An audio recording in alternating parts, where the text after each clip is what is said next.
and welcome to the Kings of Tallinn 2023 in beautiful Estonia.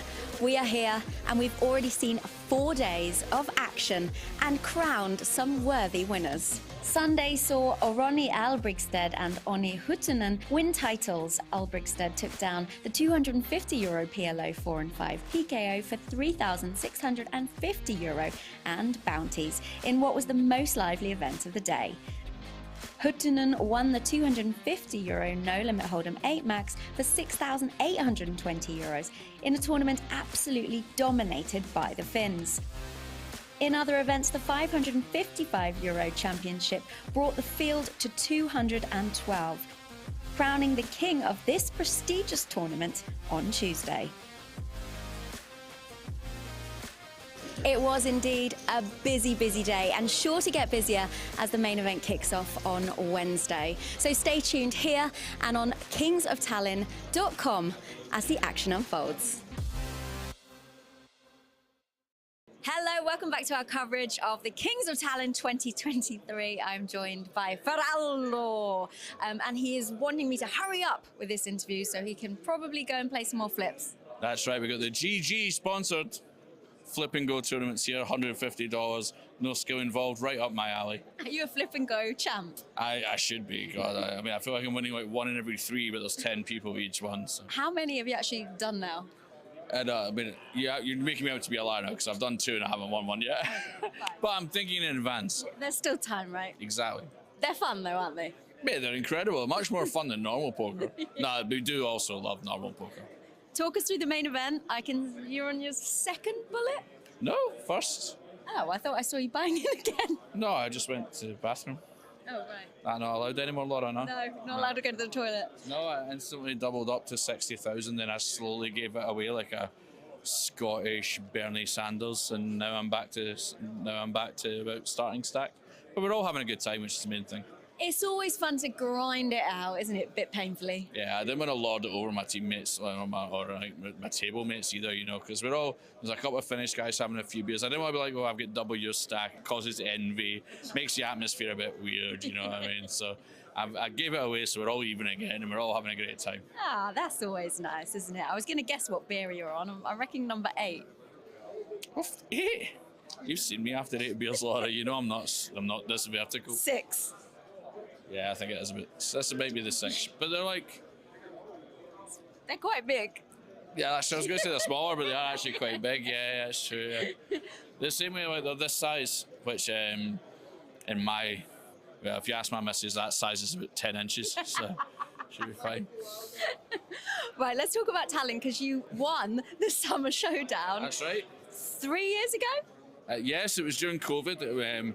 We were locked in the house for 6 months and we all looked around and we discovered that Tallinn in Estonia had managed COVID so well that they'd reopened.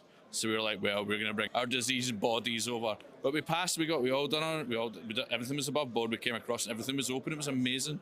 And I fell in love with the place. So every time I get a moment to come back, I do. And here I am.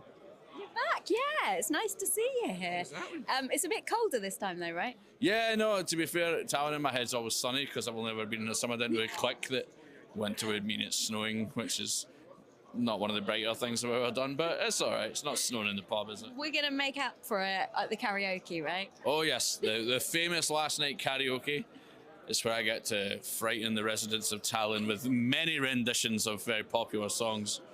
10 out of 10 for effort. 1 out of 10 for execution. That is the combination you're looking for in karaoke, if you ask me. I can't wait to see it. One last question. You're obviously a Triple Crown winner, massive achievement. Do you feel like you've got anything left to conquer anymore? Oh, absolutely. The karaoke, we just talked about it. What are you talking about? No, I mean, what?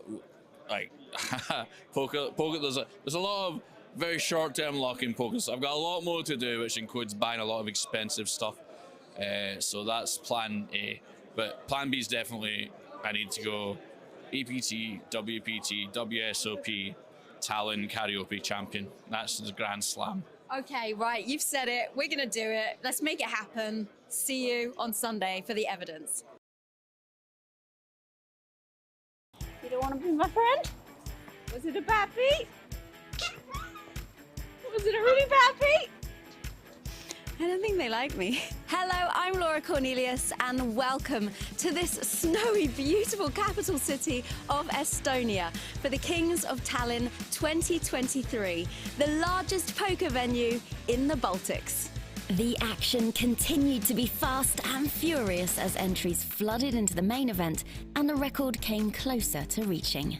The fun of the GG Poker Flip and Goes continued as players kept lining up for a chance at the mystery bounty on their break, and the TV table live stream got underway in the Olympic Casino, just one floor below the tournament rooms. Stay with us on kingsoftalinn.com to find the schedule, the blog, and of course that stream, where you can see all of the action unfold from wherever you are in the world.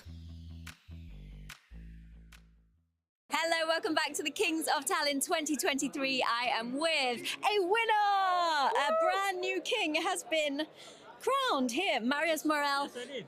you have won the four-card PLO for just over 6,000 euro, right? A little bit less. Under 6,000 euros, Yeah. sorry. But who's counting, Close enough. How did you find the whole tournament? Oh, it was fun. It was really fun. I always like PLO tournaments, so yeah. And are you going to be playing many other tournaments here at Kings of Tallinn? Yes, I am. Yes, I am. Are you in the celebrity one right now? Yes, I am. How's it going? Very good. Excellent. Do you have any celebrities on your table? Yeah. Robert Roll. I have, yeah. Oh, yeah. Yeah. So have you not got his bounty yet? No, he's really good. I don't know if it's gonna happen. I don't know. A celebrity can play poker? Yeah, he's very good, actually. Yeah. Very good. All right, well, we're going to see you in the main event tomorrow? Yes.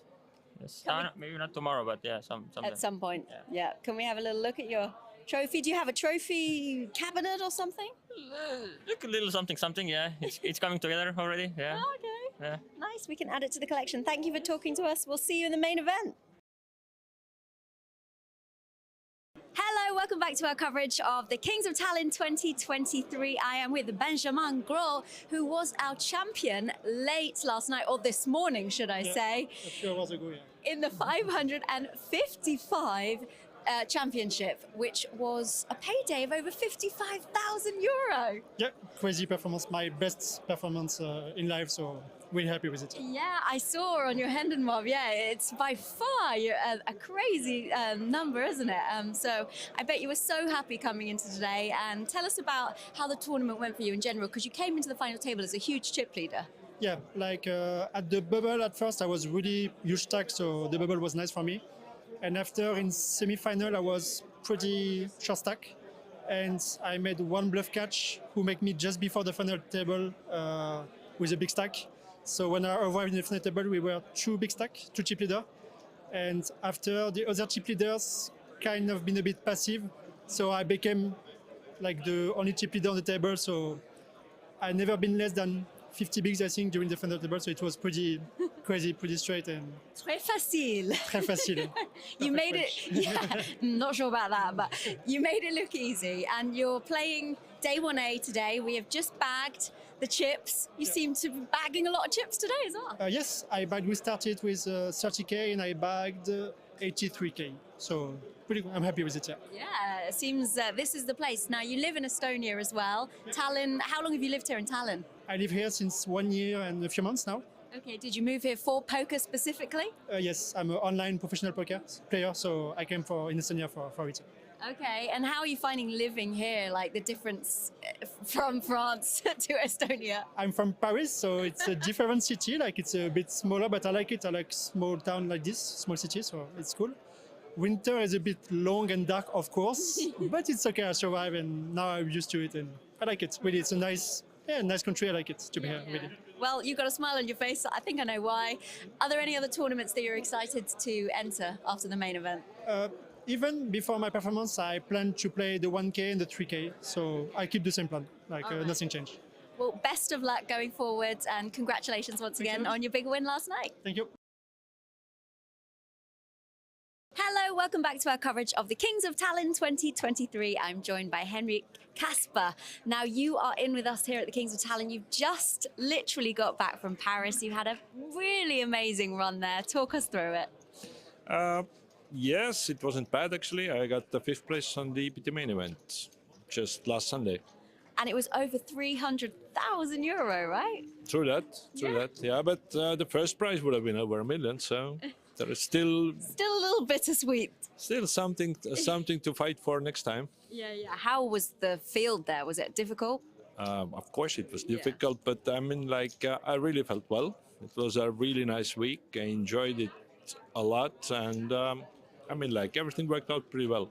And now you're back in Estonia. Sometimes poker players talk about going on a heater. You win one, you go deep in one, you go deep in another. Have you got that feeling of confidence now for the main event? I've been actually running pretty good last like half a year or so. So I don't have any lack of confidence at the moment. But lack of luck, I've been already noticing for the last 2 days. But we'll see. I'm still in, so we'll see. How about that? How's it been going these first few levels today? No, the start of the day was horrible, of course. I made a couple of re-entries. But now at least I'm surviving, and we'll see what happens. And your wife also plays poker. Is she here with you?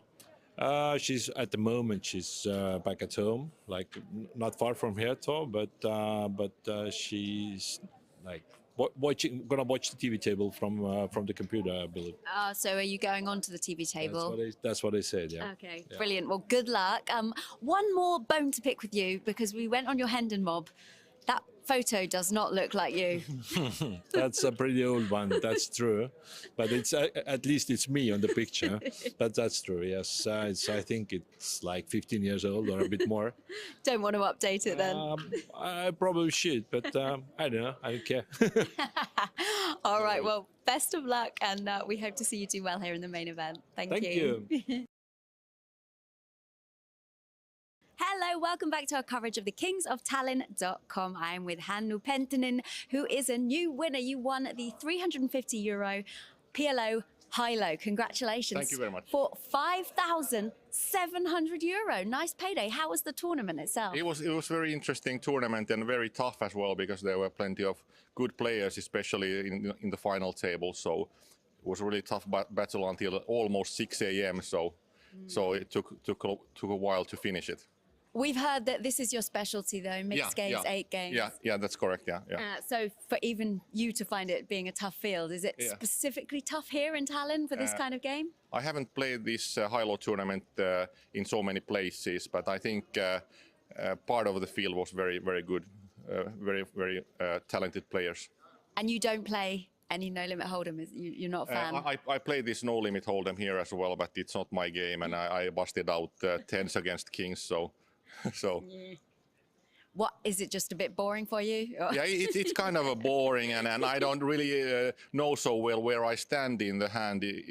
But in high-low, I have a much better understanding and feeling what hands to play and how to play them. So that I have plenty of hand history in that game. So. Okay, nice. And are there any other tournaments you're going to be playing here at Kings of Tallinn? I'll play this PLO next, and then I'll see. I haven't decided yet. Well, congratulations once again. Congratulations for thank you. this and also your payday. And we'll see you in the next tournament. Yeah, excellent. Thank you very much. Hi, I'm Laura Cornelius, and you're watching coverage from the Kings of Tallinn 2023. We are in the heart of the Estonian capital, and we are so excited to bring you all of the action from the felt. The tournament room was buzzing with electricity as the announcement was made. We had smashed the record. It's been an absolutely amazing event here. I'm just going to grab the microphone from you, Laura. I'm sorry. But it's been a fantastic event. Record-setting numbers. We've had 716 entries to blast away at a record. It was 674 in 2020 when there was also a 500,000 guarantee. The 500,000 guarantee was just a placeholder, Laura. It turned out that we had 673,000 and 40 euros in the prize pool. And the winner on Sunday will get a whopping 140,000 euros. But it's been fantastic. I should give you back the microphone. It's mine. It's mine. Give me my mic back. No, you can't have my job. We talked to some players who had jetted in from far and wide across the globe for a chance of a lifetime. I am with a man they call Dallas. You have come all the way from America. Yes, Seattle, Washington. Wow, that is quite the journey. Talk us through why you're here, because you like a game called Svitten, right? That's correct. We've played a home game for 30 years or more, and About 10 years ago, somebody brought a new game, as everybody's doing all the time, and said, we should play this game, this is fun. And so we played, and now it's become our favorite game, and it's fitting. 7 years ago, we found Kings of Tallinn, and we were going to come, and then we hesitated, and then COVID hit, and then I said, I'm getting too old, I'm going. And so this year I booked my tickets, and a friend of mine from the poker guys came along, and here we are.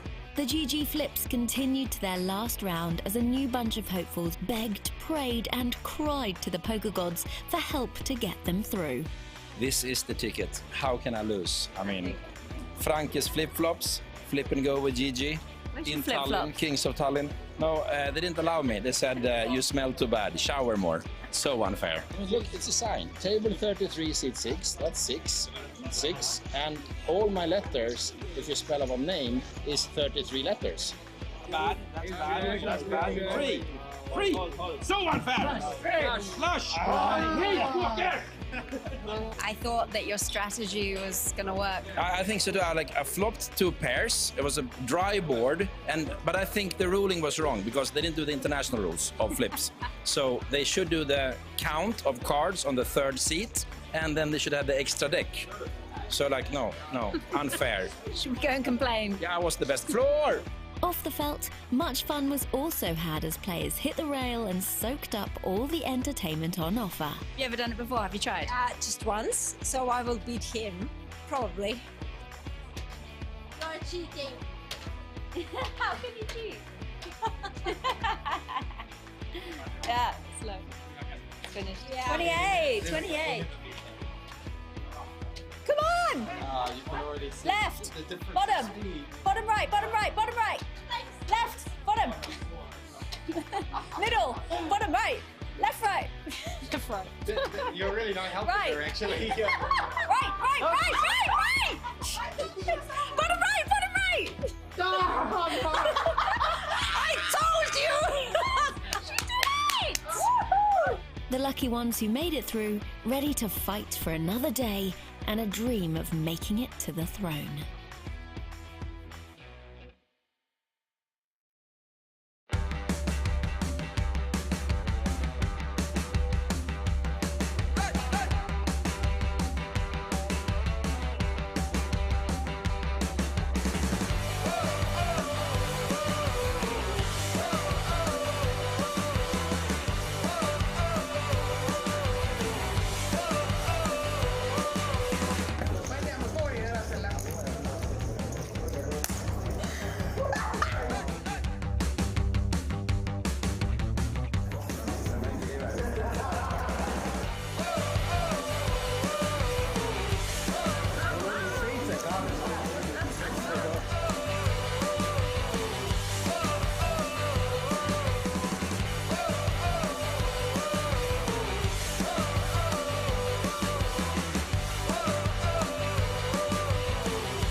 Welcome back to our coverage of the Kings of Tallinn 2023. I am with a man they call Dallas.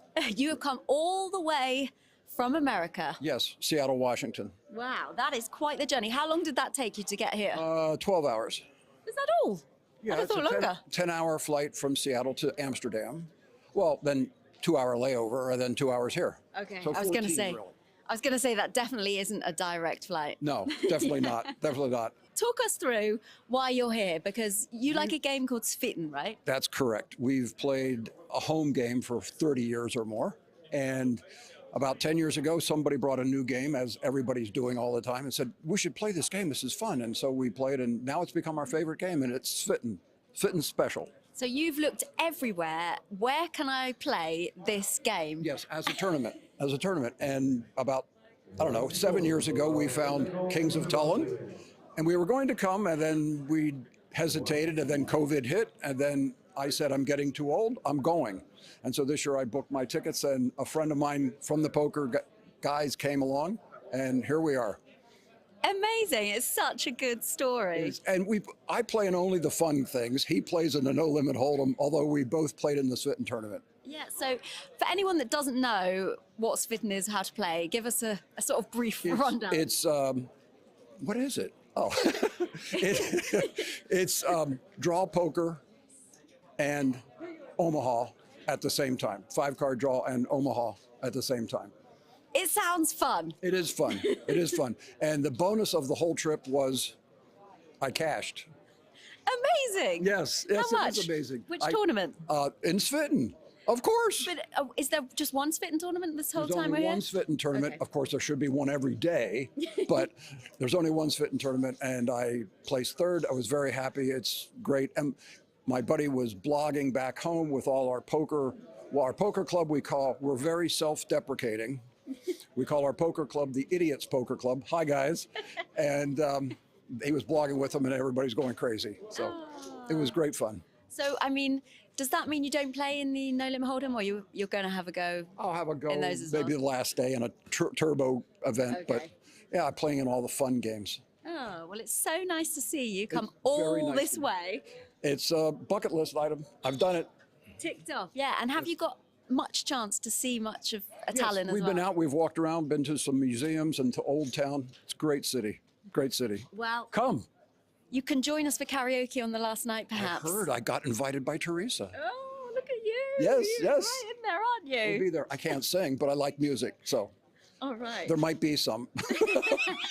Well, Dallas, thank you so much for chatting with Thank us. you. Best of luck Thank in you. anything else that you play, and Okay. we'll see you at the karaoke. Absolutely. Thanks. Hello, welcome back to our coverage of the Kings of Tallinn 2023. I'm joined by Mark Mersler, who is on the throne. You have been crowned the king.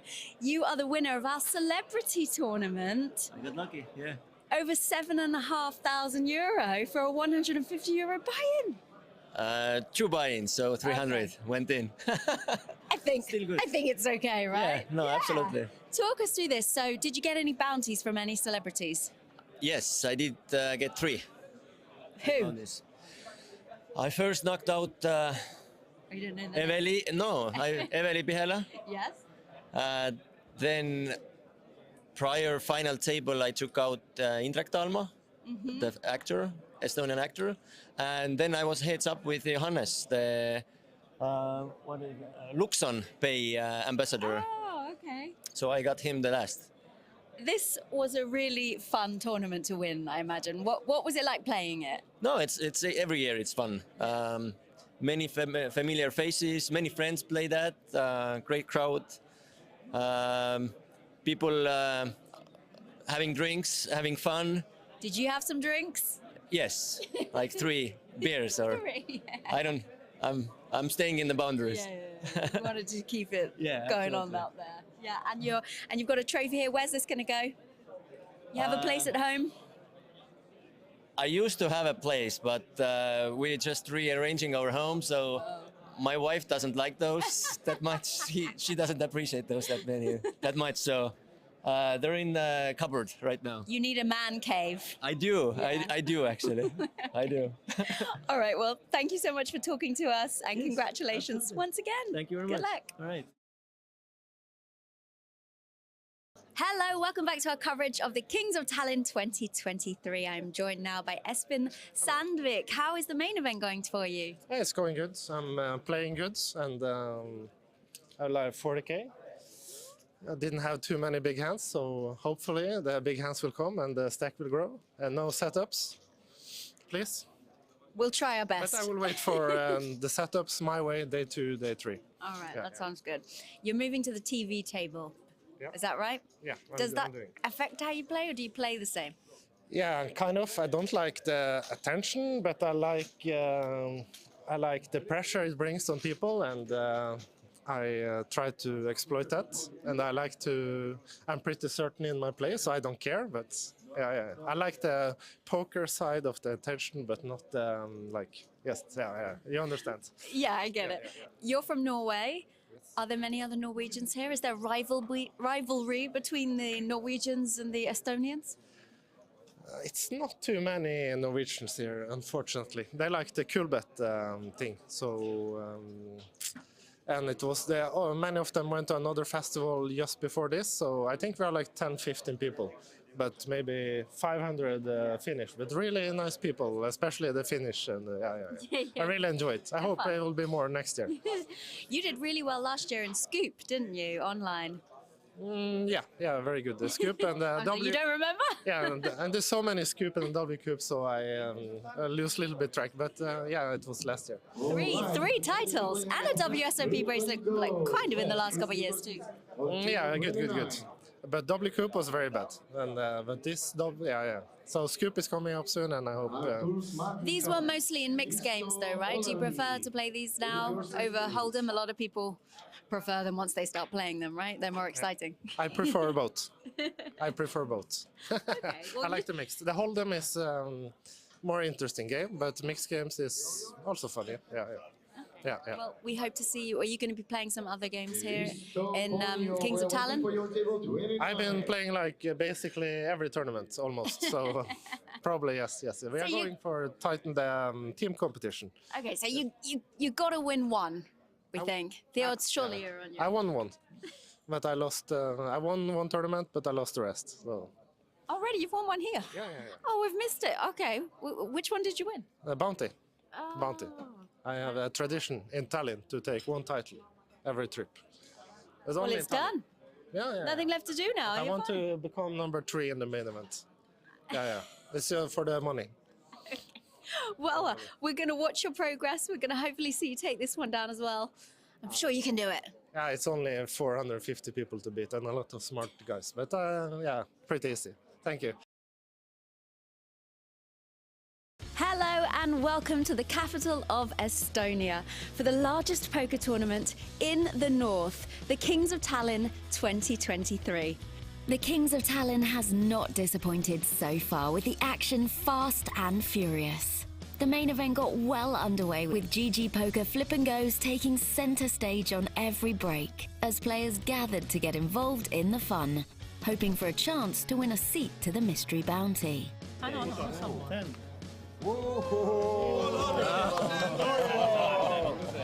Split. Whoa, come on. Eight. Come on. Ocho. Come on. There's so many 8s alive. That's not it. You know what? I won. Is that fun? I won! Woo! Come on, baby! Yeah! It's a fucking skill game! Come on! 10-7. Did you have fun? Yeah, that was fun. Talk us And I through. can win because that's all about the luck. How many buy-ins have you had for this? This was first. First one, and you're in. Good luck. Wait. No 3 of clubs, no 9. No 3 of clubs. Got the 3 clubs yet? Yes! I am victorious! You can come here, Chris Jericho, but you won't feel the pythons in my arms. How do you feel about dealing the best hand in history? Oh, no. Laughter and fun could be heard all throughout the Tallinn Park Hilton as players tried their luck in different poker variants. Some tried to hold on tight to finish day 1A, and others just had some giggles from the sidelines. Kohta ollaan rahalla. Raha tulee jokaista puolesta. Jumala auta. To follow the action as we go deeper, keep your cursor locked to kingsoftallinn.com.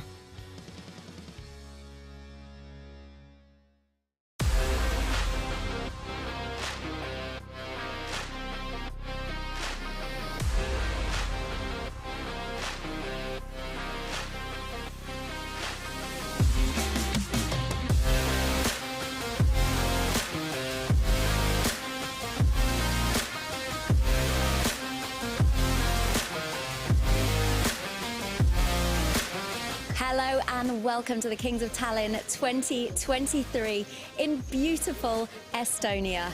We are here and we've already seen 4 days of action and crowned some worthy winners. Sunday saw Oroni Albrigtsted and Onni Huttunen win titles. Albrigtsted took down the €250 PLO 4 and 5 PKO for €3,650 and bounties in what was the most lively event of the day. Huttunen won the €250 No Limit Hold'em 8 Max for €6,820 in a tournament absolutely dominated by the Finns. In other events, the €555 Championship brought the field to 212. crowning the king of this prestigious tournament on Tuesday. It was indeed a busy, busy day, and sure to get busier as the main event kicks off on Wednesday. So stay tuned here and on kingsoftallinn.com as the action unfolds. Hello, welcome back to our coverage of the Kings of Tallinn 2023. I'm joined by Ferrallo, and he is wanting me to hurry up with this interview so he can probably go and play some more flips. That's right, we got the GG sponsored Flip and Go tournaments here, $150, no skill involved, right up my alley. Are you a Flip and Go champ? I should be, God. I mean, I feel like I'm winning like 1 in every 3, but there's 10 people each one. So. How many have you actually done now? And I mean, yeah, you're making me out to be a liar now because I've done 2 and I haven't won 1 yet. But I'm thinking in advance. There's still time, right? Exactly. They're fun though, aren't they? Yeah, they're incredible. Much more fun than normal poker. No, we do also love normal poker. Talk us through the main event. You're on your second bullet? No, first. Oh, I thought I saw you buying it again. No, I just went to the bathroom. Oh, right. I'm not allowed anymore, Laura, no? No, not allowed to go to the toilet. No, I instantly doubled up to 60,000, then I slowly gave it away like a Scottish Bernie Sanders, and now I'm back to about starting stack. But we're all having a good time, which is the main thing. It's always fun to grind it out, isn't it? A bit painfully. Yeah, I didn't want to lord it over my teammates or my table mates either, you know, because there's a couple of Finnish guys having a few beers. I didn't want to be like, oh, I've got double your stack. It causes envy, makes the atmosphere a bit weird, you know what I mean? So I gave it away, so we're all even again, and we're all having a great time. Ah, that's always nice, isn't it? I was going to guess what beer you're on. I reckon number 8. 8? You've seen me after 8 beers, Laura. You know I'm not this vertical. 6. Yeah, I think it is a bit. That's maybe the 6, but they're quite big. Yeah, I was going to say they're smaller, but they are actually quite big. Yeah, that's true. Yeah. The same way, like they're this size, which if you ask my missus, that size is about 10 inches, so should be fine. Right, let's talk about Tallinn because you won the Summer Showdown. That's right. 3 years ago. Yes, it was during COVID. We were locked in the house for 6 months, and we all looked around and we discovered that Tallinn in Estonia had managed COVID so well that they'd reopened. So we were like, well, we're going to bring our diseased bodies over. But we passed, we all done it. Everything was above board. We came across, everything was open. It was amazing. And I fell in love with the place. So every time I get a moment to come back, I do. And here I am. You're back, yeah. It's nice to see you here. Exactly. It's a bit colder this time though, right? Yeah, no, to be fair, Tallinn in my head's always sunny because I've only ever been in the summer. I didn't really click that winter would mean it's snowing, which is not one of the brighter things I've ever done, but it's all right. It's not snowing in the pub, is it? We're going to make up for it at the karaoke, right? Oh, yes. The famous last night karaoke is where I get to frighten the residents of Tallinn with many renditions of very popular songs. 10 out of 10 for effort, 1 out of 10 for execution. That is the combination you're looking for in karaoke, if you ask me. I can't wait to see it. One last question. You're obviously a Triple Crown winner, massive achievement. Do you feel like you've got anything left to conquer anymore? Oh, absolutely. The karaoke, we just talked about it. What are you talking about? No, I mean, what? Like, poker, there's a lot of very short-term luck in poker. So I've got a lot more to do, which includes buying a lot of expensive stuff. So that's plan A. But plan B is definitely, I need to go EPT, WPT, WSOP, Tallinn karaoke champion. That's the Grand Slam. Okay, right, you've said it. We're going to do it. Let's make it happen. See you on Sunday for the evidence. You don't want to be my friend? Was it a bad beat? Was it a really bad beat? I don't think they like me. Hello, I'm Laura Cornelius and welcome to this snowy, beautiful capital city of Estonia for the Kings of Tallinn 2023, the largest poker venue in the Baltics. The action continued to be fast and furious as entries flooded into the main event and the record came closer to reaching. The fun of the GG Poker Flip and Goes continued as players kept lining up for a chance at the mystery bounty on their break, and the TV table live stream got underway in the Olympic Casino just 1 floor below the tournament rooms. Stay with us on kingsoftalent.com to find the schedule, the blog, and of course that stream, where you can see all of the action unfold from wherever you are in the world. Hello, welcome back to the Kings of Tallinn 2023. I am with a winner! A brand new king has been crowned here. Marius Morel, Yes, I did. you have won the four-card PLO for just over 6,000 euro, right? A little bit less. Under 6,000 euros, Yeah, sorry. but who's counting, you know? Close enough. How did you find the whole tournament? Oh, it was fun. It was really fun. I always like PLO tournaments, so yeah. And are you going to be playing many other tournaments here at Kings of Tallinn? Yes, I am. Yes, I am. Are you in the celebrity one right now? Yes, I am. How's it going? Very good. Excellent. Do you have any celebrities on your table? Yeah, Robert Roll. I have, yeah. Oh, yeah. Yeah. So have you not got his bounty yet? No, he's really good. I don't know if it's gonna happen. I don't know. A celebrity can play poker? Yeah, he's very good, actually. Yeah, very good. All right, well, we're going to see you in the main event tomorrow? Yes. Maybe not tomorrow, but yeah, someday. At some point, yeah. Can we have a little look at your trophy? Do you have a trophy cabinet or something?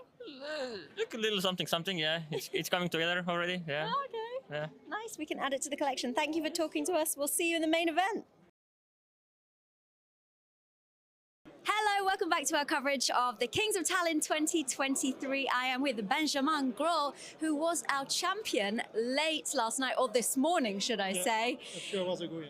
in the 555 championship, which was a payday of over 55,000 euro. Yeah, crazy performance. My best performance in life, so really happy with it. Yeah, I saw on your Hendon mob. Yeah, it's by far a crazy number, isn't it? So I bet you were so happy coming into today. And tell us about how the tournament went for you in general, because you came into the final table as a huge chip leader. Yeah, like at the bubble at first, I was really huge stack, so the bubble was nice for me.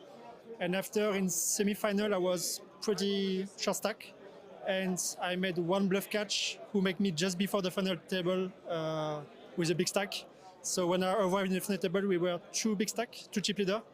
And after the other chip leaders kind of been a bit passive, so I became like the only chip leader on the table. So I never been less than 50 bigs, I think, during the final table. So it was pretty crazy, pretty straight and Très facile. Très facile.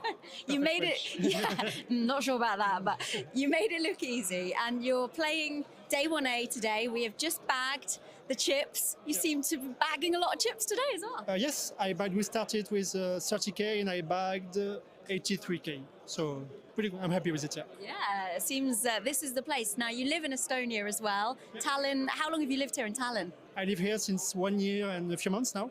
Okay, did you move here for poker specifically? Yes, I'm an online professional poker player, so I came in Estonia for it. Okay, and how are you finding living here, like the difference from France to Estonia? I'm from Paris, so it's a different city, like it's a bit smaller, but I like it. I like small town like this, small city, so it's cool. Winter is a bit long and dark, of course, but it's okay, I survive and now I'm used to it and I like it. Really, it's a nice country, I like it to be here, really. Well, you've got a smile on your face. I think I know why. Are there any other tournaments that you're excited to enter after the main event? Even before my performance. Welcome, ladies and gentlemen. It is Money Day here at Kings of Tallinn main event. 1,100 euros was the buy-in and 87 players made it to the money, while we are down to final 67. We are going to play down to the final table today, and the final table will be played six-handed, so we're gonna be in for a long while. Since the blinds are 5,000, 10,000, average stack is 320,000. My name, of course, is Christian Laas. Hopefully you guys will enjoy this day full of poker with me, and we will see some great action as well as some great players making some deep runs. We have a lot of great poker players still remaining in this tournament. Obviously the local Estonian hero Ranno Sootla coming into this day third in chips with 614,000, but everybody is trailing a player from Latvia called Pavel Spirins. He finished yesterday with 868,000, coming in as the overwhelming chip leader. Actually, the second place Paul Koppe is very, very near to him. But let's get to our feature table. Let's finish this hand first because it's Tuovinen going all in with ace-jack from the cutoff for 14.5 big blinds. And gets the blinds and antes. Mikael Niemelä, who you have seen from our previous feature tables, is sitting at seat number 1 from Finland, and he brings 413,000 chips to this day 3. So above the average for him. Jani Tuovinen, who you just saw shove all in with the ace-jack, started the day with 145,000, now up to 165,000. But it's Mr. Gints Ozals from Latvia, sitting at seat number 3 with less than 2 big blinds, who's gonna need to make something happen and probably need to make something happen fast because he brings just 17,000 to this featured table. Probably the shortest stack at the table. Next player is the GG Master, GG Poker Ambassador Anatoly Filatov, bringing 208,000, just below the average stack for him. Hanno Kerem from Estonia, sitting at seat number 5, 380,000 for him. Then it's Mika Levaniemi. Yesterday he was crushing the featured table and still has 553,000, or bit less than double the tournament average stack at this point.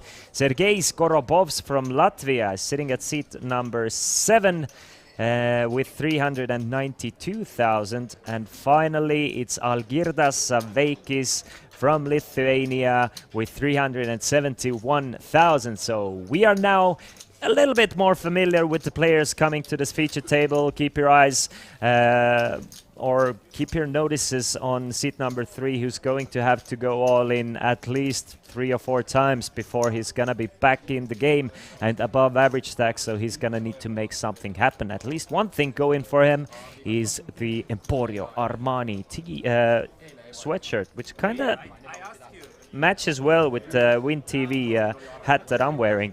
I'm guessing I should go and give him the Win TV hat, and he would be like super matching, looking like Phil Helmut, always with all the stuff matching well. Sorry about that. Anyway, it's gonna be a long one. I thought we're gonna play until 6 a.m. in the morning, but it remains to be seen. Because I mean, I'm not sure if there's still like 17 players remaining once we reach midnight, and they plan to play until 6. Then maybe we'll break the day sooner, but you never know. I mean, the level just went up to 5 and 10,000, and we're still over 30 big blinds deep. I think it's gonna stay around between like 30 to 50 big blinds all day today. We are playing 1 hour levels. So any notables still remaining? Obviously, I will let you know if your countrymates are still in the mix. And I'm sure since this tournament is being played in Tallinn, Estonia, many locals want to know who and how they are doing. It's Paul Koppe, second in chips, Ranno Sootla, third in chips, Priit Parmasto, who's actually good friends of Ranno, or at least they used to grow up learning poker together, is fifth in chips with 547,000. Meanwhile, we see a flop of King Jack 7. Both players with a pair of jacks, so second pair for both Korobovs and Levaniemi.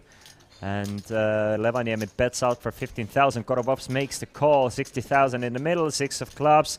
Let's see if it's gonna get another bet from Levaniemi, or this will slow things down and both players might want to pot control a little bit. Korobovs might want to put a little bet in here, something like under 30 or up to 30,000. He's gonna go for 30 just so he can check back rivers and charge some flush draws and straight draws. Levaniemi realizing that there are plenty of throws in there already. So he's gonna make the call. Welcome everybody to the chat. Welcome Riff, welcome Praetud, welcome Pergele, saying I look like Niko Saarinen. I have no idea who Niko Saarinen is. Let me Google. He's way more handsome than me. But thank you very much. Meanwhile, Levaniemi does not make the call. Levaniemi clicks it back to Gorobovs, which is an interesting way to approach this situation. We saw Levaniemi take some interesting routes in hands, and it has been working out for him well. And it's like spooky scary that he's actually getting called by a worse stand there. Not a draw, just a pure second pair with worse kicker. And it's 180,000 in the middle again, and Gorobovs drills the 9 on the river and gets super lucky by the river. Quick check from Levaniemi. Will Gorobovs be kind of puzzled with the check raise on a turn and maybe just kind of slow down and not even go for a value bet? I mean, Queen 10 got there. By the way Levaniemi plays this hand, he definitely like polarized his hand way more. I don't think Gorobovs think Levaniemi has a second pair here or something like that ever. It seems like maybe King Queen might be the weakest hand that Levaniemi might do take a line like this with, but 80,000 is the bet from Gorobovs, and now it's back to Levaniemi. Now, I mean, he's check raised the turn, he got called, and now his opponent is betting into him again. The Queen 10 made a straight, 10-8 makes a straight, 8-5 makes a straight. Should Gorobovs have it from the big blind, obviously he can have all these combinations, especially suited ones. So it's a very real possibility. He can beat not much. I mean, ace 10, ace queen, probably ace queen 3 bets pre, so anyway, as it is, Gorobovs gets lucky on the river, does not get any extra value, and it doesn't work out for the Finn this time, but I mean, he got a lot of money in while being ahead, and I think if the river bricked out, both players are gonna check it and he's gonna win a big pot. 64 players remaining. Some notable players out from the field. It's Ville Heikki Juhana Kontinen, who finished in the straight bubble, finished in 88th place. The bubble was very long today. It was a grueling one. I think they played bubble for close to an hour today. So it was a long bubble indeed. After that, we've been playing for like an hour and lost about 15 players. Irene Bindis from Estonia made the money, Keito Kaljalaid made the money, Martin Piik made the money, and busted. All those names that I'm calling out are the players who made the money and have busted already. Welcome, Super Mario. Meanwhile, still plenty of locals still remaining. Mart Kalju still in it, who was one of the stars of yesterday's stream. Steven Tool, Richard Koppel. Let's see if I see anyone else from yesterday's streams. Hursti still, Anna-Maria Hursti still remaining. Sebastian Vaal obviously still in. He's going for a back-to-back-to-back top 20 finishes. Can't find too many players from yesterday's stream though.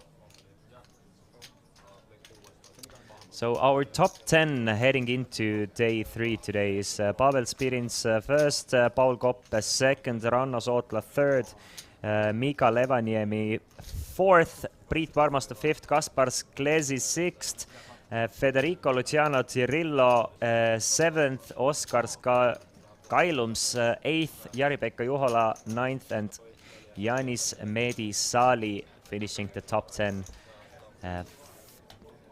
with 452,000. Today will we play until the winner or the final table? Today we will play until the final table, and the plan is to play down to final 6. Unless we're gonna go well into the morning hours, I'm pretty sure we're gonna play to final 6. Gorobovs flopping trips here on this flop with King 8, and Saveikis not really connecting with the board here. You're talking about Gorobovs. That's actually something I noticed yesterday as well. I didn't say it, Doppelmorda, but they do kind of look similar, do they? Saveikis is very familiar with deep runs himself. Saveikis has been in quite a few of our streams throughout the years. At least I remember him. Let me go to Henda Mob and Google Mr. Saveikis a little bit. I'm sure he's a pro player from Lithuania. Yes, 634,000 in live tournament earnings. His biggest cash is close to 170,000, and if I remember quickly, it was quite recently. Yeah, it was during the time we did right before. I'm sorry, we did the Summer Showdown tournament. He won the Euro Poker Million for 172,000. And of course finishing third in last year's Kings of Tallinn main event for 35,000. So another deep run for the Lithuanian here. Welcome, welcome James. Obviously still woodcutting. Not gonna give up until I get the Beaver Boy. I want the Beaver Boy. I need the Beaver Boy. Hanno Kerem going for a raise from the hijack with King 10 of spades. Levaniemi with a couple of spades himself. Going to make the call from the cutoff. Getting rid of the button, so just the blinds. Saveikis with King 8. Dominated from both sides. Kind of fold it as well Niemela, so heads up, a few spades going at it. Couple of spades for some fireworks maybe.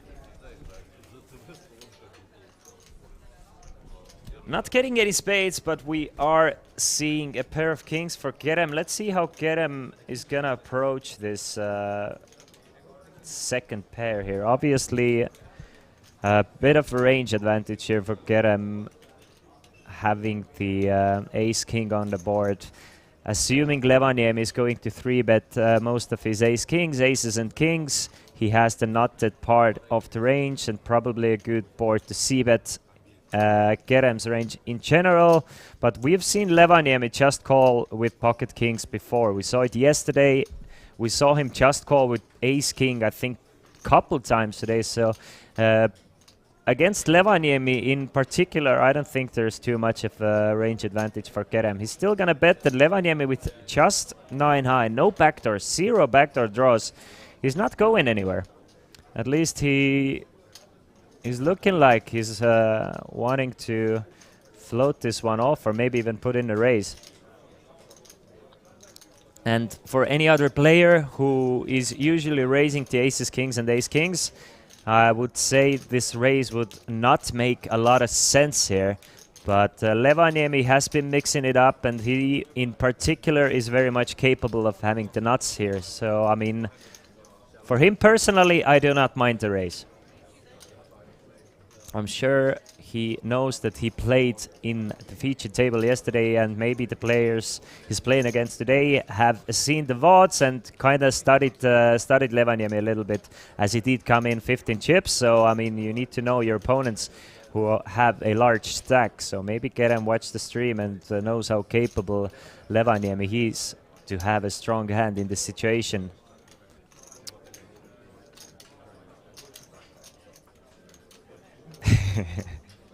123,000. It's a small bet to call for Kerem, but the problem for Kerem is he can't really improve without getting a king or a 10. And he might not feel super confident about the 10 of clubs either, so he's just gonna fold it. And another nice aggressive play from Levaniemi that seems to be working out. Do you know something about women's tournaments? So you mean, I'm guessing if you're talking about the Queens of Tallinn tournament. Let me check a little bit if there's any information about the Queens of Tallinn. I can definitely go and check.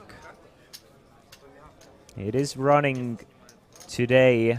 There's plenty of tournaments still to be played today. There's the Ladies' End tournament, Open Face Chinese Pineapple tournament, No Limit Hold'em High Roller tournament, by the way. Queens of Tallinn, 4 and a 5 card pot limit Omaha Progressive Bounty, Finnish 5 card stud, and No Limit Hold'em Mystery Bounty day 1 just starting. So it feels like we're not getting any closer to the finish just yet, but this is the final full day of poker tournaments. Tomorrow will be a half day with mostly the day 2s of the high roller and the main event final table and the progressive bounty day 2 as well.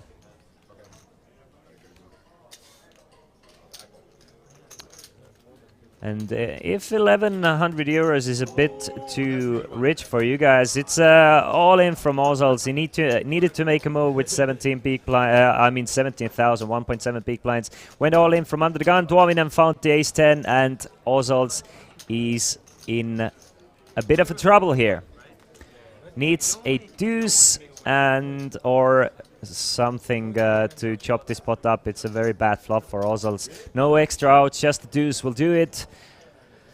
Now a 6 or a 7 or a deuce. 6 or 7 to chop it up. There you have it. There's the 6. Both players with a pair of 6s. Ace, king, jack, kicker. So Tuovinen's 10 counterfeited, and Oswald survives to live another day. Obviously, he's gonna be almost all in next hand from the big blind, since he has to put in the ante, has to put in the big blind. So 20,000 out of the 24 will go all in. Will go in blind. So he's gonna be all in next hand again. But should he win the next hand, he's kind of has a chance.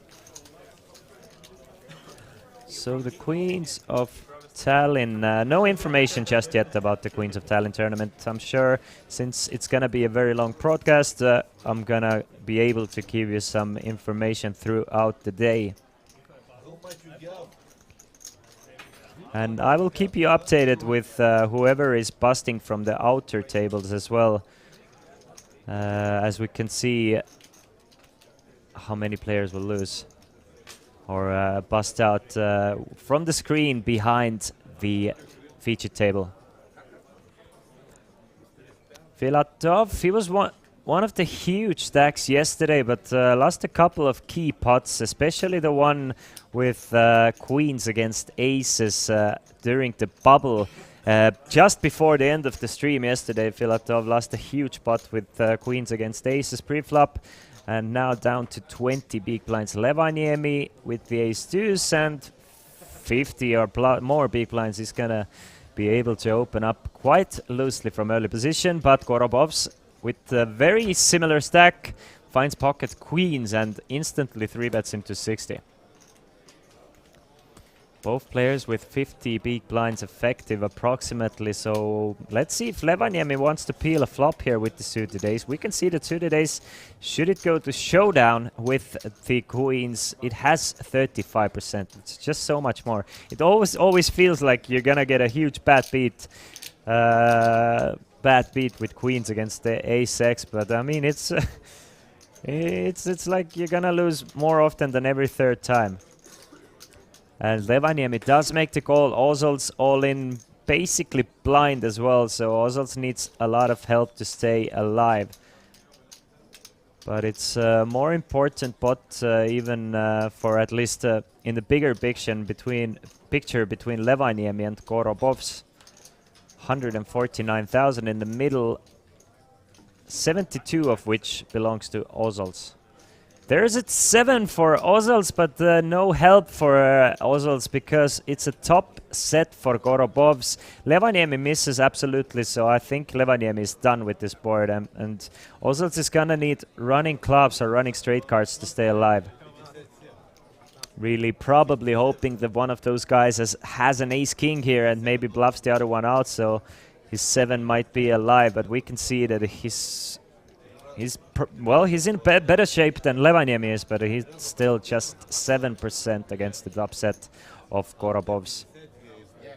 And with this board being as wet as it is, I don't see Gorobovs ever slow playing it. He just needs to build the bot, protect the equity, get some value, and 60,000 is what he chooses to go with. Gets a quick fall from Levaniemi, and Oswald's sees he is in trouble and probably out of the tournament unless he can catch a running card. 9 of clubs for some fun. Give him the 9 of clubs on a turn. 8 of spades, I mean some extra outs here. Needs a 9 on the river. but cannot get to 9 on the river. We lose Gint Ozols from Latvia in 61st place, meaning we're down to final 60 players. Final 60 players, but we are going to need to lose somehow 90% of those 60 players.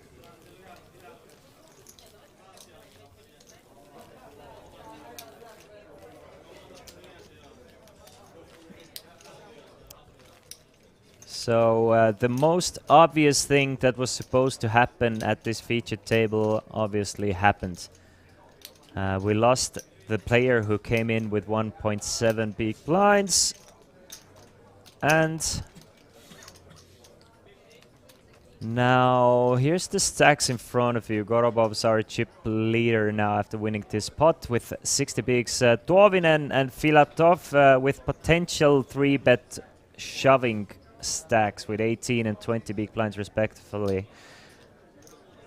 Meaning that should we see a raise in front of those guys, they might see an ace-queen or an ace-jack situation and just decide to ship it in pre.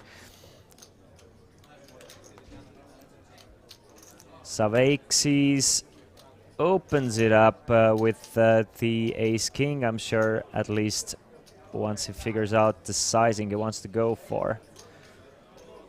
I remember from the previous Kings of Tallinn that we did in September last year, a lot of Lithuanians came in talking about how respected Saveikis is in their hometown, and there you have it, exactly what I figured might happen. Filatov finds the suited ace-deuce, goes all in from the big blinds against Saveikis, hijack open. Very standard play in pro tournament poker. You can see it still has 30%. Saveikis, of course, snap calls with the ace-king, but it's Filatov needing a deuce or running wheel cards here. But another safe board for the biggest stack. 6 of clubs means that one more time Filatov needs a deuce to stay alive. He cannot get it. 5 of clubs on the river, meaning that Saveikis eliminates Anatoly Filatov from this tournament in 59th place.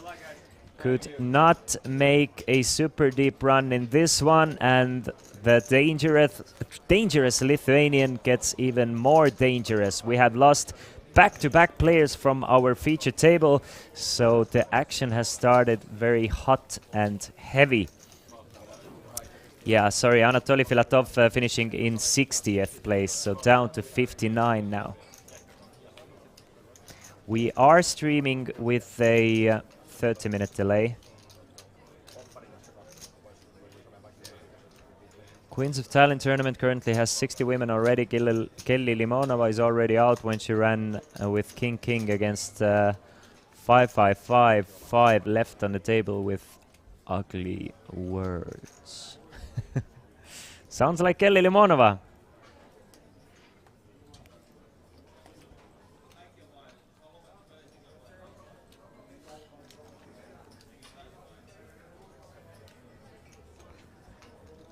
Meanwhile, Saveikis finds the king 5. Should be a fairly standard fold. I want to remind you guys that today is the Kings of Tallinn online event as well. If you want to play the online event, you should definitely hop in it. It's what time does it start?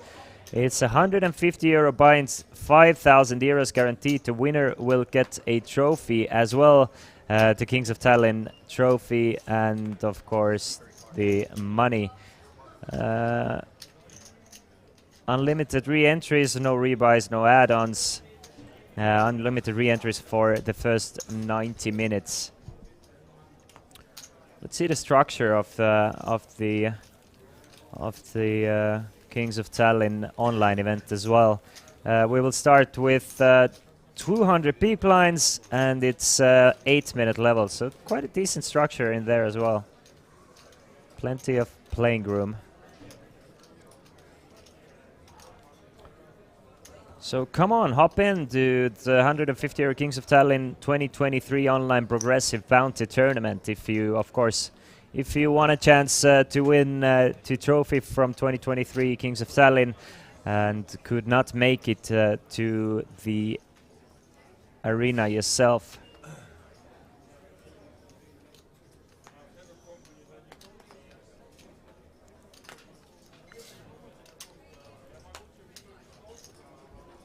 I'm gonna try and get in from the flip. If you don't want to put in 150 euros, you can play some satellites on your Olibet. For example, there's a 11 euro flip to the 150 euro tournament starting in about 3 hours. Flip meaning that you don't even have to play. Players will just go all in, and the winner or the winners will take the 150 euro ticket. So maybe give yourself a chance for 11 euros.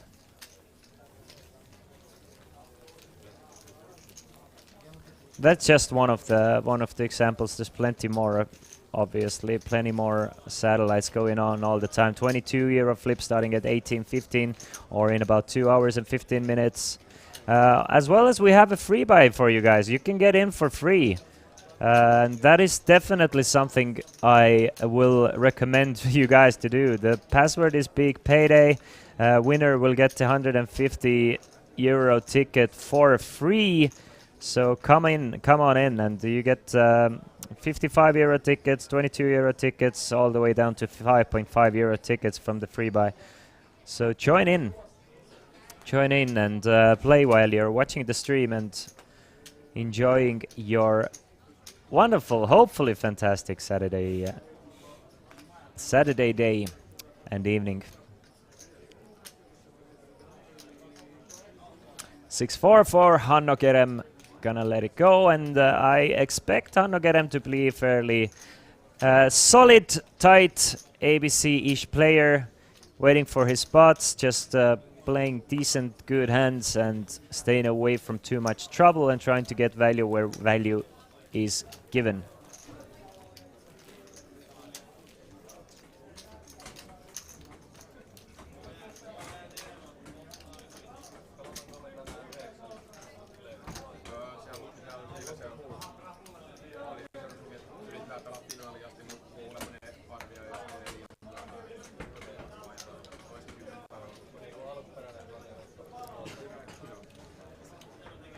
At the moment we're playing just 6-handed, but I'm sure they're gonna balance the table soon, and we get some new players joining at our feature table. I'm sure some of these players really enjoy playing shorter-handed and or short-handed, and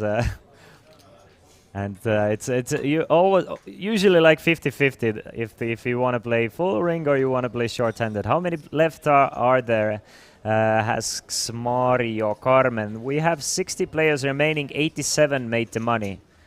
And we are playing down to the final table. First place of this tournament gets 140,000 euros, and everybody has guaranteed themselves about 2,500 euros at the moment. 1,100 euro tournament it was, generating a prize pool of close to 700,000 euros. I'm wondering how many events we had in total. It had to have been quite a few. How's Sootla and Paul doing at the moment? We don't have updated chip counts, but Ranno Sootla came into this day third in chips, and if you're meaning Paul Koppe, then Paul Koppe came in second in chips. So at least at the start of the day, they were doing absolutely fantastic. Less than an hour to join the free buy as well. So definitely, if you can, if you're from Estonia, Finland or Latvia, come join the free buy tournament. 350 euros and a bit more even given away in free tournament tickets, as well as a free entry to the 150 euro Kings of Tallinn 2023 online progressive knockout bounty tournament, which you cannot miss. Obviously, for some players and most of us, even 150 euros for an online tournament is a bit too rich. But if it's for your liking, if you feel like putting in 150 euros for a chance of Kings of Tallinn trophy, now is your chance without even leaving your house. Lars, will you play yourself the 150 euro tournament? That is a good question. Haven't decided yet. Have not decided yet. but probably not. Probably not, to be fair. As I said, I have my hands full here. Komas making it 20,000 with the ace king. Folded around to the blinds, and Savakes with another like decent hand from the small blind. It's a hand he's probably willing to play happily from any other position, but from the small blind it kind of opens up a few difficulties or a few problems.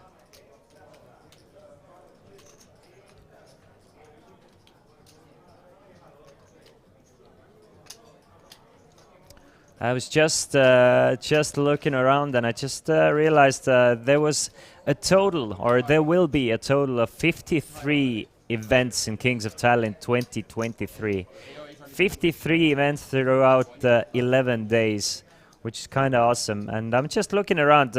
Watch's question about whether I will be playing the 150 euro tournament got me looking around a little bit through in the lobby for some satellite tournaments for this event, and a couple of them caught my eyes at 17:30. So in about hour and 30 minutes there will be a 22 euro satellite for the 150 euro Kings of Tallinn online event. So I mean, I'm gonna hop into those couple of those satellites, try and get a ticket, and hopefully join you guys in the 150 euro online event. And that goes for you guys as well. If you're like me and if you're like hesitant about putting in 150 euros, then maybe you can play a couple of those satellites and join me in the 22 euro satellite or those 11 euro satellites running all the way until the start of the online progressive bounty tournament.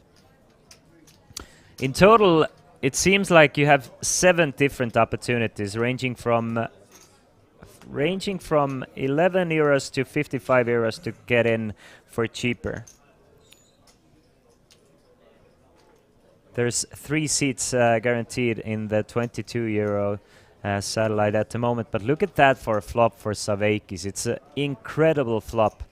Just the 2 overcards, open-ended straight flush draw. Savakis is like, if I'm Savakis, I'm hoping my opponent has aces, because I want to get my money in, and he's going to be a favorite. Obviously, you don't mind your opponent ever folding with a drawing hand, but this is just such a monster flop for 8-9 of diamonds, and he's going to start piling money in, and like, he's rather hoping Komas has aces than something like 10s.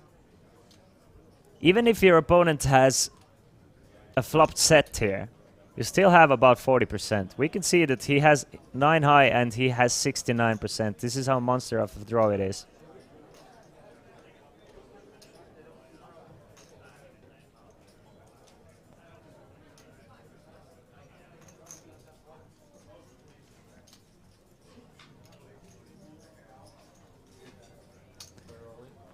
Komas will go all in with the ace-king high, and Savakis will call. Komas is way ahead with the ace high, but you can see the percentages. Savakis has 69%. I mean, is it too many outs? 602,000 in the middle. It's a huge move from Komas. Fades the turn. Savakis needs a 5, 8, 9, 10 diamond for 600,000, and Mr. Komas fades everything. Just 31% with ace high and just goes for it all on the flop. Is not afraid of anything and is now one of the big stacks of the entire tournament. And Savakis must feel sick that he somehow lost his hand. What a man Komas is, obviously. It's like, there's plenty of draws. I mean, it's a small blind raising me. He shouldn't have any 6-7s. He should definitely not have any 2-pair combinations. Maybe some overpairs that will fold to a shove. Maybe some flush draws that I'm ahead of. And Komas is just like, I don't care. I'm gonna go all in, and you can suck it. And Saveikis does indeed get it in very much ahead, but in the end must suck it. 57 players remaining at our main event, meaning that we have lost a few more players. Werneri Janne Aaron Häkkinen is our 59th place finisher. Can you guess where he's from? Yes, he's from Finland. And Adomas Jusapavičius from Lithuania finished in 58th position, leaving us with the final 57 players.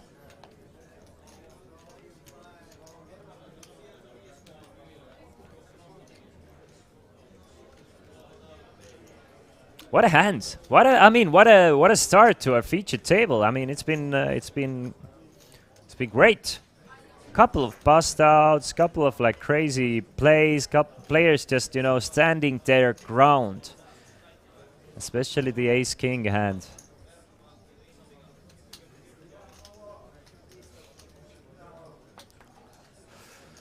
Mr. Niemela.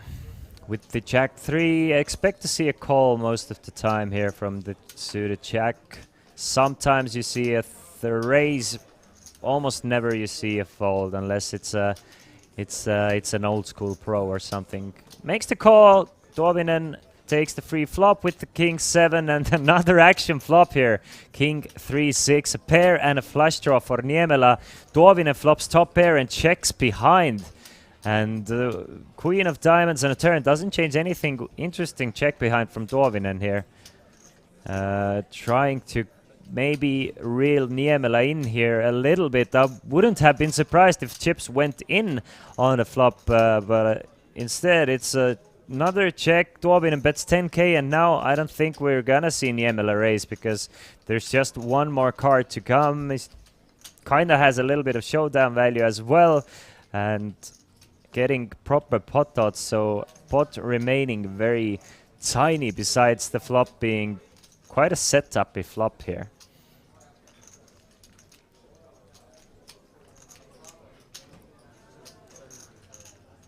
Another check from Niemela, another bet from Tuovinen. Tuovinen bets quite large here. It seems like a 65,000 bet into a 50,000 pot goes for a over bet here and shows the king 7, it looks like, or maybe showed the 7. It was I think he showed the 7 of clubs, so maybe tried to make it look like he got away with a bluff there with a busted flush draw. Obviously his opponent had the flush draw as well, but showing the 7 of clubs is interesting there, because now I'm thinking that it was probably a bluff from him, because there's not many value hands that you can overbet that contain the 7 of clubs,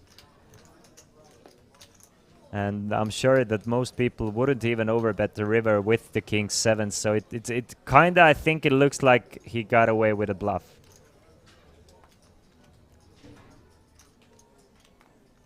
Cem, who won the Queens of Tallinn 2021? Let me remind my memory here. Since I've always been very invested with the main event, I'm not super familiar with too many of the side events. Who was the 2021 Queen of Tallinn winner? Meanwhile, Levaniemi makes it 25 with the ace jack. Koma with nice glasses. Very nice glasses, that I will say.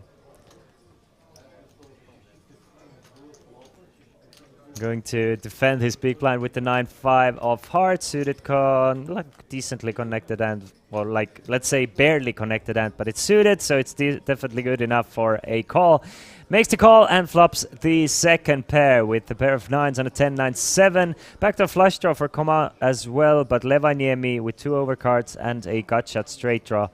Let's see if Levaniemi will even see bet this. Over and under, did these classes cost €5? Okay, I'm gonna go €10 and go under. I think they are 9.99. Meanwhile, Koma leads in for 16,000. Levaniemi goes over the top here and makes it 35. Another clickback raise from Levaniemi. He's been doing that a lot and confusing his opponents with all sorts of hands, with super strong hands, some drawing hands, some pure bluffs. And Koma is calling. No reason to start re-raising here. He's just gonna call with his pair of nines and a backdoor heart draw and just continue with caution. 135 in the middle. Would be interesting to see what happens when the turn is a blank, but that is anything but a blank. Levaniemi finds the ace of diamonds on a turn, and the weird plays continue on working out for him. This time he's gonna bet 50,000, and I think the ace of diamonds is just too much for Koma here. He might have been behind already on the flop, and now it's like... Though if I'm Komas, I'm like not sure what aces are raising the flop here with. Maybe something like ace jack of clubs, ace 10 of clubs for sure, or any ace 10 might click it back. But it's a very interesting because you don't really account for clickback ranges. This is why those like unconventional plays are sometimes very difficult to play against in a short-term poker setting. I mean, long-term it's very simple to find a strategy to counter this kind of play, but in a short-term setting these might work out because it's something that confuses your opponents a little bit. Koma showing so much weakness with the quick check after the turn. True in that sense, but I agree with you there, but the ace of diamonds after getting check raised is sort of automatic check anyway. He's never gonna lead in there, so or probably never gonna lead in on any turn that is not a diamond or a straight card. I mean a club or a straight card. So I think any card almost is a like automatic quick check back there, even if he had something like ace 10. Or a check over to your opponent, but I'm sure in live setting it's a kind of different, and you must take your 5 or 10 seconds. But online, it's some of the cards is like you don't have a lead range on that card, so you just automatically check anyway.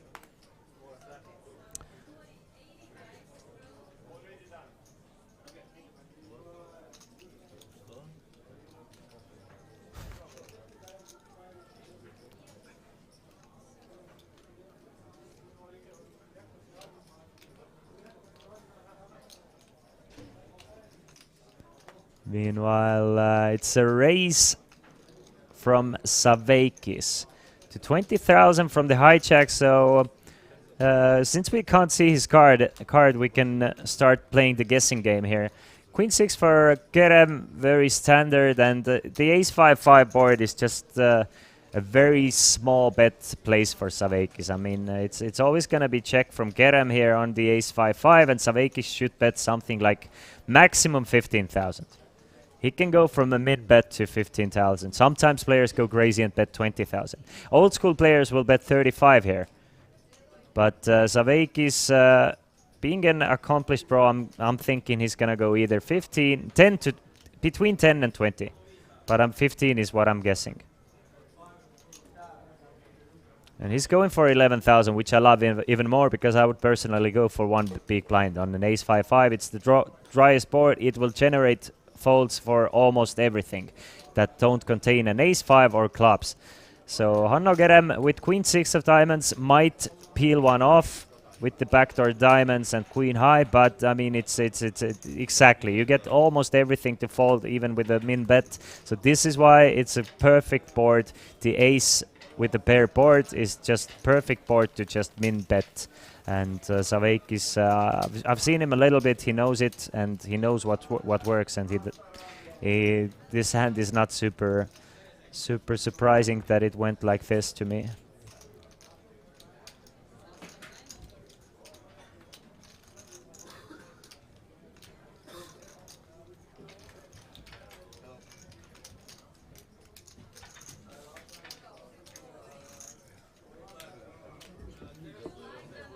Enjoying the commentary on theory, really informative. Keep it up. Thank you so much. Thank you very much. What can I play worth 3 by 5.5 and etc. tickets? I guarantee it winner is registered online event. What about other tickets? So I think what you're asking is what can you do with the tickets that you can that you win from the free buy. So the 5.5 euro tickets and 11 euro tickets and 22 euro tickets, you can mostly play satellites with them. Satellites to 55 euro tournaments or 150 euro tournaments. The 55 euro tournaments, you have a couple of Olibet tournaments happening monthly that cost 55 euros. So you can use them for the Olibet monthly tournaments or satellites to bigger events. But all of those smaller ones, besides a 150 euro ticket, are mostly played towards live festival satellites or online tournament satellites. So mostly satellite tickets, yeah. But I'm sure you can play like... those 5.5 euro tickets you can use whenever there's a chance to play like a local Olibet made event. So they sometimes make 5.5 euro special tournaments as well that you can use those tickets for. But definitely not on a daily schedule. On a daily schedule, they're mainly meant for satellite events, trying to get you in for those more expensive tournaments. Queen 7 for Levaniemi, defending the big blind, and Tuovinen opening it up, and Levaniemi goes for another lead, it seems like, on a deuce 3-7 board, flopping to top pair, so this time leads with the best of it. Bet 17,000. I'm guessing 17,000. The problem from Tuovinen is not super deep. It's a fairly standard call and float here with 2 overcards and a backdoor flush draw. But Tuovinen takes another route. He's gonna raise to 46,000, and I'm guessing it's player dependent here. It just doesn't make too much sense theory-wise, but since Levaniemi has been leading into a lot of these pots, I'm guessing Tuovinen is thinking like it's just one too many. I'm gonna take my stand here. Levaniemi has been out of line a little bit, so I'm gonna try and get him off of whatever he's doing it with. Levaniemi probably not going anywhere, though, I mean, after Tuovinen raises the flop here, Levaniemi has a bluff catcher. Tuovinen probably not raising the flop here for value with anything weaker than Queen 7. Maybe sometimes with a hand like 7-8 suited, 7-9 suited that he decided to raise, but 10-7 Tuovinen is not raising from the cutoff. Queens, neither does he raise Jack 7, Queen 7 or King 7 most likely. So it's like Ace 7 and over pairs. But once the turn goes check check, Levaniemi can feel a bit more safe.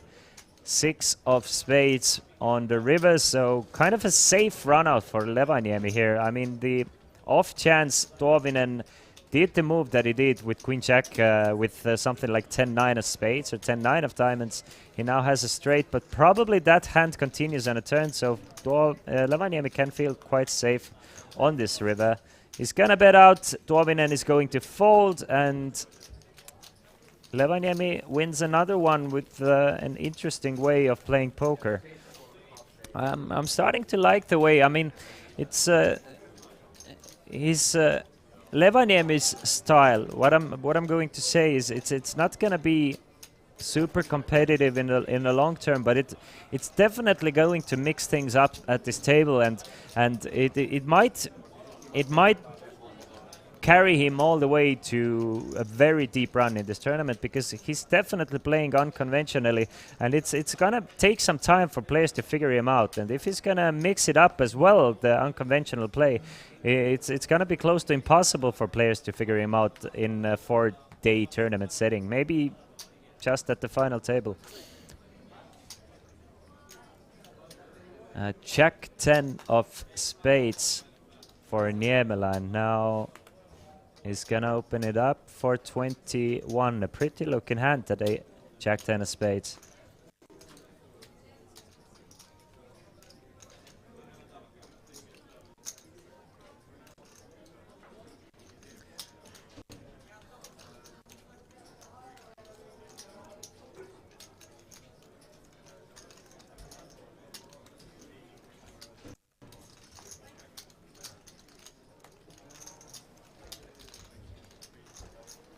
Levaniemi makes the call from small blind with 10-7 of hearts, which is definitely too wide, but he's a warrior in a sense that he's battling for these pots.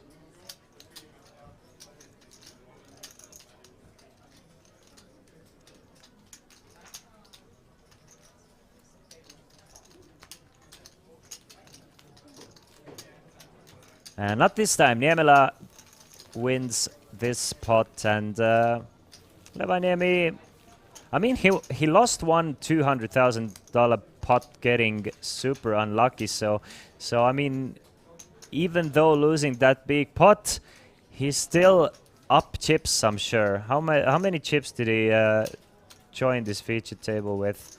He joined with 553, Levaniemi. So basically hovering around starting stack with losing a pretty big pot, meaning that he is definitely winning chips without going to showdown.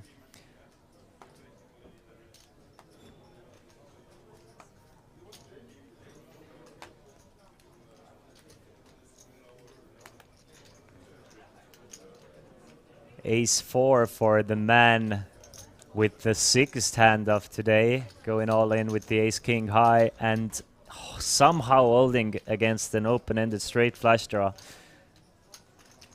making it 20,000 from the hijack, and aces galore, ladies and gentlemen. Everybody with the aces. Levaniemi finds aces. Gorobovs finds the ace. Gorobovs with the best of it, but with the worst position and with the raise and a call in front of him, it's gonna probably... It should probably be either a 3-bet or a fold. Really don't want to overcall with ace-10 out of position. It's just a very uncomfortable hand to play with because you never really know where you're at. So you kind of want to turn it into a bluff or just let it go. It's looking like he's going for the bluff option and 3-betting to 90,000. Like the sizing, like the hand choice. 120,000 even. So going 6x the regular raise. That tells me Gorobovs comes from the internet. I like it. It's going to generate a lot of folds with there being just a call in there as well, and the very active player opening. I do enjoy it. Now up to 666,000. Jan 420, blaze it, boy. The password is somewhere on the screen, Jan 420. You can see it somewhere on the screen. It might be very near to me. There. Something went into my throat there.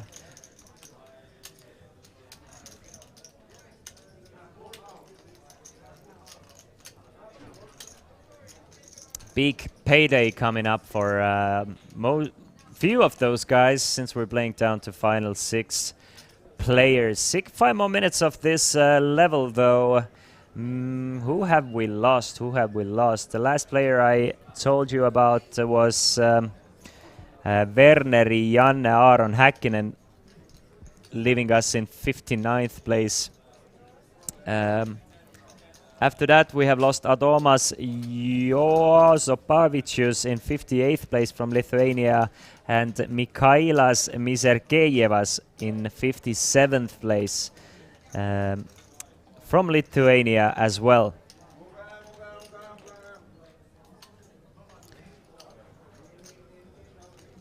When are we gonna see Kailju? Kailju is still in the tournament and crushing it. Hopefully soon, Awkward. Hopefully very, very soon. And hopefully with a monster stack. I want to see Kailju with 1 million plus. He started today with 88,000, and the fact that he's still in it, at the beginning of the day we had 88 players as well, so he was one of the shortest stacks, but he's still in it, still crushing it, and running like a man. A queen and a jack on the flop is what I can see, and it seems like it's a raised pot from our chip leader and a call from seat number 8 here.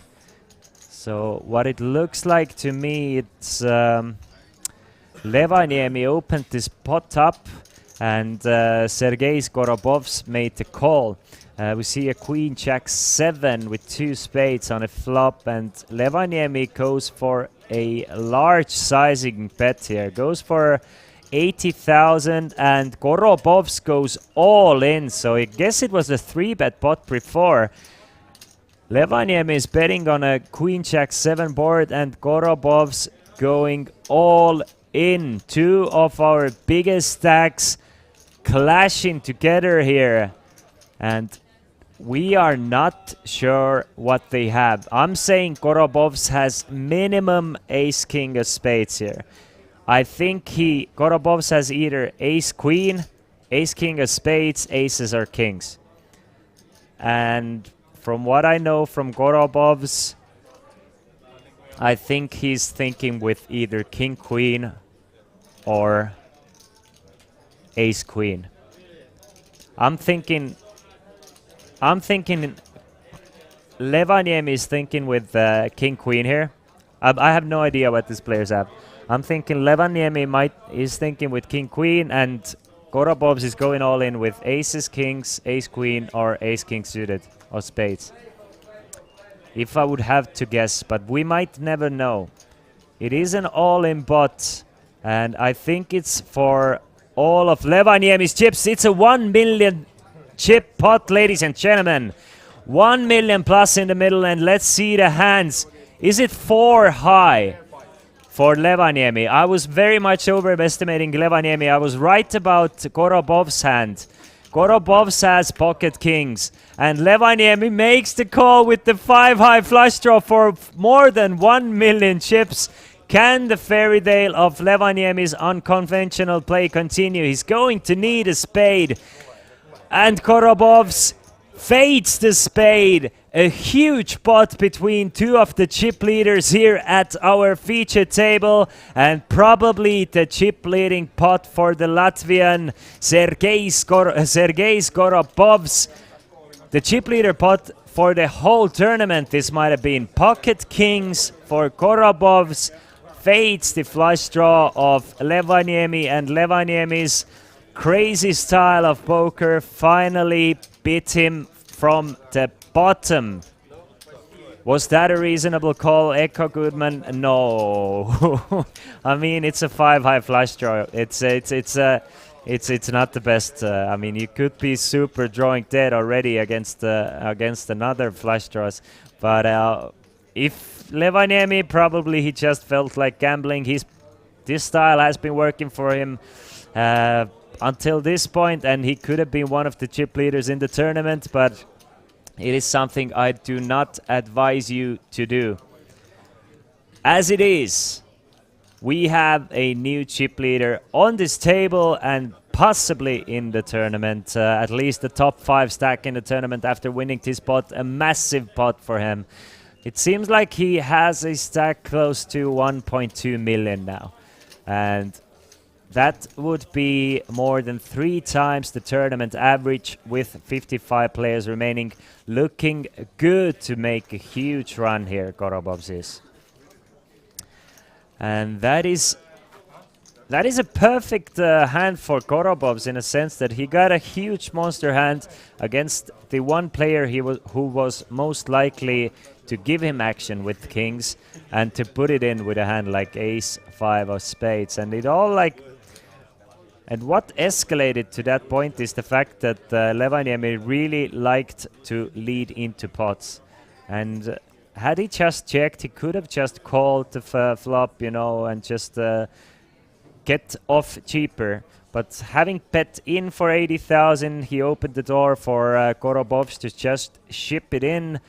His face, protect his hand, and make Levaniemi play for it all. And he did, and ended up busting the tournament. The levels will go up after this hand, and we have a new chip leader. Zaveikis now, after losing a 600k pot, he's been winning a few pots here and there, making a small comeback and looking to add another mountain of chicks because he has the aces from the button. Really hoping either Niemela or the big blind will play back at him. Niemela has the king queen. He might just 3-bet. Especially against the 20-something big blind stack, you really can put a lot of pressure on them. So Niemela will 3-bet Savveikis, and if I'm Savveikis, let's try and think about it. I think it's kind of a mix between a call and a shove, because if Savveikis doesn't really, it comes down to his game plan, right? So if Savveikis doesn't really call in this situation with hands like king queen, I don't know, what can you call with? I think it's a very narrow range that you can call with. So I'm guessing Savveikis has to shove the aces here. It might look even more, how do I say it, suspicious if he just called here. But I mean, it's just this one chance, and sometimes you have to not be polarized. Sometimes you just have to give your opponent the chance to catch up a little bit. Holding the aces, getting 1/3 of it in already. You're not risking too much in that sense, like giving your opponent good odds to off-flop you. You still have aces. Sometimes you have to be predictable. But at the same time, if you want to be perfectly balanced, and I'm guessing Savveikis does, he probably wants to shove the aces. But, I mean, in a live tournament setting, deep in a tournament, sometimes I want to be predictable. Exactly, and this is why I not predictable, but I want to be in a long term exploitable. And I'm gonna take this risk with the aces and hope my opponent catches up and feels like they are pot committed. And I'm going to make the call, even though, like, I usually just do it with the aces. I mean, that's an awful board for Savveikis here with the aces. I mean, it looks awful. It's a great board because Niemela has got the top pair. He can actually get more money from Niemela. Had he gone all in, Niemela probably would have folded, but now it's top pair for Niemela, and he might get it all. But Savveikis is looking at this board and he is hating it. He's like, God damn it, all spades, I have no spade. He's gonna end up going all in anyway, but it's just like, he probably assumes his opponent very often has something like 40%. As we can see, Niemela just has 23%. Niemela flops top pair, probably not folding.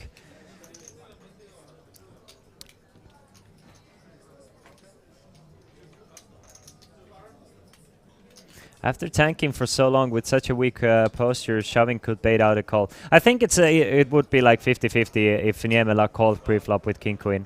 But as it is,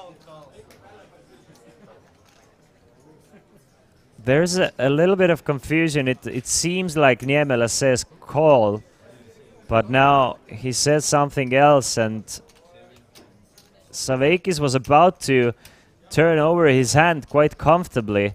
So, kind of weird. I didn't really hear what Niemela said. It really sounded like he said call, but I think he said how much.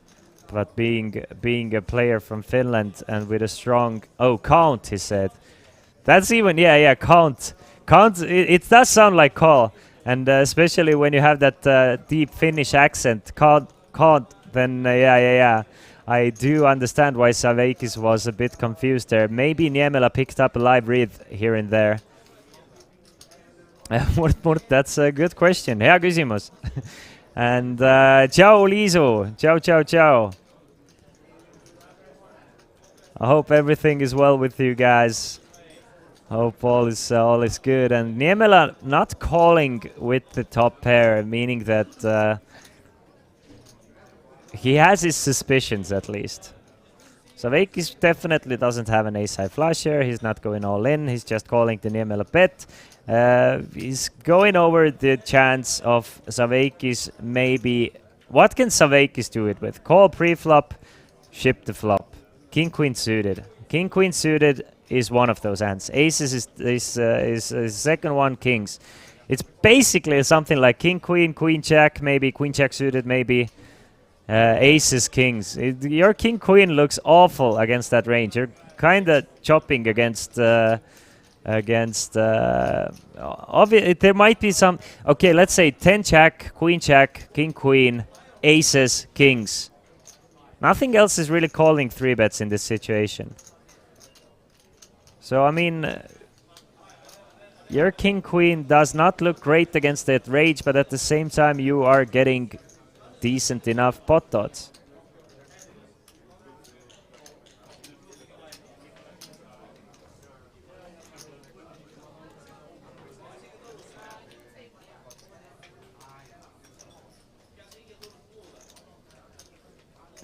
Vinny has a really bad bit story here.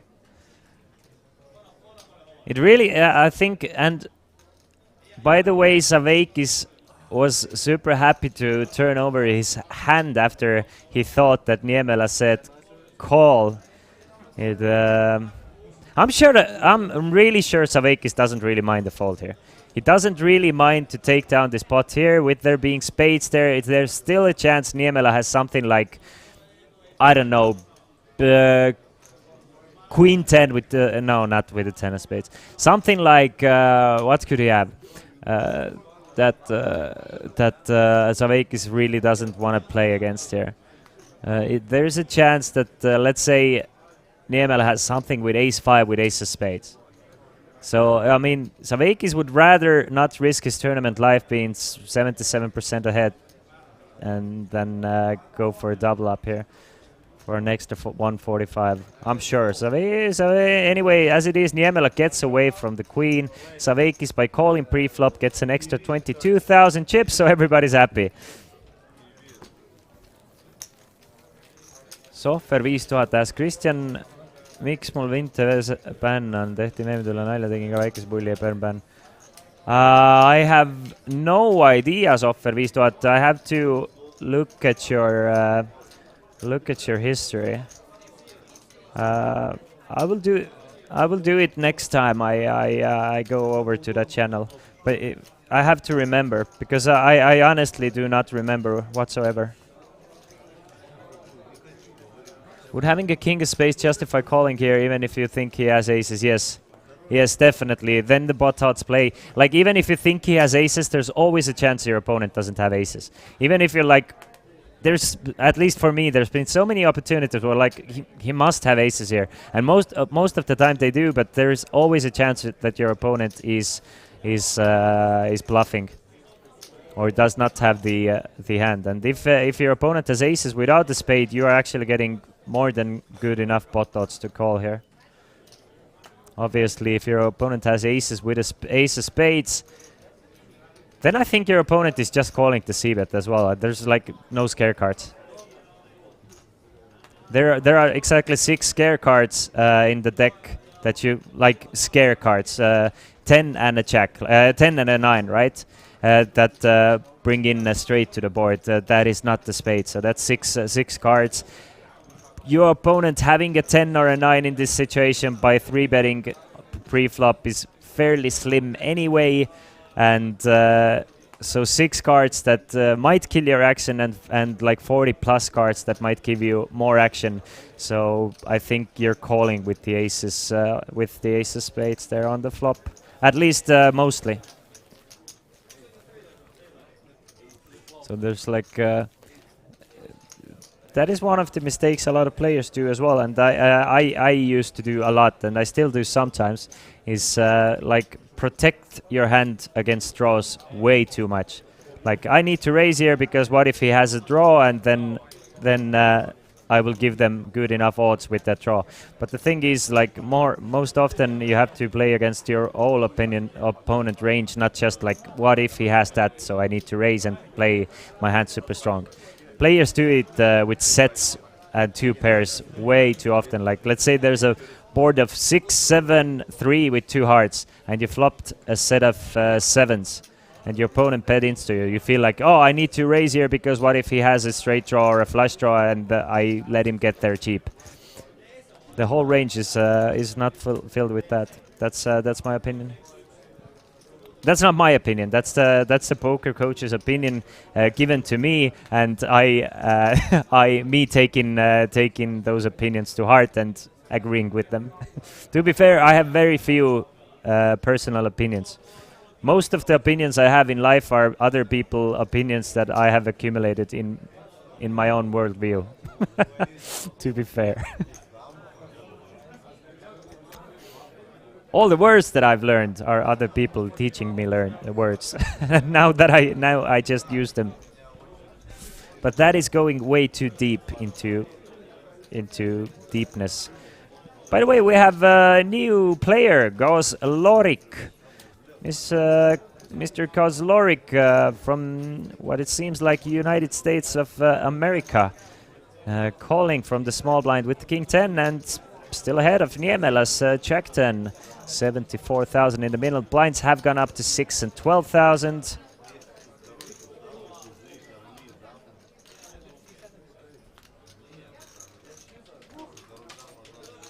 Pocket 5s and pocket, two 5s and 2 3s on the board. Kozlok did call the small bet of Niemela and now checks it over to Niemela one more time. Will Niemela slow down or will he continue here? I mean, the 5 is not as scary as it seems because Kozlorik is not calling too many 5s or 3s from the small blind. The small blind calling range does not contain almost any 3s or 5s unless they are pockets. So 5 is actually a good card for Niemela to bluff because Kozlorik range is full of hands like ace-size, flush draws and medium pocket pairs. Hands like 6s, 7s, 8s, 4s, ace-highs obviously as I said. So you kinda can keep the pressure on because I think Niemela is raising way more 3s and 5s from the cutoff. He's raising ace-3 suited, ace-5 suited, maybe possibly 5-6 suited, 5-7 suited. So he has a bit of a full house advantage as well as all the aces, kings and queens that you still want to continue betting on that board. Just because small blind does not have those aces, those 5s and 3s. Nice see, we have 49 players remaining, so the previous bust outs have been Juri Vassin in 56th place, Mika Andera Levaniemi in 55th place, as we saw, Kasparas Klesis from Lithuania in 54th, Jari Mähönen in 53rd place, Federico Luciano Cirillo 52nd place, Steven Tool in 51st place, and Toni Valtteri Ylitervo in 50th place, leaving us with 49 players remaining. 49, and we will play down to the final 6. Possibly. That's the plan, at least, to play the final table 6-handed tomorrow. If we are here still at 5 a.m. and still with 12 players remaining, I'm sure that we will take a break and come back tomorrow.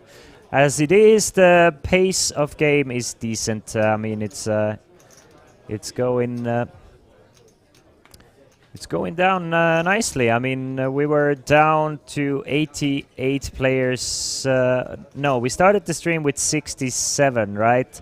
So in the first hour and something, we have lost close to 20 players, which is quite incredible. But at some point, the average stack will pick up with what it's been the whole day today, and then the bust outs will go down because it seems since the base of bust outs has been quite high. I mean, I think the average stack is back up to almost 40 big blinds now. Let's see. Yes, so almost 40 big blinds, and the level just started like 15 minutes ago. So at the end of this level, we will be above 40 big blinds again. Hey, greetings from Latvia. Nice to see Latvian first. Cooks, welcome. The Latvian we are referring, yes, he just won like 1.2 million or something chip pot with its overpair against flush draw, pair of kings against 5 deuce of spades. Got it in on a queen jack 7 2 spade board, and he was crushing it. calling instead of raising the set is what you would advise. What if the turn completes the flush, then what? The thing is, you can raise sometimes. The thing is, not every time. What you have to figure is, like, what would you do if you didn't have the set? Because if you raise every time with a set in a situation like this, how do you protect your calls? That's my problem with it. So that says, like, if you call on that board, you're saying to your opponent you never have a set there. Because when you have a set there, you're always raising. The problem is, in a one tournament setting, it doesn't matter. But if you plan on grinding tournaments and you play with the same opponents all the time, they will figure it out very quickly. And that's the problem with it. And if you never call with your sets in a situation like this, you're not protecting your calls, and that's the main and only issue there. That means that if you call there, you either have a draw or a one pair type of hand, and it's gonna be good for your opponents to pressure you out of these situations later on if the board pairs or whatever happens. The draw doesn't come in. So by calling with your sets there every now and then, you really do protect your calls. And the reason of calling with sets every time or often there is not because you want to hide the strength of your hand. That's one of the points, but it's mostly to protect you from getting abused whenever you don't call the next time. There are way more hands that you want to play as a call on a board like this than you want to play as a raise.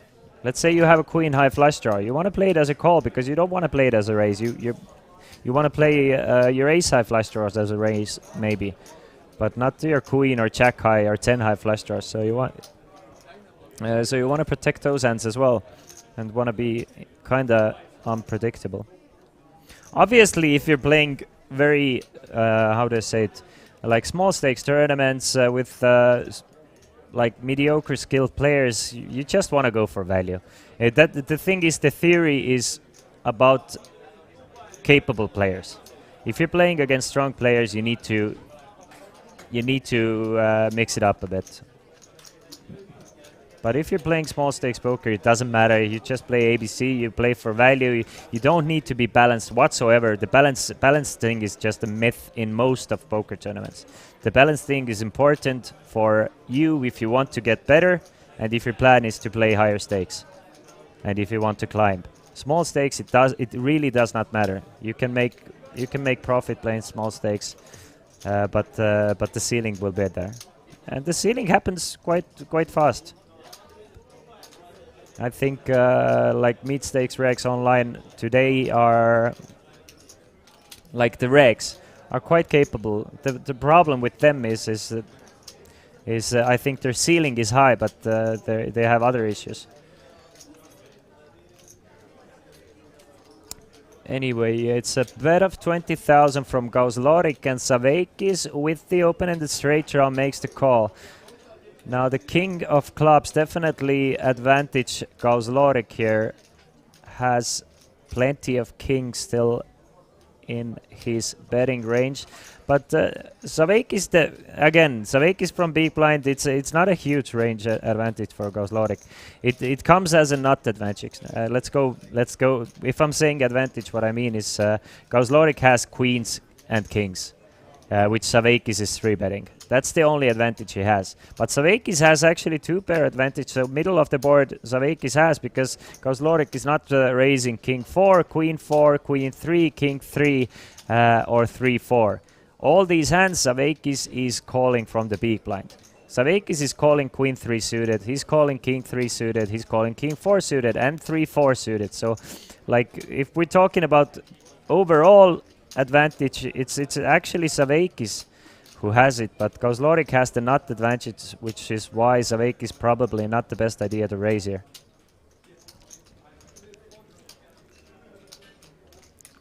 $45,000 from Gauslorik with just a 9 high, and Saveikis, I'm guessing he's gonna give it up here.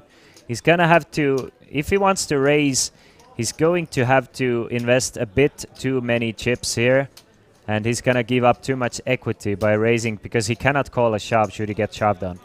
If he's gonna have to call, there's gonna be 6 pure outs for him, and he's gonna have to play out of position. So meaning he might not get paid should he get there, and if he's not gonna get there, it's gonna be way more tougher for him to steal away this pot. So he's just gonna fall to 5 deuce while we get another player here. Welcome, welcome to the table, Mr. Whoever you are.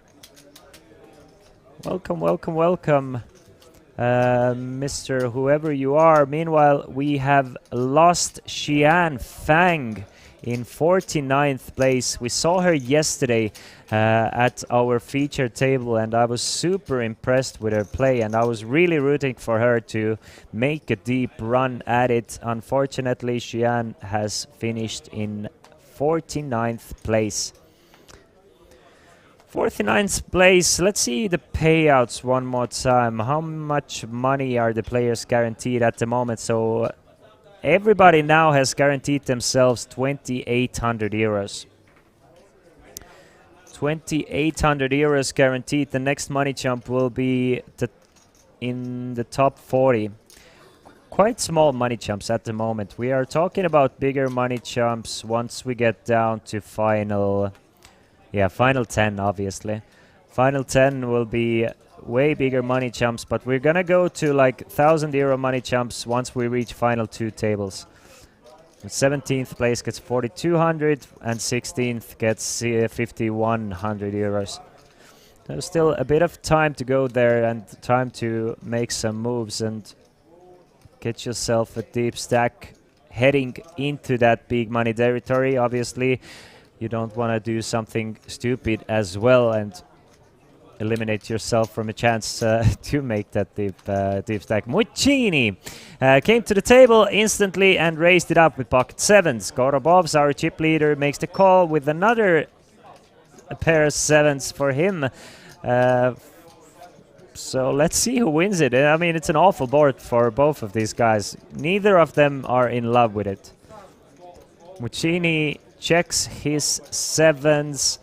Will Gorobovs try and go at it? I think Gorobovs will check it back here and just kind of wants to see what develops here, because there are plenty of hands Muccini wants to check call on the flop. So if Gorobovs bets here, he's gonna have to double barrel at least, but maybe triple barrel. But no, he thinks differently. Why I said that is that Muccini is gonna check call a lot of the ace queens, ace jacks, sometimes even something like a king jack, king 9 here that he's definitely gonna check call. So if I'm Gorobovs, I'm thinking maybe I'm gonna have to triple barrel here. But as it is, he finds a perfect hand to be up against the other pair of sevens, and just the power of position and the power of a huge stack, betting quite large on a pot, almost a pot size bet there with 60,000 on the board, getting Muccini to fold. Where did you learn English language? I think playing RuneScape, to be fair, honestly. And obviously I learned it at school, but I think playing computer games helped me a lot. Just, you know, being a kid and having to communicate with other people in English, and then obviously switching from an early age to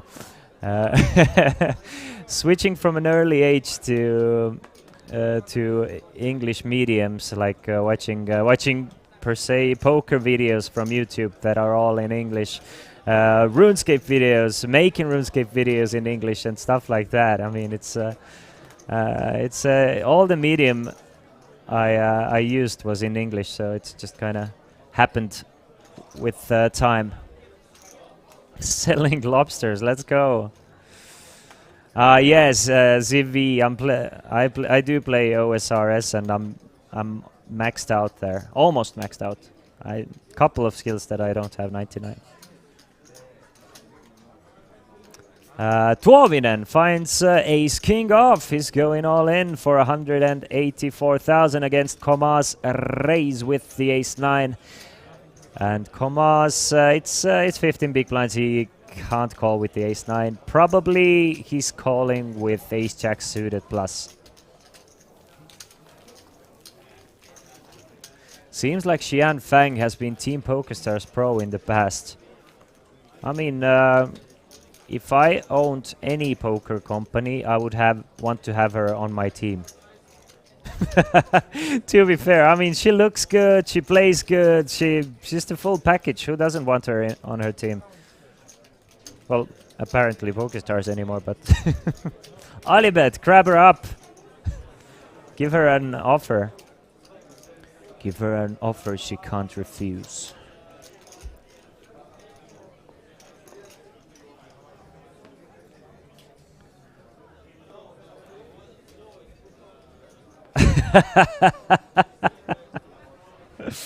Would you prefer to live in a RuneScape world or Tajikistan? Dude, that is a question I have never heard, and I don't think I know too many people who would come up with a question like that either. Hats off to your creativity on that. Was Tajikistan the country with the weird horse leader, or am I? Nah, I think I'm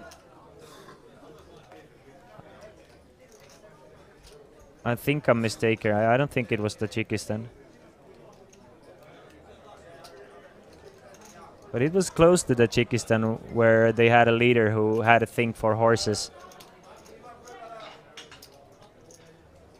So if it's not that country, I would live in Tajikistan for sure. But if I could be my character that I am in OSRS, I think I would live in Gillenor. I do have one of those blouses that has a, it's very popular in Estonia. It has your hometown written on it, so you can represent your hometown, and my hometown is Gillenor. So I'm full nerding out there.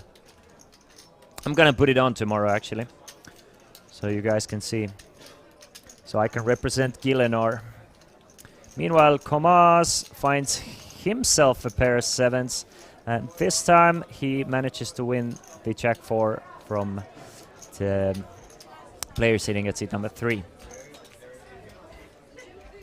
I think it was James Oliver, right, who made a story.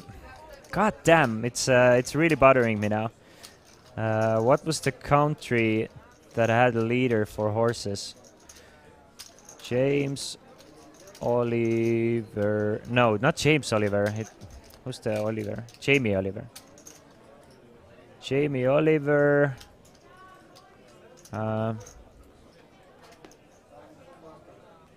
Leader. Horses. No. God damn. Not Jamie Oliver. It was James Oliver.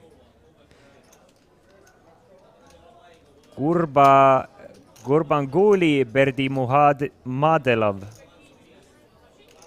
is what I mean. Turkmenistan. Turkmenistan was the country I was thinking of. I don't want to live in Turkmenistan, but I don't mind living in Tajikistan. That's what I was thinking. You can... that's what I meant. I meant the James Oliver piece on it. He made a piece on Turkmenistan, and it was quite exciting.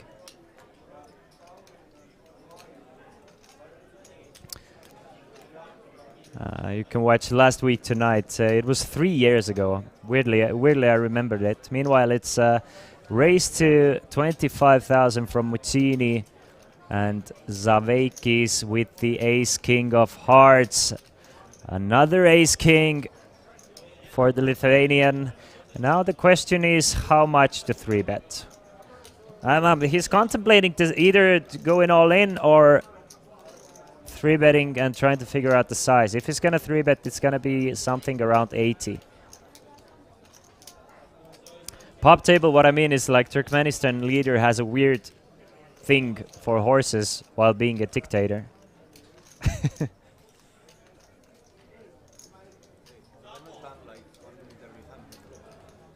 He's gonna take his time trying to figure out if it's gonna be better to 3-bet against Muccini or just go all in. Maybe he can, how often he can imply his, or get his opponent to shove, 4-bet shove with a weaker ace if he just 3-bets. And I'm thinking something like 80k would make a lot of sense, but he might not agree with me. Let's see. Seems a bit less. Goes for 72,000, so a bit less than third. So increases the chance for Muccini, at least. It looks like Muccini. By going smaller, it looks there's a bigger chance for Savekis to maybe fold to a 3-bet and that he's just making a move. Obviously, the other part is if he has a super strong hand, maybe he's trying to real mean of shoving there. It's a good size. It's a very good size from Savekis.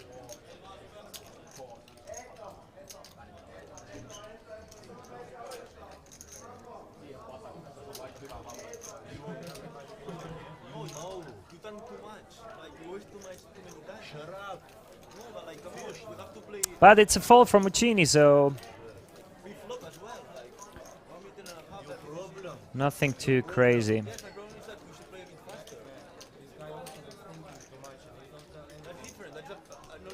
I have some information as well for you guys watching the stream after the break. So after 27 minutes and 45 seconds, we're gonna go on a small break, and once we come back, if you're rooting for someone else, maybe your favorite is coming to your feature table because yeah,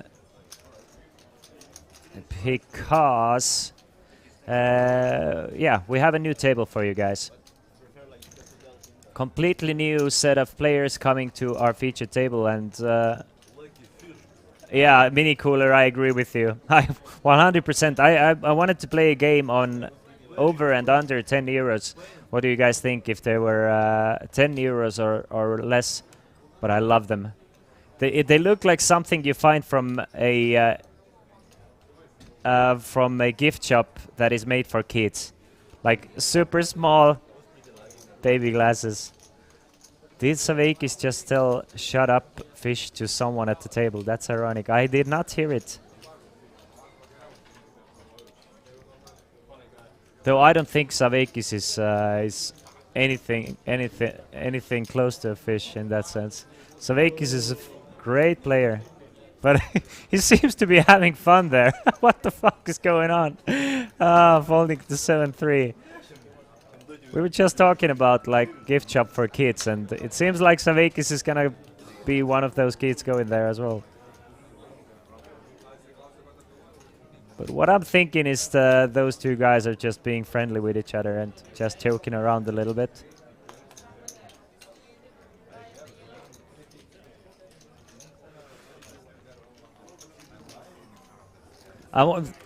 They look very uncomfortable, don't they? They look like they're gonna hurt my ears if I'm wearing those sunglasses all too often.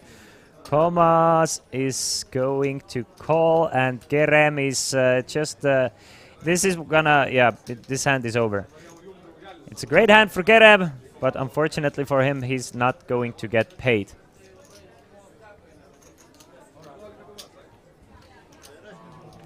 But you can't fault Komas for trying. I mean, Kerem has been super tight, hasn't played any hands, so finally finds queens, but unfortunately for him, no one has anything, especially Komas, who just has the 6-3.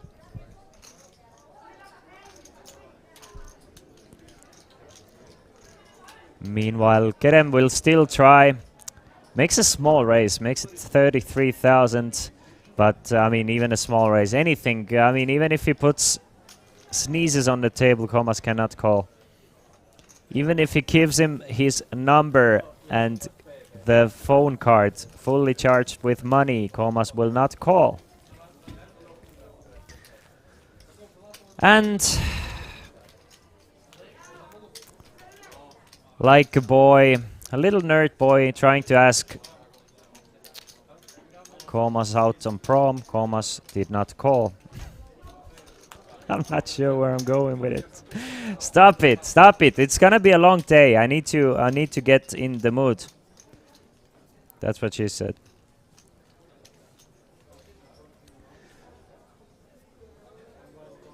"48 players remaining still, so the bust outs have quieted down considerably. Haven't lost a player in quite a few minutes here.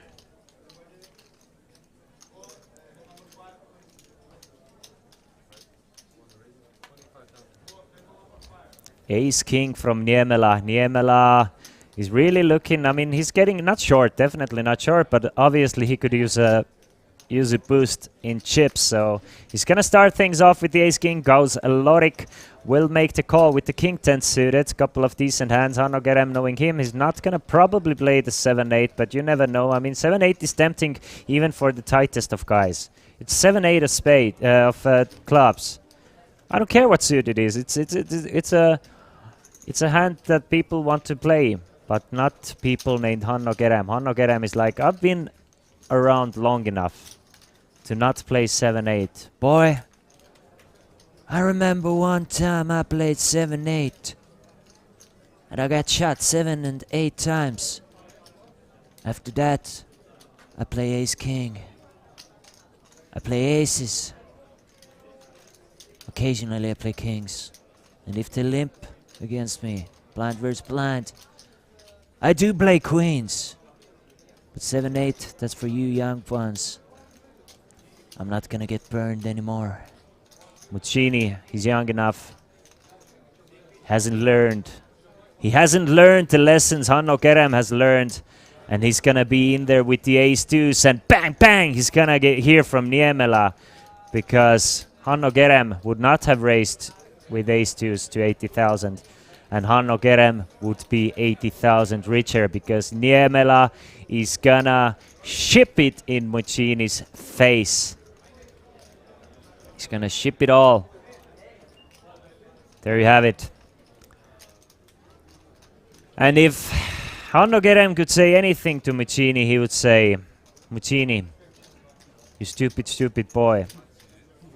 You haven't learned, haven't you? You're still young. You still have your whole life in front of you. You haven't gone broke as much as I have. Stay away from trouble, Muccini. Don't raise with ace-2s. And Muccini will fold, giving away 80,000 of his hard-earned chips just to prove a point.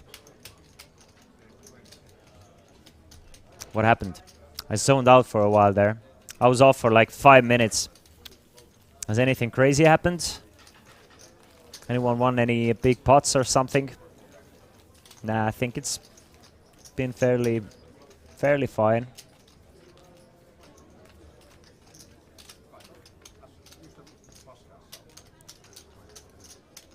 Has anyone seen Juris? Juris!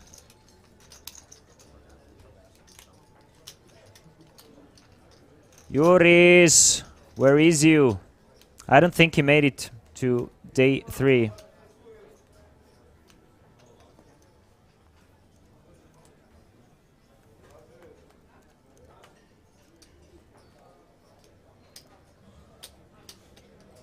I know Juris is anywhere. Niemela! Back-to-back ace-kings for Mr. Niemela here. Niemela is on a roll with the ace-kings. He's like Muccini. You want to try it again? You want to try it again, or have you learned your lesson?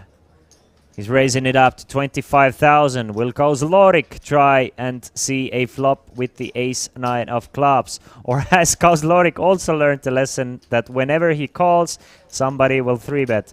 No, Kozlorik is like, oh, this 3-betting thing seems to be working for everybody. Let me try. And then there's Niemela coming into the pot and saying, haven't you learned anything? Never mind. Now it's Muccini. He's like, I tried for one time with the ace-2s. I have learned. I sat next to Hanno Kerem. Hanno Kerem told me, boy, stay away from trouble. Play ace-king. Maybe sometimes queens, but mostly aces and kings and ace-kings. Muccini, this is your time to prove yourself to Mr. Hanno Kerem and show that you are not just a weak ace-2s man. You can do it. 4-bet the ace-king and put Niemela in a tough spot, kinda. Ace, king off. And Kozlorik is like, guys, why are you doing this to me? Anytime I call you 3-bet, anytime I 3-bet, you 4-bet. I just want to play some poker. But Kozlorik is not sitting next to Hanno Kerem. Hanno Kerem cannot give him the wiseness he has learned throughout life to stay away from trouble. Kozlorik, you need to stay away from trouble. You see ace-9, you fold. You see ace-queen, you fold instantly. And Muccini, 4 bets.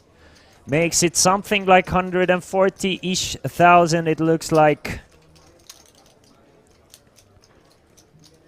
161,000. This is starting to look weird for Niemela, because it's like I have a strong hand, right? But I'm getting 3-bet from a guy who hasn't 3-bet before. He's just called every time.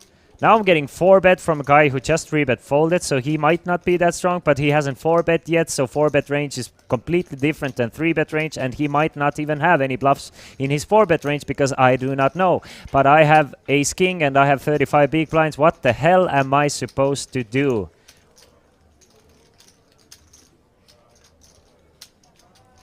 You know what you're supposed to do, Niemela?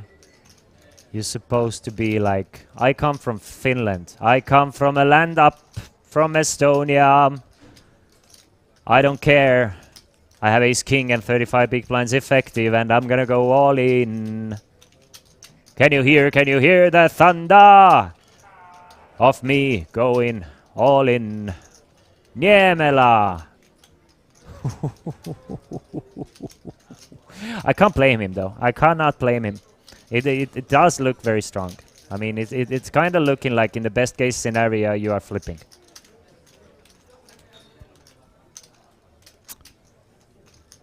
I honestly cannot blame him from folding the ace-king off. It's like very rarely you see bluffs there. I don't think most people are balanced in the 4-betting range, meaning that most people just 4-bet for value. And in a situation like this, the 4-bet value hand is maybe check-check, probably not, but it's gonna be queen-queen and ace-king. And against that range, your ace-king is not looking great. Anyway, Muccini gets everything back that he just lost with the ace-deuce after learning the ways of life from Hanno Kerem. After learning from the sensei of Hanno Kerem, the young grasshopper is back up to 600,000 in chips.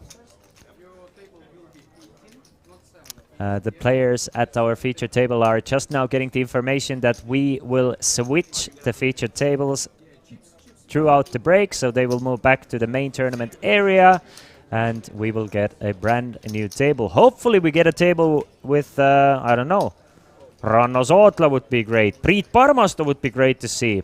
Any of the local big stacks would be great to see, because we've seen 3 days of Estonian short stacks.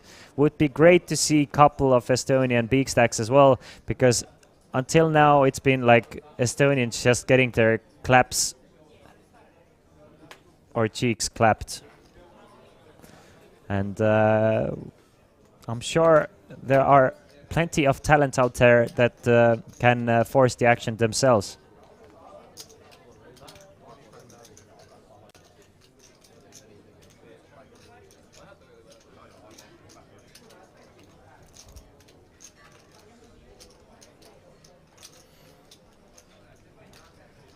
Hanno Kerem facing a raise from Komas, having pocket sixes.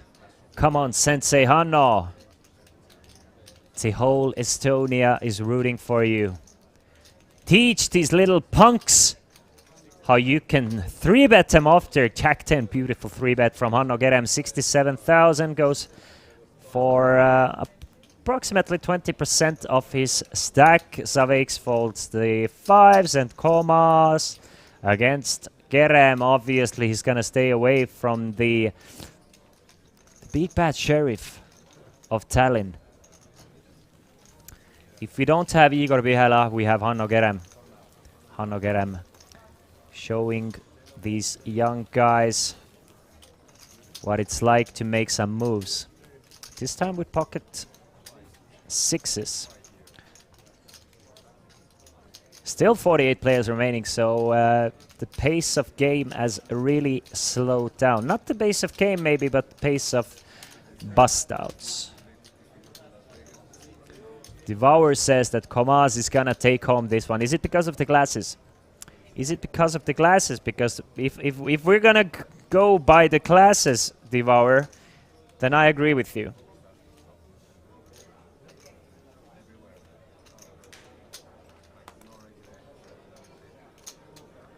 Devour, can you tell me, is Komaz living and playing in Estonia? Like, is he a resident?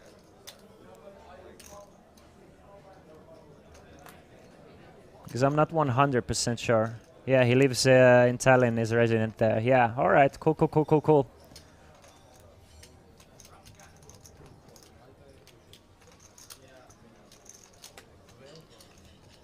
Meanwhile, Saveikis with the Jack-7. Everybody has folded to the Lithuanian, who can be dangerous from any position.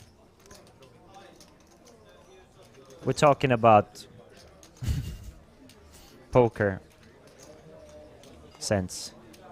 Niemela can see a flop with Jack-6. I think Jack-6 wants to mostly check back, but sometimes you want to isolate, because it's not like... I think it's a bit too strong to isolate, so I mean it's fine. Fine to check back to Jack-6 and see a flop of deuce 5-8 with 2 clubs. So Saveikis with a couple of backdoors, Niemela with backdoor straight draws, but both players still with Jack high. 7 kicker actually plays should it go to showdown. But it's not going to, because Saveikis is going to bet and Niemela he's not gonna do anything with a hand like Jack-6 here. Caster guy, why do you not participate in this tournament? Because honestly, I've been commentating on Kings of Tallinn for how many years it has been. I think for the past 5 years. So it's something I look forward to every year, commentating on the Kings of Tallinn festival.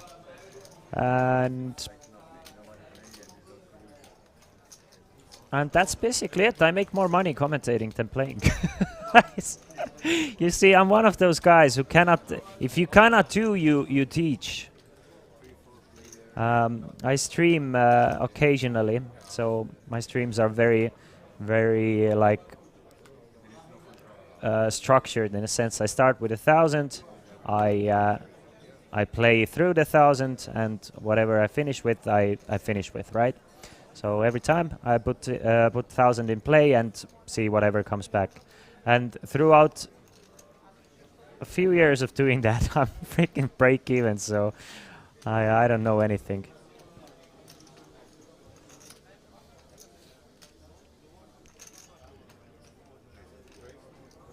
But I do love to study the game of poker. Meanwhile, Muccini has come into this table with his guns blazing. I mean, he's been playing fairly active. He has a stack to do it with as well. And he's gonna open it up to 25,000, especially having the chip leader to his left. You would think that he's gonna tighten up a little bit, but noticing that the chip leader isn't really punishing his loose opens, he feels free to open a hand like Jack-8 of hearts. From the hijack, Tuovinen is not gonna let it happen though. Tuovinen realizes that Muccini has been active. He's taking the weak ace as a 3-bet bluff and is happy to rake in those extra 31,000 in chips. By the way, guys, I still want to remind you that the free buy tournament... Has it started already? Yeah, it started. Freaking, I forgot all about it. Come on and register to the free buy tournament, all you guys. The password is Big Payday, and you get a chance to get a free ticket to the €150 Kings of Tallinn online event starting today. So take part of it, and if you want to have a chance of Kings of Tallinn trophy and you're not here in Tallinn, you can't play live, then today at, what is it? I think it's 8 or 9 p.m. 8 p.m. local time, so 2 hours and 30 minutes from now will be a €150 progressive knockout tournament with €5,000 guaranteed in the prize pool. Come and join that tournament. It's the more of you, the merrier.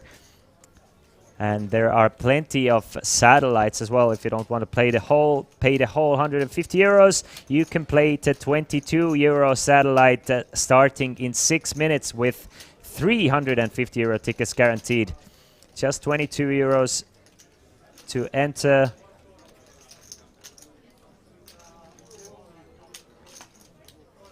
So come on. Come on, y'all. Come on, join the party, y'all.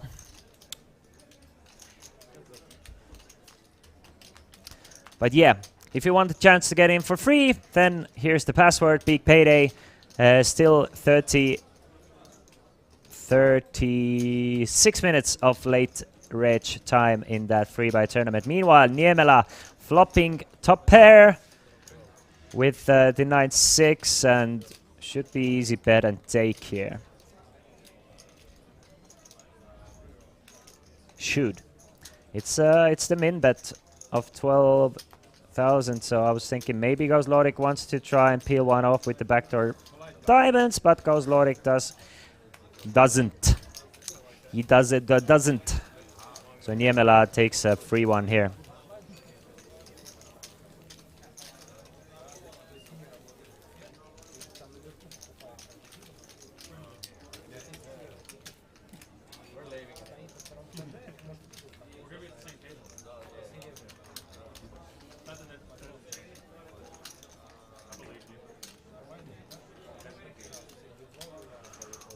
All right. 10 more minutes of this fantastic feature table. The first couple hours has been entertaining, in my opinion.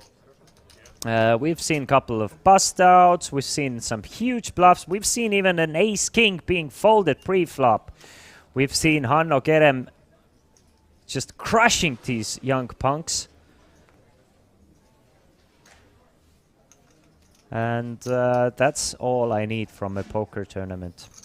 And that is all I get. Hopefully, actually, we get more. And the action continues. The next table will be as entertaining. Obviously, we're going to get even deeper and deeper the more the time ticks. The money is getting more serious, obviously, and we are playing for 140,000 euros here, guys. Everybody making the final table of 6 will guarantee themselves more than 20,000 euros, 22,500 euros, and the final table will give out the lion's share of the whole prize pool.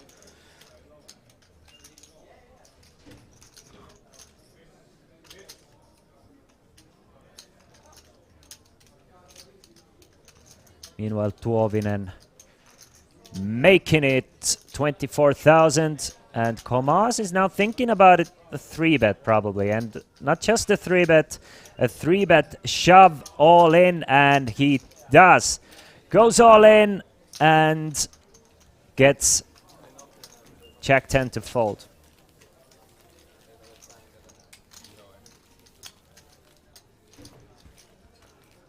Tuovinen now our shortest stack, still with 222,000. Hanno Kerem with 26 big blinds and 314,000.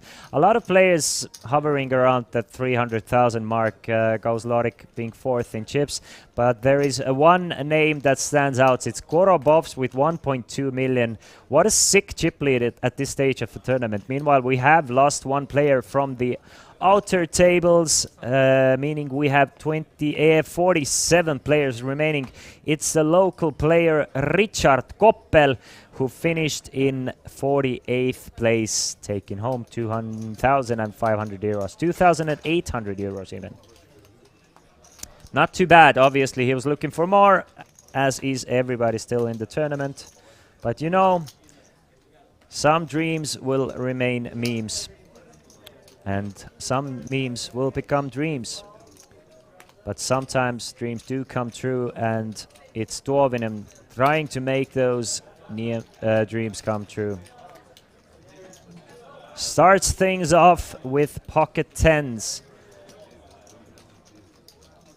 We found a customer possibly. I mean, it should be a fairly standard call here with 10-9. It's gonna be an awful shape pre-flop against Tuovinen's pocket 10s. But 10-9 with just 12,000 more to call. Kerem will start things off with calling. So two of the shorter stacks knocking heads here. Kerem, I mean, it's not the worst flop for Kerem. It's a 8-high board with Kerem has 2 overcards, backdoor flush draw, backdoor straight draw. So should Tuominen bet something like less than 20,000, Kerem should peel one off, I think. Niemela looks like he is lost and should be skiing in Panika cross-country skiing championships.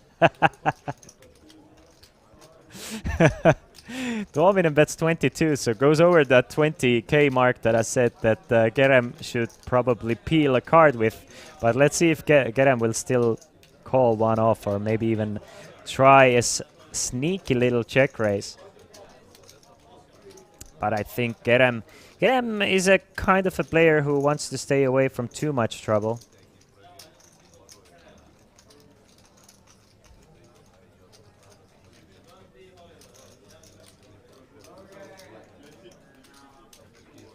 Yeah, that's the survivor's mentality that Mr. Kerem has.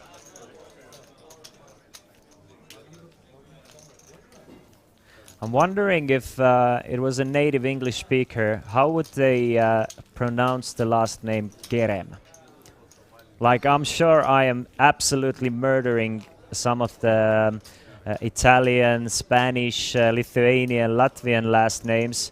I think I'm doing fine with the Swedish and Finnish last names and Estonian, obviously. But I'm wondering how, if they saw the last name Kerem, how they would Kirim.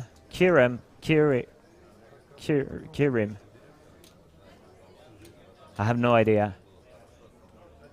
How would a native... do we have any native English speakers? How would you pronounce Kerem? Or maybe it is Kerem. Kerem. Caramel. Korobovs with ace queen off. Just few more minutes until we finish with this feature table. Opens it up to 24,000. And Niemela, if once was not good enough, if twice was not good enough, then maybe 3 times ace king for Niemela would do the trick.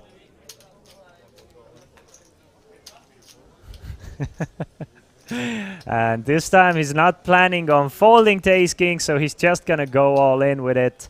Might even get a call. I mean, he might get a call from Korobovs.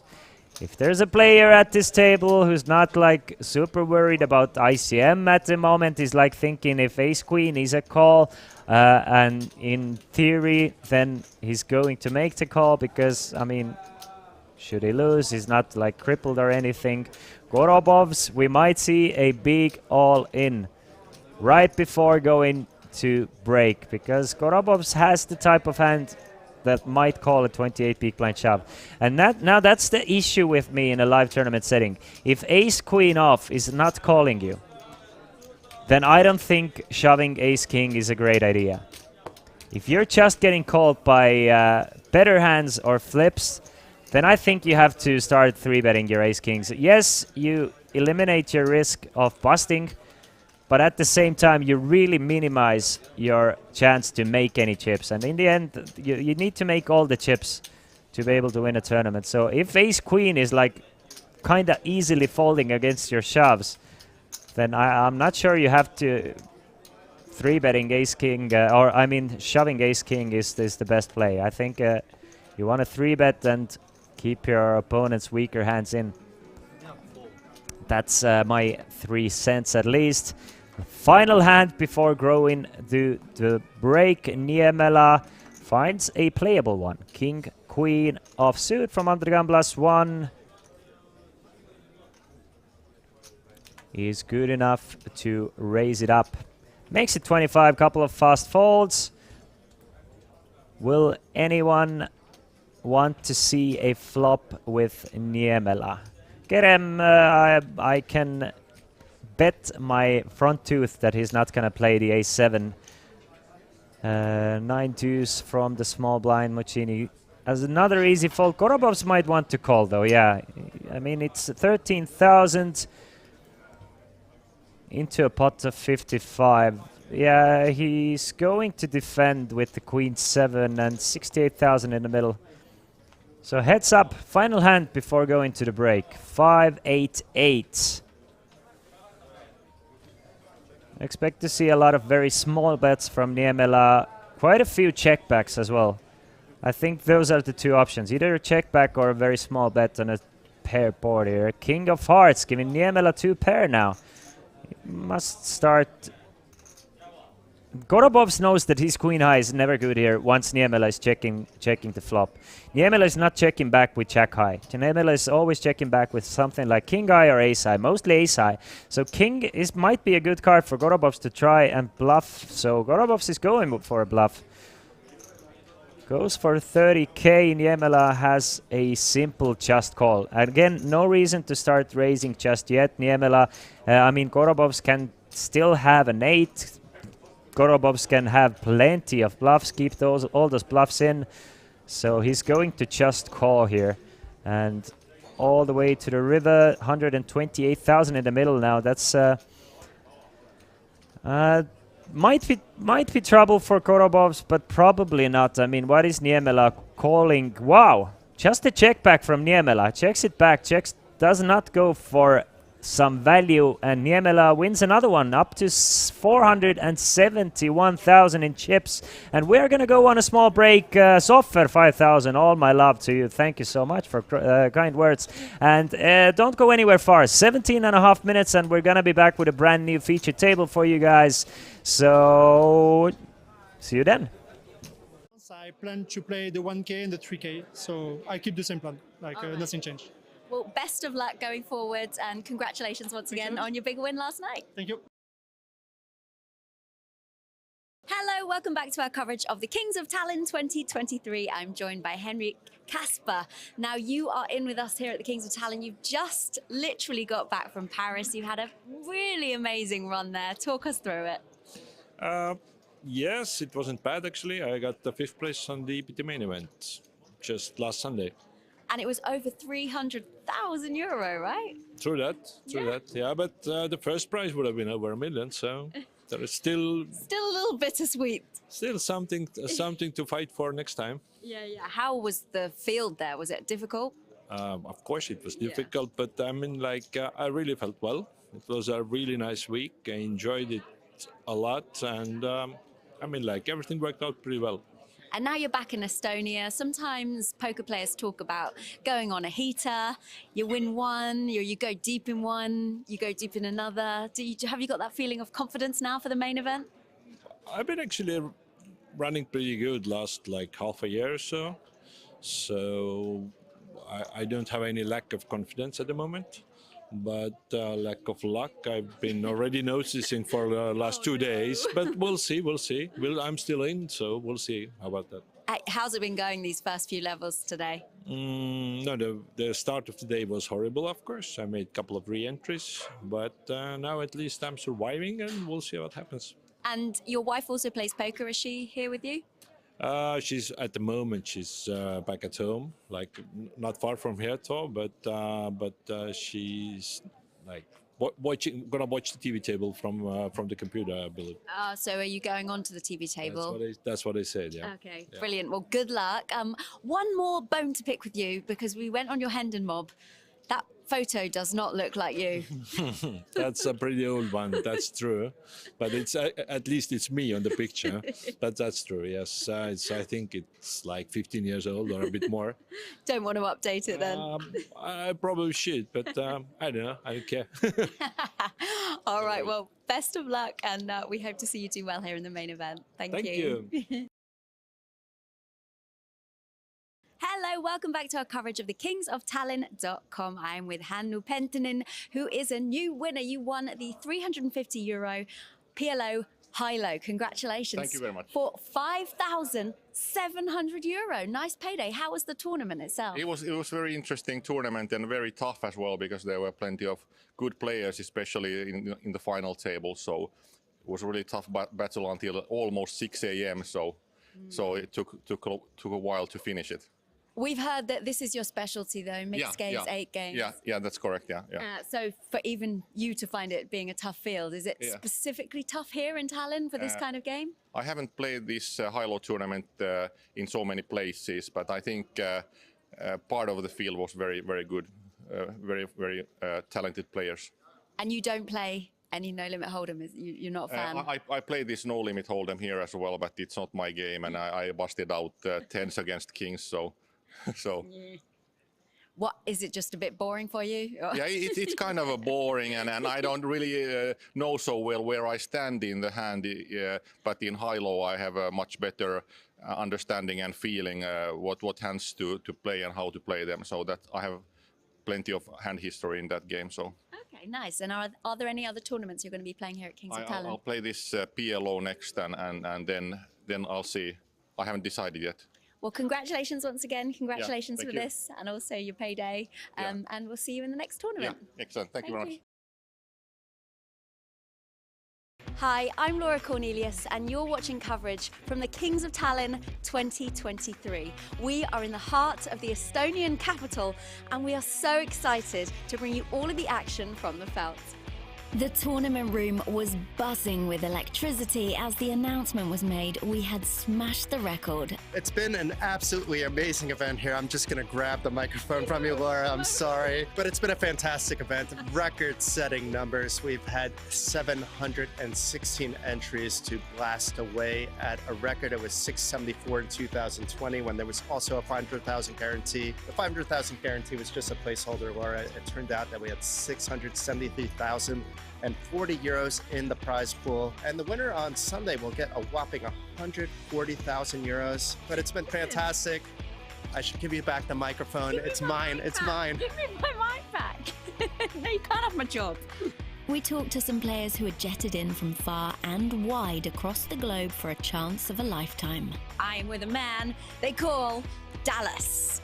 You have come all the way from America. Yes, Seattle, Washington. Wow, that is quite the journey. Talk us through why you're here, because you like a game called Svitten, right? That's correct. We've played a home game for 30 years or more, and about 10 years ago, somebody brought a new game, as everybody's doing all the time, and said, we should play this game, this is fun. And so we played, and now it's become our favorite game, and it's Svitten. 7 years ago, we found Kings of Tallinn, and we were going to come, and then we hesitated, and then COVID hit, and then I said, I'm getting too old, I'm going.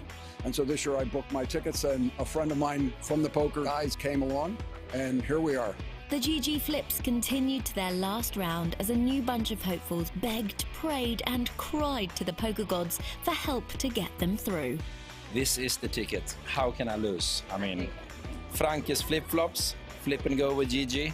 In Tallinn, Kings of Tallinn. No, they didn't allow me. They said, you smell too bad, shower more. So unfair. I mean, look, it's a sign. Table 33, seat 6. That's 6. 6. And all my letters, if you spell out a name, is 33 letters. Bad. That's bad. That's bad. 3. 3. So unfair. Flush.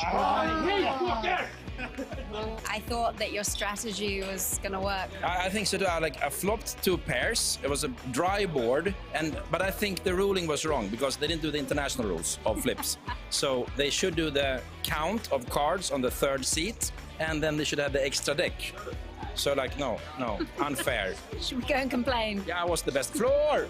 Off the felt, much fun was also had as players hit the rail and soaked up all the entertainment on offer. You ever done it before? Have you tried? Just once, so I will beat him, probably. You're cheating. How can you cheat? Yeah, slow. Finished. Yeah. 28, 28. Come on! You can already see Left, the difference. bottom, bottom right, bottom right, bottom right. Left, bottom. Middle, bottom right. Left, right. Left, right. You're really not helping Right. her, actually. Right. Bottom right, bottom right. I told you! She did it!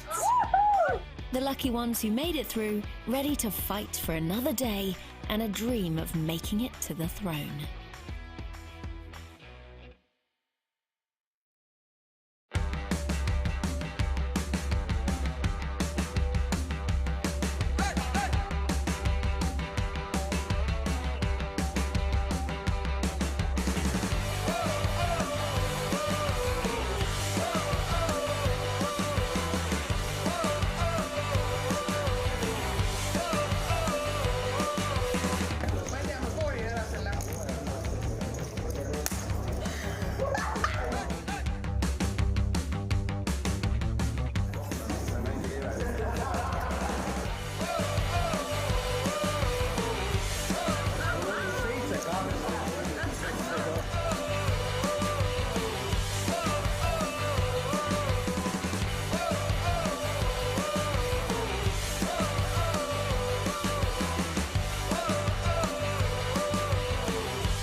welcome back to our coverage of the Kings of Tallinn 2023. I am with a man they call Dallas. You have come all the way from America. Yes, Seattle, Washington. Wow, that is quite the journey. How long did that take you to get here? 12 hours. Is that all? Yeah, I it's thought a longer. 10-hour flight from Seattle to Amsterdam. Well, then 2-hour layover and then 2 hours here. Okay, So I was going to 14 say. really. I was going to say that definitely isn't a direct flight. No, definitely not. Definitely not. Talk us through why you're here, because you like a game called Svitten, right? That's correct. We've played a home game for 30 years or more. And about 10 years ago, somebody brought a new game, as everybody's doing all the time, and said, we should play this game. This is fun. And so we played, and now it's become our favorite game, and it's Svitten. Svitten Special. So you've looked everywhere. Where can I play this game? Yes, as a tournament. As a tournament. And about, I don't know, 7 years ago, we found Kings of Tallinn. And we were going to come, and then we hesitated, and then COVID hit, and then I said, I'm getting too old, I'm going. And so this year I booked my tickets, and a friend of mine from the poker guys came along, and here we are. Amazing. It's such a good story. And I play in only the fun things. He plays in the No Limit Hold'em, although we both played in the Svitten tournament. Yeah, so for anyone that doesn't know what Svitten is, how to play, give us a sort of brief rundown. It's, what is it? Oh, it's draw poker and Omaha at the same time. 5-card draw and Omaha at the same time. It sounds fun. It is fun. It is fun. And the bonus of the whole trip was I cashed. Amazing. Yes, How yes, much? it is amazing. Which tournament? In Svitten, of course. But is there just one Svitten tournament this whole There's time only we're one here? Svitten tournament. Of course, there should be one every day, but there's only one Svitten tournament, and I placed third. I was very happy. It's great. And my buddy was blogging back home with all our poker. Well, our poker club we're very self-deprecating. We call our poker club the Idiots Poker Club. Hi, guys.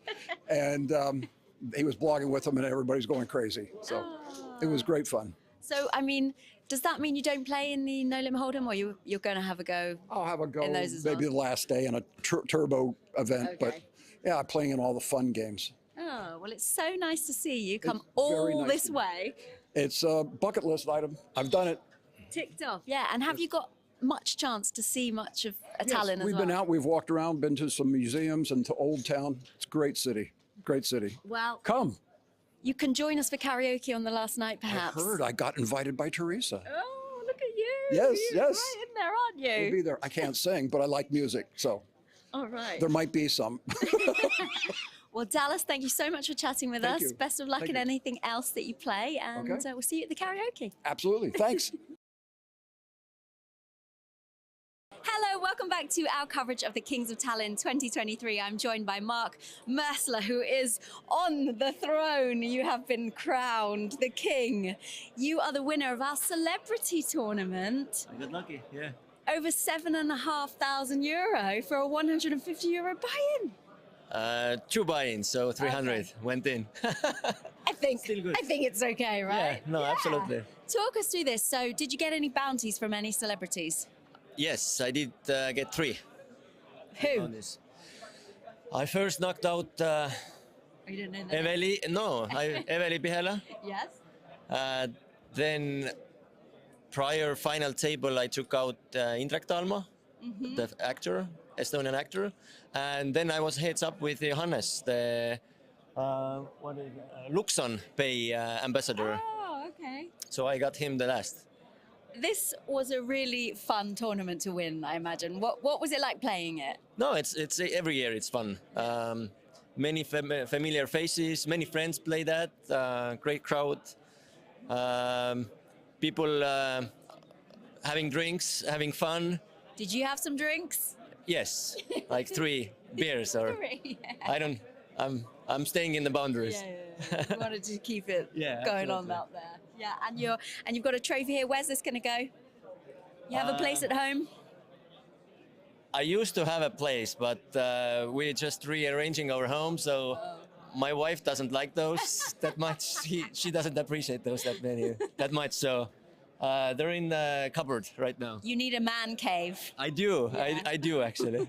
I do. All right, well, thank you so much for talking to us, and congratulations once again. Thank you very Good much. luck. All right. Hello, welcome back to our coverage of the Kings of Tallinn 2023. I'm joined now by Espen Sandvik. How is the main event going for you? Yeah, it's going good. I'm playing good, and I like 40k. I didn't have too many big hands, so hopefully the big hands will come and the stack will grow. And no setups, please. We'll try our best. But I will wait for the setups my way, day 2, day 3. All right, that sounds good. You're moving to the TV table. Yeah. Is that right? Yeah. Does that affect how you play, or do you play the same? Yeah, kind of. I don't like the attention, but I like the pressure it brings on people, and I try to exploit that. And I'm pretty certain in my play, so I don't care. But yeah. I like the poker side of the attention, but not you understand. Yeah, I get it. Yeah. You're from Norway. Are there many other Norwegians here? Is there rivalry between the Norwegians and the Estonians? It's not too many Norwegians here, unfortunately. They like the Kulbet thing. So, and it was many of them went to another festival just before this. So I think we are like 10, 15 people, but maybe 500 Finnish. But really nice people, especially the Finnish. And I really enjoy it. I hope there will be more next year. You did really well last year in Scoop, didn't you, online? Yeah, very good. The Scoop and You don't remember? Yeah, and there's so many Scoop and W Cup, so I lose a little bit track. But yeah, it was last year. Three titles and a WSOP bracelet, like kind of in the last couple of years too. Yeah, good. But W Cup was very bad, and but this yeah. So Scoop is coming up soon, and I hope. These were mostly in mixed games, though, right? Do you prefer to play these now over Hold'em? A lot of people prefer them once they start playing them, right? They're more exciting. I prefer both. Okay, well, I like the mixed. The Hold'em is more interesting game, but mixed games is also funny. Yeah. Well, we hope to see you. Are you going to be playing some other games here in Kings of Tallinn? I've been playing basically every tournament almost, so probably yes. We are going for tighten the team competition. Okay, so you got to win one, we think. The odds surely are on you. I won one, but I lost. I won one tournament, but I lost the rest. So. Already, you've won one here? Yeah. Oh, we've missed it. Okay, which one did you win? Bounty. Oh. Bounty. I have a tradition in Tallinn to take one title every trip. Well, it's done. Yeah. Nothing left to do now. I want to become number 3 in the main event. Yeah. It's for the money. Well, we're going to watch your progress. We're going to hopefully see you take this one down as well. I'm sure you can do it. Yeah, it's only 450 people to beat and a lot of smart guys. But yeah, pretty easy. Thank you. Hello and welcome to the capital of Estonia for the largest poker tournament in the north, the Kings of Tallinn 2023. Welcome back. I hope you guys are ready for a brand new feature table, and what a feature table it is, especially for us local viewers, and for you local viewers, you get to watch one of the crowd favorites and one of the biggest names in Estonian poker scene, Ranno Sootla, joining us at this feature table. Going over everybody who will join us, it is going to be Artyom Gonzarenko sitting at seat number 1, bringing in 312,000 in chips. Ranno Sootla sitting at seat number 2 with 407,000 in chips. Mikko Hermanni Miettinen from Finland, 275,000 in chips, sitting at seat number 3. Seat number 4 belongs to Ignas Vaitulionis from Lithuania with 758,000. Antti Veteläinen from Finland sitting at seat number 5 with 302,000. One and only player with more than 1 million in chips is Oskar Skylums from Latvia, 1,017,000. Then our shortest stack at this feature table, Magnus Pukk, sitting at seat number 7, and rounding things up is Taago Tamm from Estonia with 395,000. My name is Christian Laas, and we are playing Kings of Tallinn main event, and we will play down to the final table today. Everybody has guaranteed themselves close to 3,000 euros at the moment. The buy-in was 1,100 euros, generating a prize pool of 690 or close to 700,000 euros in total. Winner gets 140,000 and 100 euros to be exact. I'm sure that 100 at least will be part of the tip for the winner. Just up to a final table or to a winner, up to a final table. It was my guess that we're gonna reach the final table or the final 6. That was the plan, approximately 5 a.m. So I think the players will be like super exhausted to play down to the winner. It's not gonna be fair. They have been playing since 12 p.m. today, so they're going on their 6th hour now. And it's gonna be many, many hours more. We are still very deep stacked, and Kailums flops A and opening the straight draw against Dagodam's Queen 10. It was Dagodam opening it up to 32,000 pre-flop, and Kailums making the call from the small blind. Interesting. Blinds have gone up to 8,000, 16,000. Ailio box takes, Ailio casino queen. 51,000 is the bet from Dagodam. Let's see if Kailums elects to just call. It would make the most amount of sense.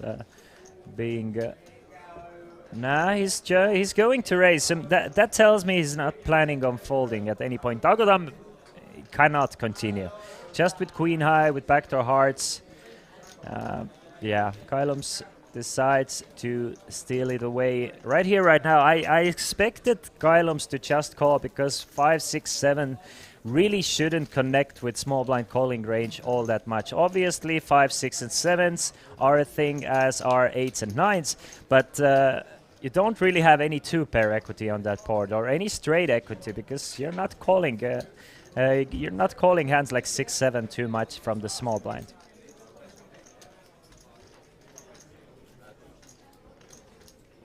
Boxdeck says, I've been up 37 hours now, need some action to keep going. Let's go, Kings of Tallinn family. 37 hours, my man. I hope you stuck with just alcohol. Actually, I don't know if I hope. Anyway, stay safe, Boxdex. And Boxdex, if you need some stimulating action, there's going to be a Kings of Tallinn online event today. 150 euros is the buy-in. Starting time is 8 p.m. local time. So in about 2 hours. And everybody who cannot be playing the live tournament and still want a chance for the trophy, come on and join the Kings of Tallinn 2023 online progressive bounty tournament. 5,000 euros guaranteed. At the moment, just 7 players registered. Very good chance to get a trophy. Very good chance for even maybe some sort of overlay. Probably not. Hopefully there's going to be plenty of players. But, you know, since a lot of them are playing the live tournaments, this is the day before the final day. So this is the last chance to get a live tournament. Meanwhile, Magnus Book goes all in with Jack-6. Not really sure why he chose the Jack-6 to do it with. Kailums makes the call with the Ace-8. Well, Magnus definitely had full orbit to wait there. Didn't have to put the chips in from the small blind with the Jack-6. But we can see he has 2 live cards and has hit one of those live cards. Jack on the flop. Meaning Kailums needs running hearts, so straight cards, or the ace on the river, and now just the ace on the river.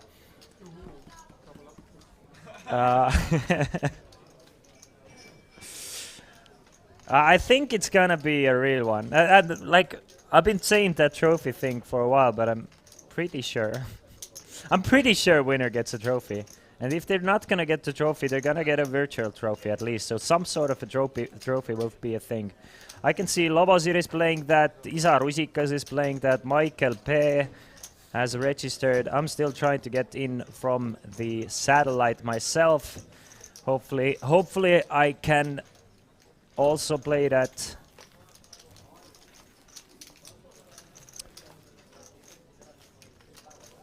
So why not, Casino Queen? Come and join the party. Take it away from all these greedy greedy, pesky non-Estonians.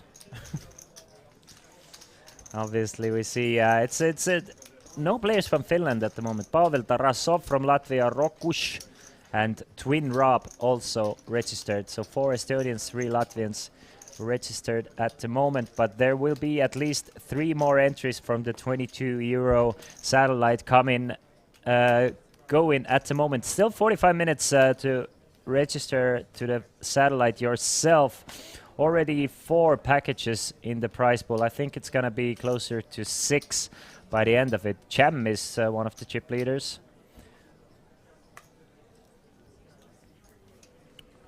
Which is trying to get in from the satellite. Yeah, exactly. Very similar to Ops. And Magnus Book now back in it with 210,000 after getting lucky with the Jack 6. Dogodam, Ace 5 and less than 20 big blinds, blind versus blind. I can see him going all in here, and there you have it. You can see it too now. He does go all in, and Gonzarenko has the Queen 4, so it is possible for your opponent to have the Queen 4 if you go all in blind versus blind with Ace 5. For me, it's usually always like Queens, Jacks, Ace Queen or something like that for my opponent, and instantly getting called. 47 players remaining out of 716. Viveri, you are 100% correct. There you go. There's a virtual trophy for you, Viveri. Average stack is 457,000. So we're back down to 30 big blinds average, but this is going to go down.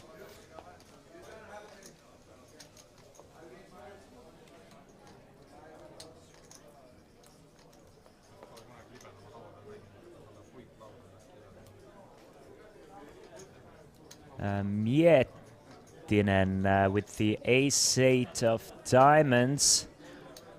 Brand new tables, I don't know too much about these guys. I do know something about the Lithuanian with 758,000 sitting at seat number 4. I don't know. How many Lithuanians do I have in the chat? I'm pretty sure you guys know Vaitu Leonis as well, who is a high-stakes tournament player online. He plays 10k buy-ins online, etc. So the highest stakes online player you can find without sharing any screen names. Meanwhile, Book is going all in with the pocket 5s. Gonzarenko with the King Queen of clubs. So this has to be a very super high level feature table at the moment. Well, if we already have 2 of the highest stakes players in the world sitting right next to each other, with Ranno Sootla from Estonia, the only bracelet winner from Estonia, and sitting seat number 4 being a huge high stakes reg from Lithuania. Probably not the best seat draw from Sootla, having a high stakes crusher to your left, but I mean, whatever these 2 guys do, I trust them, and I trust to be correct. And we can, as viewers, can try and guess. Let's play the guessing game. Whenever Ranno Sootla or seat number 4, I can't remember the last. Vaitu Leonis is in play. We can try and guess what they will do. We can try and guess what the sizings are to see if we can play close to how the high stakes pros are playing.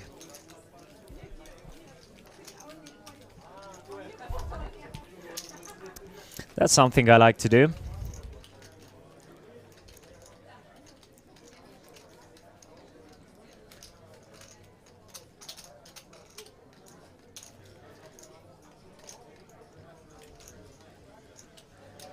Let's see about Vaitu Leonis' hand and mob. Has he transitioned over to the live scene as well? Because we know that Ranno Sootla is crushing online, but he is also he has also transitioned very well into the live scene.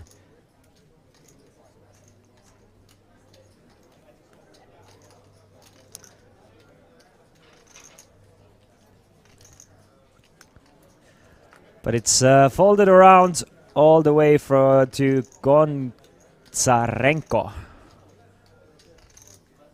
From the button, doesn't want to go after the button. Ranno Sotla looks super super interested in the pot without before looking at his cards. So trying to figure out how often can he limp, how often can he raise, does he have to give it up?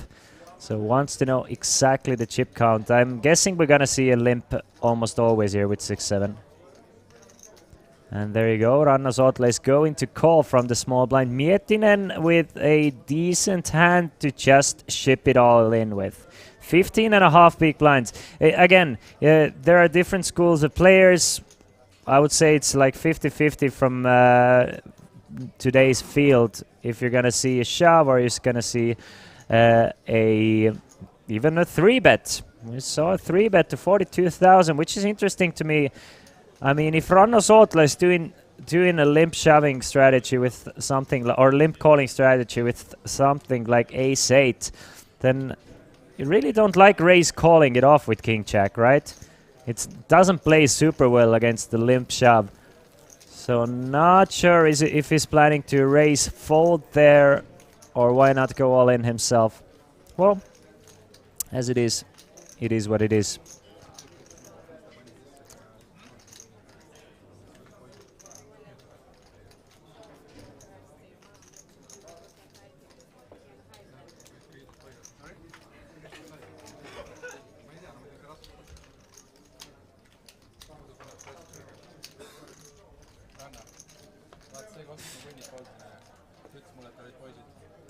White to Leon is having really good run this year.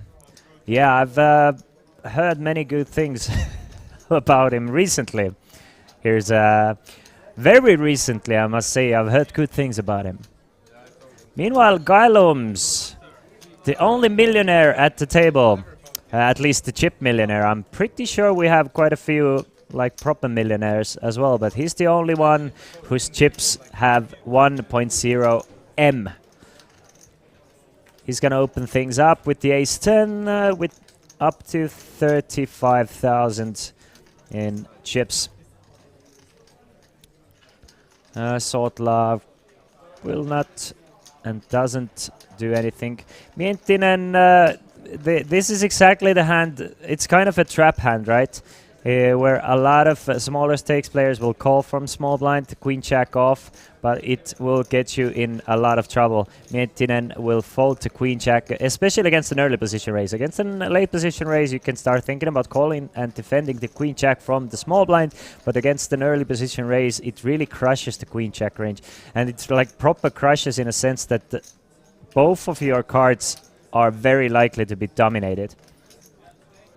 Because what is a player supposed to open from underground +1? Obviously, you see variations from the supposed opening ranges, but it's gonna be ace-10 plus, right? Ace jack, ace queen, ace king. Pocket pairs, obviously. Let's go with 5s plus. If you're a big stack, you can go with all pocket pairs, but 5 plus. 10s, jacks, queens, kings, aces absolutely crush your range. So king, queens, everything, it just crushes queen jacks so hard. But Gailums does does flop a top pair here and goes for about 50% of the pot with a 45k bet. White Tulonis flops a pair of his own with the king 7. But just lets it go, realizes that even though he might be ahead here, it's gonna be super tough for king 7 to play against any sort of pressure, because there is almost no good run out for you. Besides king or a 7, there is you're not happy about a diamond, especially not happy about a jack or an 8 or a 6 coming up. You're kind of hating a queen or an ace, so you're not gonna be gonna get any clean runouts all that often and you're playing out of position. In position, I'm thinking he's probably gonna peel one off and see what develops.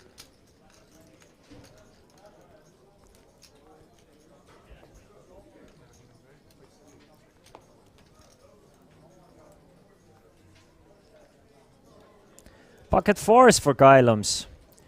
From under the gun this time, I mean, having the chip lead, he can definitely keep the pressure on and open the pocket fours here. If you have something like less than 30, 300k, maybe even less than 400k, you want to start folding the small pocket fares from under the gun, having a couple of big stacks at your table who have been active as well.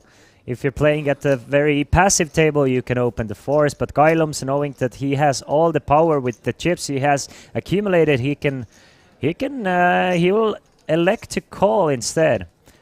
I'm guessing that is because there are a couple of strong players with 3-bet shoving stacks here. Example number 1, Gonzarenko, 3-bet shoving stack. Example number 2, Ranno Sootla, 3-bet shoving stack. Example number 3, Miettinen, 3-bet shoving stack. Again, 3 players in a row coming after him who can very easily 3-bet shove, and pocket fours don't play well against 3-bet shoves.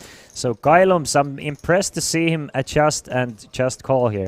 Even though I thought that he can definitely raise the pocket fours, the more that I think about it, the table full of 3-bet shoving stacks from under the gun, I'm starting to like limping more. Now it's gonna be interesting to see how he reacts to getting raised from Miettinen. It's never gonna be a weak raise. It's almost it doesn't. Miettinen doesn't even have to be balanced here. He always gonna have a strong range, and the strong range is wide enough for Kylums to have to figure it out, because the strong range also contains hands like King Queen suited, Ace Jack suited, Ace King, as well as Aces, Kings, Queens, Jacks, 10s, 9s maybe. So it's a wide enough range that he doesn't have to be super balanced. He just needs to be strong against the chip leader here, because he's risking a lot of his chips. And now we can see that Kylums is still ahead with his pair of fours, and a bet of 35,000 will probably get looked up. Miettinen will ship it all in on a diamond. Ace, King, maybe Ace or King. He's even gonna, well, maybe not ship it all in. Maybe he's gonna go for like 50 on a turn. But it would make, ah, wow, look at that. That's a raise.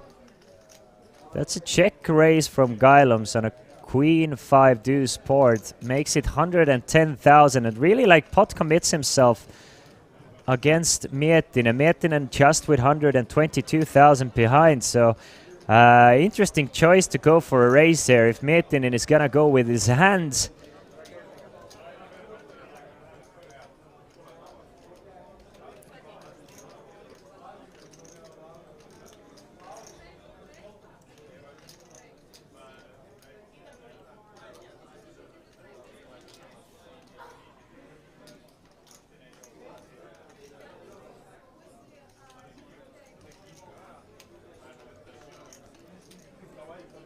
and Miettinen hasn't folded. Lovosir, there are about 40, there was 47 players remaining at the start of this hand. Maybe we have lost a couple. If we have lost anyone, I will let you know whenever we get a chance. It is an interesting spot here between Miettinen and Kylums though.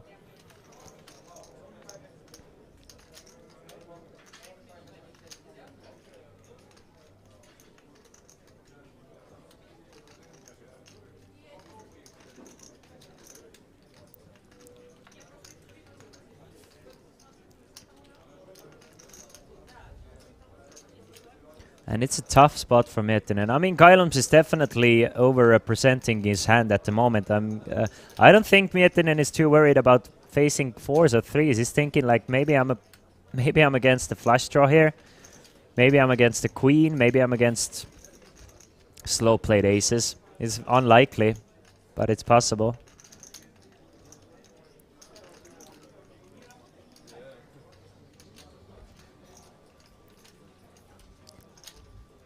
Tough one to figure out for Kylums. I mean Miettinen, sorry. Kylums has already made his decision. If Miettinen goes all in, maybe Kylums will be back in the tank. But after thinking that long, I think Kailums might end up just calling here.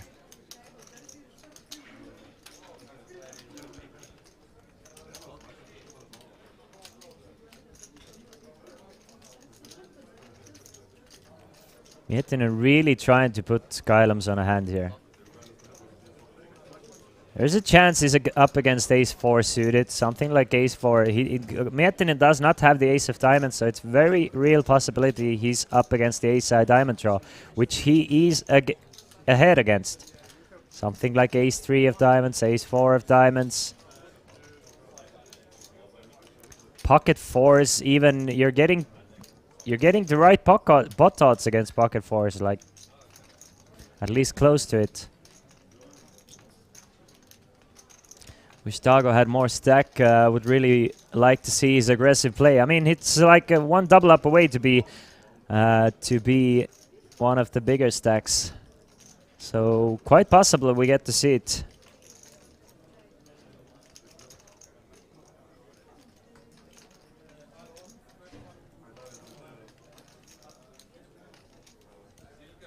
It's been in a tank for about 3 minutes now.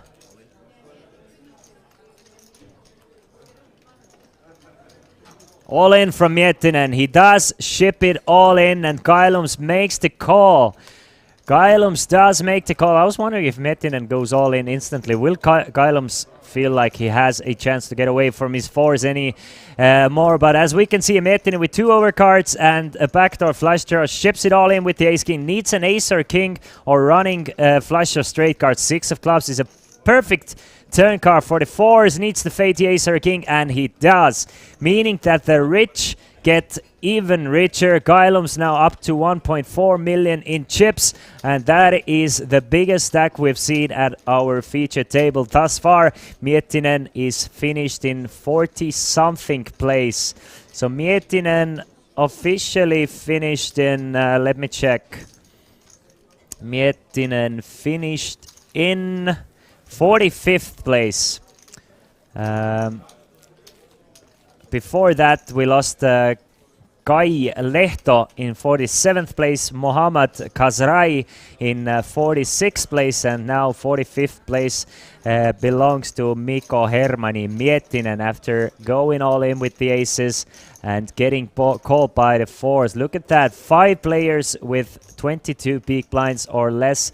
So not a super deep stacked featured table, but one of those guys has it all. It's Kailums with 1.4 million. No headphones allowed at the table, question mark, or they were too big for Kailums. I don't think the headphones are allowed because we do have RFID technology. So to be fair and to have the integrity of the game in mind for all the players, I don't think the phones or headphones are allowed. Besides the dealer, of course, who is talking with the tracker. Good morning. Is there some vodka boozers at the table? No. Everybody has been playing super solid, super tight. No crazy fins, no nothing. It's been a very high-level poker tournament. Talking about high-level, look at that. Bracelet winner himself. Total high-stakes crusher. Ranno Sotla going after the blinds with the ace-7. Vaitu Leonis, another high-stakes crusher with the jack-10 and position on Ranno Sotla. I mean, he is not going to make life easy for Ranno Sotla. That I am 100% sure of.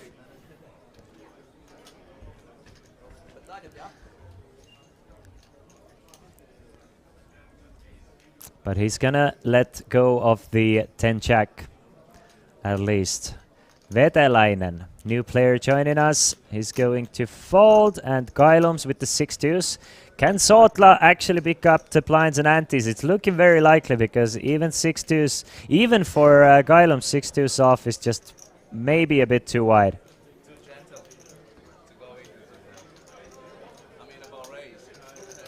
So after a big hand win, they took the headphones. Is that fair to the guy who lost? Obviously, he's not getting fed any information, but that's just a security measure. The thing is, if there is a big hand going and people don't notice it before, they're not gonna bother the hand in that sense that they're not gonna influence any decisions, and they're not gonna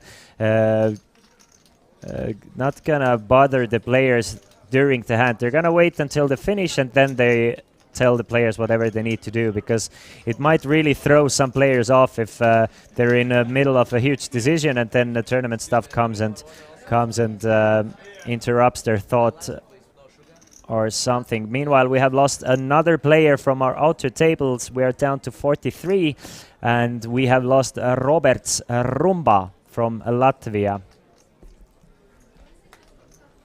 Roberts Rumba has busted the tournament in 44th place. Next money jump is once we reach final 40. White to Leonis. Not too many live results for White to Leonis. I think there's just two live results from 500 euro tournaments. Obviously, he cashed the 2022 World Series of Poker 1, 2, 3, 4, 5, 6, 7, 8 times. It's World Series of Poker online events. No final tables, but one close run with the 20th place finish. Opens it up with the 10-8 and gets everybody to fold, so nice aggressive play. That's what I expect to see from White to Leonis. I mean, having position on possibly the most dangerous player who is also short stacks, it's just great for White to Leonis. Obviously, he has the tournament peak stack to his left, but as long as the tournament peak stack will let him get away with it every now and then, I'm expecting White to Leonis to be either the most aggressive or the second most aggressive player at the tournament. Is Jarttu still in?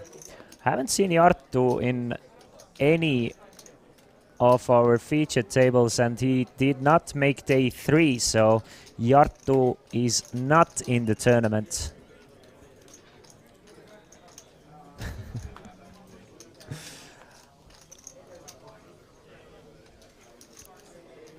Meanwhile, Vetelainen. Let's go Vetelainen with pocket queens. Get in. Now is the time to raise and hope your big stack is going to try and pull you out of this pot, because you have pocket queens. That's a perfect opportunity, my man. So Vetelainen will make it 32. Min raise, very standard. And Kailums might just take the opportunity here. It's a late position raise from short stack. I mean, it's an ace deuce. You might go after it, but no, Kailum stays away from trouble. Folds the ace deuce. Something gives up to impression that maybe this time Vetelainen is strong, so he's going to fold, as will Dago. Dum. Dum da dum dum dum.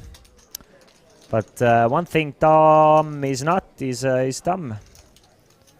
Very smart dumb. I think Komas is praying not to be at the same table with Saveikis again. Yeah, Sive, I have no idea. Not my forte of knowledge, unfortunately.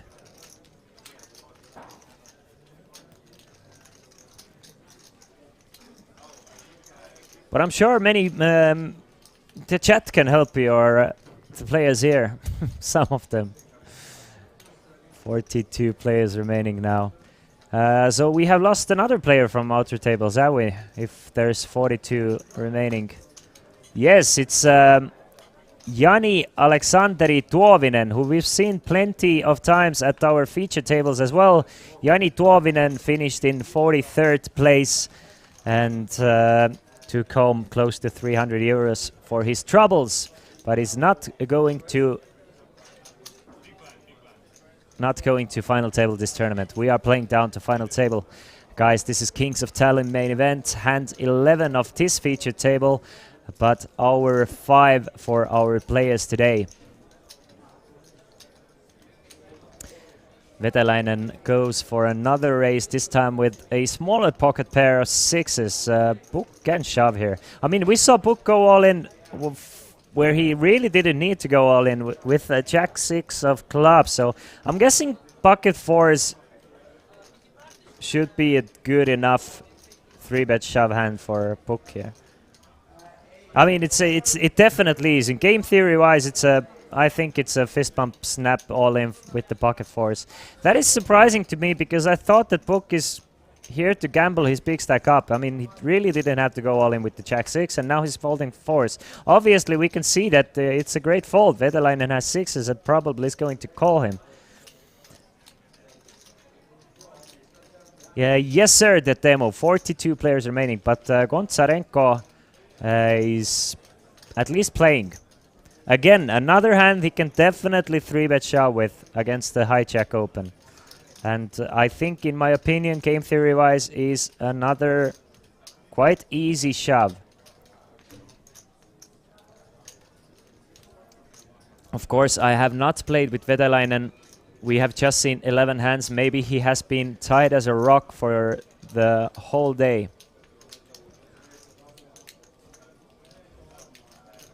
And maybe this is why people are a bit more willing to fold against him. Gonzarenko going over all the options here. Maybe he has even decided in his head that he's going all in and just trying to take his time a little bit. Or maybe he's decided he's going to... I never see him folding this hand. It just... He might just call. I mean, I think it's 50-50. I know what I'm going to do. I know... Pretty sure it's a standard shove. But he might just call it because it's for his tournament life and he might want to see a flop there. And that's exactly what happens. He's going to just make the call with the ace-10 and 88,000 in the middle. Heads up with a small pocket pair against ace-10. Look at that. If Puck would have gone all in with the fours, both Vetalainen and Puck would have flopped a set. Puck is thinking like, God damn, I should have gone all in with my fours. Why did I not go all in? But we can see that Vetalainen flops a set of sixes. Not super possible. I mean, not the best board for Vetalainen to get paid though. No ace, no 10. Gonzarenko still with ace high and the 10 of clubs. So if the bet is small enough, he might peel one off.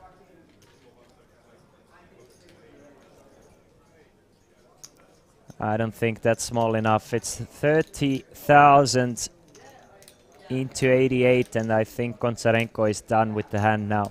Especially not going all in pre-flop. If he's going to miss that flop, he's not going to go crazy post-flop all of a sudden.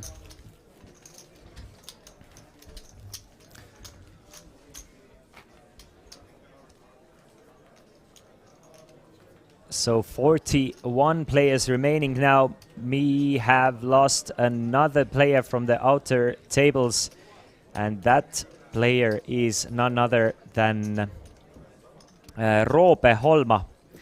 We have lost Roope Holma in 42nd place. So GG to him. Almost down to final 40. Money jump is once we reach the final 40. 2,800 euros guaranteed at the moment to all the players. But it's gonna go up to 31, I would assume. 3,200, yeah. So 400 euro money jump coming up just after one more bust out. Oh, thank you, Riff. Meanwhile, White to Leonis with the ace-3 under the gun. Definitely a raise on the loser side, but as I touched on this topic a little bit, that's what I expect from White to Leonis. He's gonna be on the loser side, and the only player he really has to worry about is that guy over there with the ace-10, who is just going to make the call. Calls for 34. Book is out of there, I'm sure, with the 75. But there you have it. Mr. Smart is going to go all in. It's just a matter of when. He's not going to get called by Vaitulionis, he's not going to get called by Gailums, but the question is, will the blinds find anything to play with? Will Ranno Sootla find something or not? Here's the all-in for 272,000. Gonzarenko with Jack 10 of clubs. I'm sure he wanted to see the flop, but he cannot. Ranno will fold as well, as will Vaitulionis. Gailums, I mean, he's getting like some sort of pot odds. He needs 40 something % equity to make that call profitable chip-wise. But I mean, how often is Dagodam going all in there actually? Even though in game theory-wise, he should quite often, because he can add about 35% to his chip stack by just going all in there and adding an extra 108,000 to his stack. But ace-10 off, not the best hand to call an all-in with. But you never know. I expect we see a fold, but maybe Gailums will figure that his ace-10 has enough equity to call there. But no, he's gonna fold. Realizes that he's gonna, at best, be flipping there. Maybe sometimes be slightly ahead against King-Queen suited. But mostly just be dominated.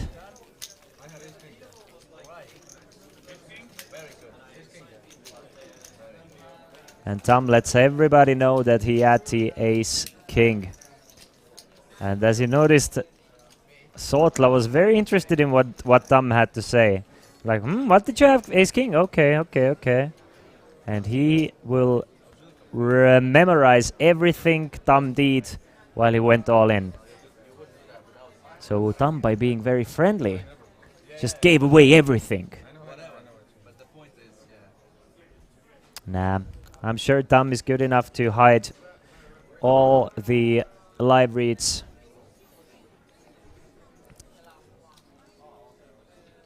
But Gailums, he's good enough to accumulate 1.4 million in chips, so he's doing many things correctly in this Kings of Tallinn main event.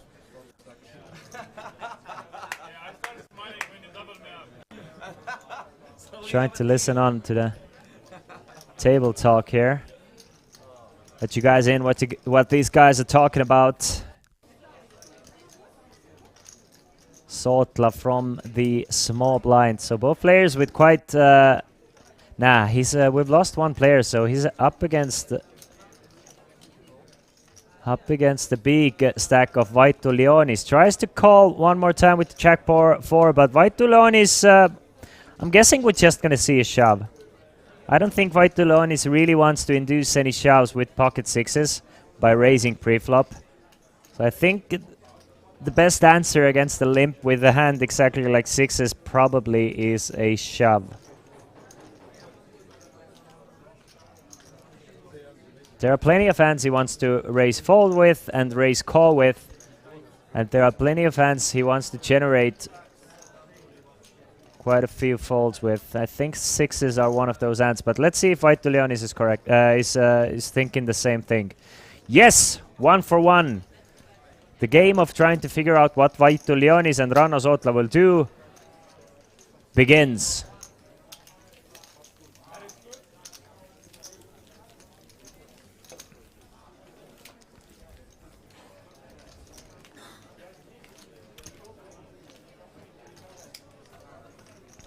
And look at that, we have a live player counter as well, and the upper left side of the field, so you can always see. You don't have to wait until the until we show the screen behind the players there, how many players are currently still left in the tournament.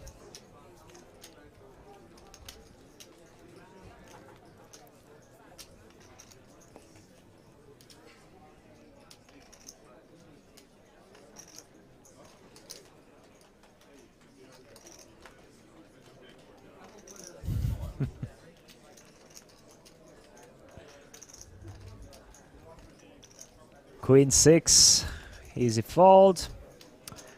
Thus far, this featured table has been far more careful. I mean, obviously, maybe it's just down to the cards distribution, but I haven't seen too many 3-bets, 4-bets, and craziness. We've just seen some standard raises, some standard big blind calls, but nothing too crazy just yet from these guys, which is to be expected. Once the level of play goes up, and once the level of the players go up, you see way less splashiness with chips. You see way less like craziness and much more calculated, small pot, taking a stab here and there style of poker. Talking about taking a stab, King 7, good enough for Ranna Sotla to go after the blinds from the button, and it's successful. Mission complete, adds another 40,000 and increases his chip stack by 12%, now up to 24 big blinds. Third in chips, but very closely followed by Tam, Vedelainen, Gonzarenko and Puk. There is quite a big difference between Sotla, Vaitulionis and Kailums. Kailums double the stack of Vaitulionis. Vaitulionis almost double the stack of Sotla. Ranno is such a solid player, love to see him play. I agree, it's just always a pleasure and always like a learning experience as well. Whenever he does something I don't think of at first, I'll try and figure out why does he do it and try to find reasoning from it and learn from it myself. So it's always so beneficial to watch players like him at a feature tables because we get to see the cards. Obviously we don't get to see him live comment on why he does things, but we get to speculate. We get to see the cards and speculate and try and figure out why do good players, or great players I must say, act the way they do. And by speculating and sometimes figuring it out, you learn yourself as well. Yeah, box stakes for sure. Ranno was one of the guys that I learned poker with as well when we were super young. Yeah, Ranno was like 15. I think I was 18 when I started taking poker seriously, and Ranno was 15 back then, and we just ended up in the same group and studying together. And look where he is now. It's just great to see.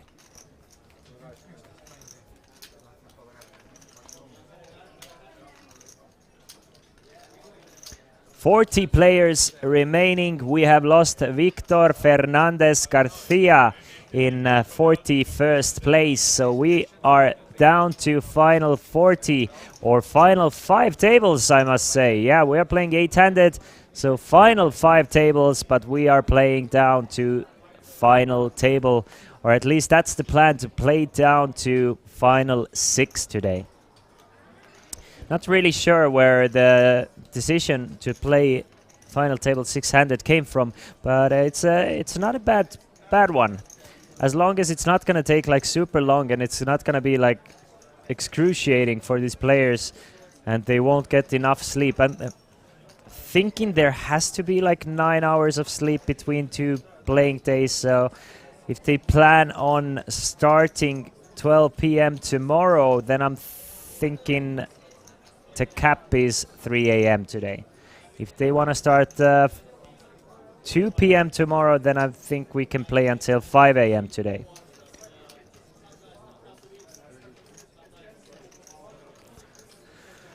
Gonzarenko raises to 32,000 with the King 10 and Ranna Sotla with the 9s. Will we see a shove? Will we see a call? Will we see a 3-bet? All 3 options very much alive, but Ranna Sotla will go for a shove. And I'm not a big fan of Gonzarenko's open with a short stack and King 10 from undergun +1. There's just so many 3-bet shoving stacks, just such a high-level poker that you're not going to get away with raising with a hand like King 10 too often. I think he should really stay away from something like that. And we can see that Gonzarenko is actually flipping with Ranna Sotla's pocket 9s. Should he go call this all in? But he is not gonna be able to call because King 10 just plays awful against a shove. So he's gonna have to relinquish a lot of equity by trying to go after the blinds and antes from early position with a hand like King 10 and having a small stack himself that can be pressured. Though it's not ludicrous to raise with King 10 off. Obviously, it's not the craziest thing. I think King 10 suited is like a fairly standard raise there. Or at least King Jack suited.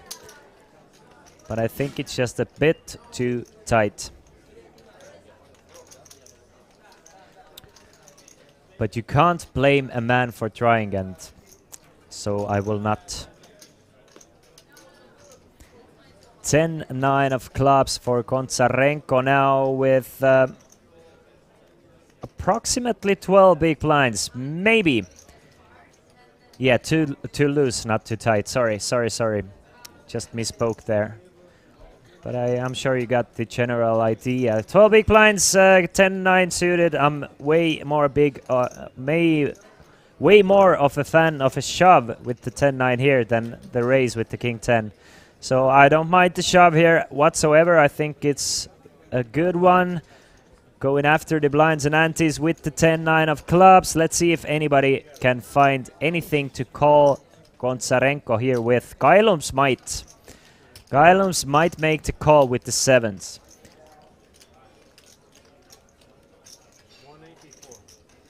184. Kailums has 2 short stacks, so he's not too worried about stacks behind him as well, because he's not gonna be reshoved for much more than he already is calling. So he's going to make the call, so Gonzarenko is going to be at risk here. Book, after seeing a shove and a call, Book has an easy fold, as does Tom, and we see a not so classic, but still a flip.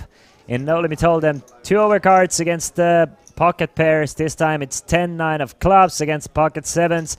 It's Gonzarenko who's gonna need some help though. We can see it's 53%, but it's still needed for him to see a few clubs or a 10 or a 9.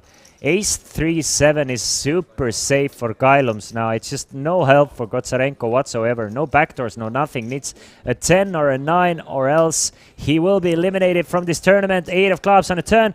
Will the river be a 10 or a 9? Close, but no cigar. 8 of diamonds, so nothing for Gonzarenko. He will be eliminated in 40th place, getting the money jump and 3,200 euros. GG to Artyom Gonzarenko from Lithuania, and the rich keep on getting richer. Kailums now up to 1.5 million. My live poker love started from Park Hotel thanks to Henry Gasper and Are Oja. Rest in peace. But to be honest, I learned the most from you lately, Christian. It's also nice to get confirmation that we think the same way from your streams. Keep up the good work. I might troll a bit, but I really love what you're doing. Thank you, Boxsteaks. Thank you so much. I have a very similar story with you as well, with the same names, with Henry Gasper, Imre Leibold, Are Oja being huge influencers in my early poker career in that sense.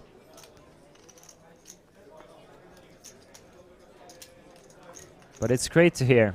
I agree. And it's okay to get a little emotional when you're drunk. I always do as well. It's completely fine. Meanwhile, Jack 9 suited folded by Kovalainen, I think it was. So I really don't mind. We have a new player joining us. From the looks of it, it seems to be someone from Finland. Let's call him Janne Nevalainen from Finland, sitting at seat number 3. Let's just see if it works. I'm gonna give him a random name. I'm gonna say he's Janne Nevalainen and call him that until we have a real name. Exactly, Casino Queen. Meanwhile, Book with the ace 3 of clubs goes all in. I'm sure he wants to call, but he's not going to from the small blind. Now just Saltla to get through, and he will book adds 40k to stack to up to 210k.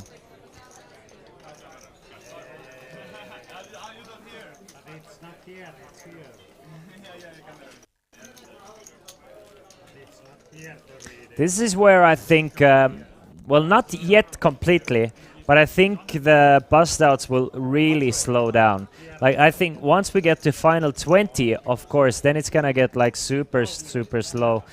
But this is where it's gonna be at, like, if it was at the beginning of a stream, it was 20 players per hour approximately.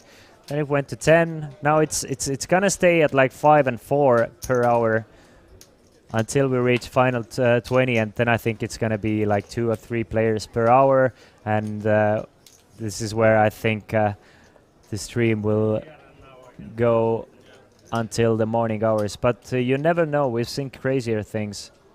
But it's just the stacks being so deep. I really don't see it ending anytime soon. Or something crazy should happen and we're gonna have a final table with like 300 peak blinds effective.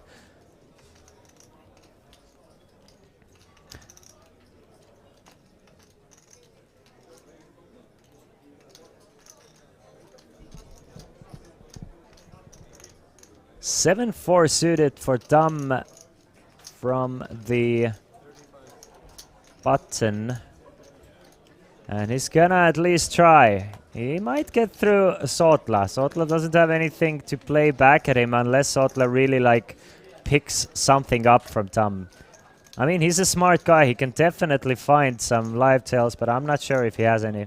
And if 4-5, even if he has any, is worth it. But Nevalainen, look at that. It is Nevalainen. If his first name is Janne as well, then I'm like, believe it or not. Just a random guess. But Nevalainen goes all in against Dam's open, and Dam he's gonna learn today that do not mess with Nevalainen's peak blind. Comes into the featured table and instantly shoves on the Estonian's face.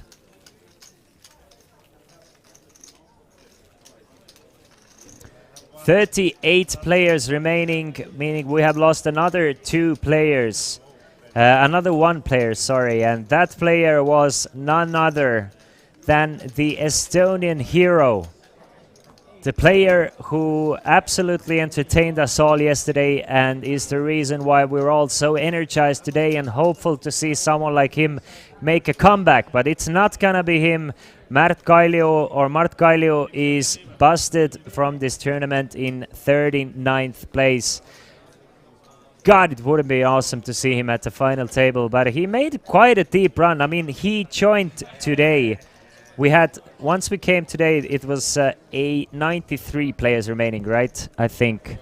Something like 93 players, so we weren't in the money. And he was in the bottom 5 players with chip stacks. So making it all the way to 39th, I'm sure he entertained many players at his tables.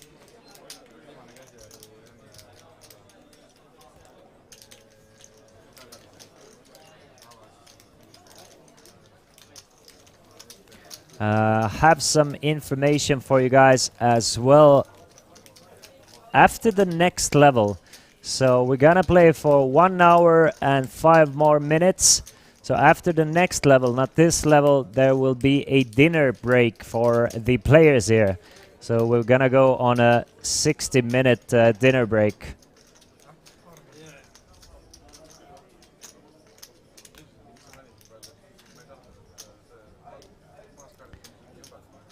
But we still get to enjoy another hour and 5 minutes of poker.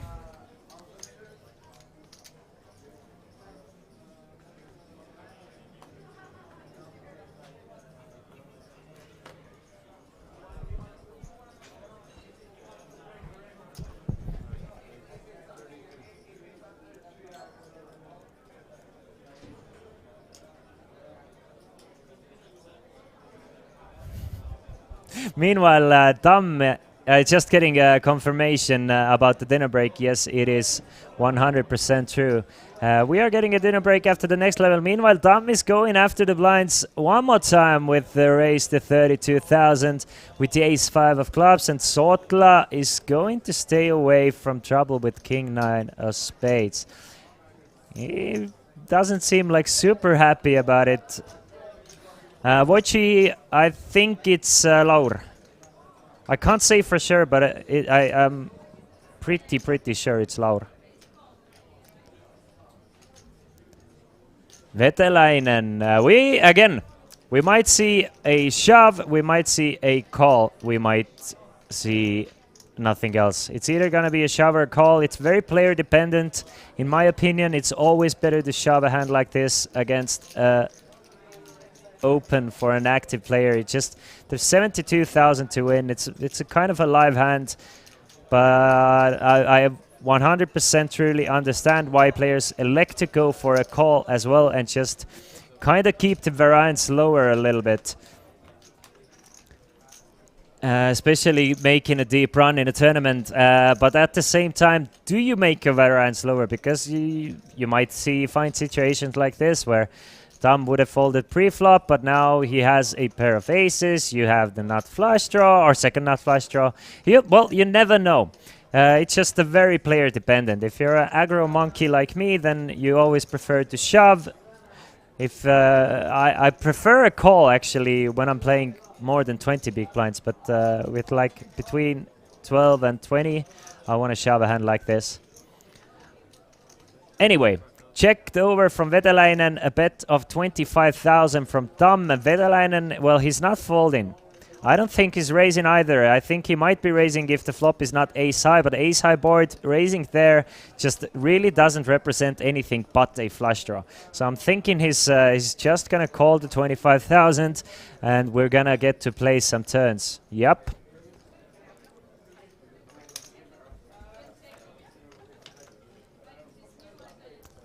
So, 3 of diamonds on a turn. What a card. I mean, straight for Dam now. Dam is feeling very comfortable with his hand.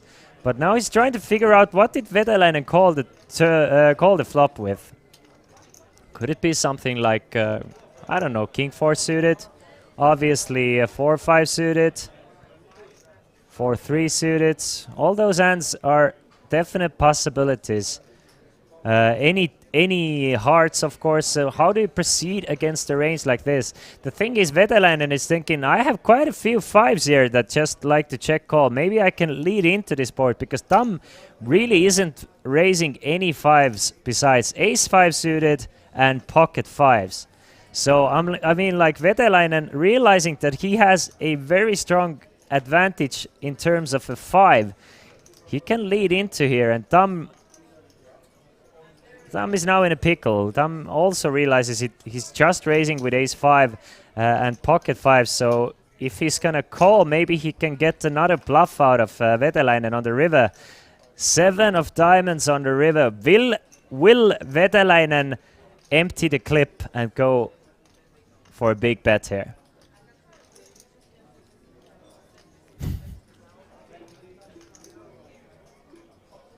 I think he will.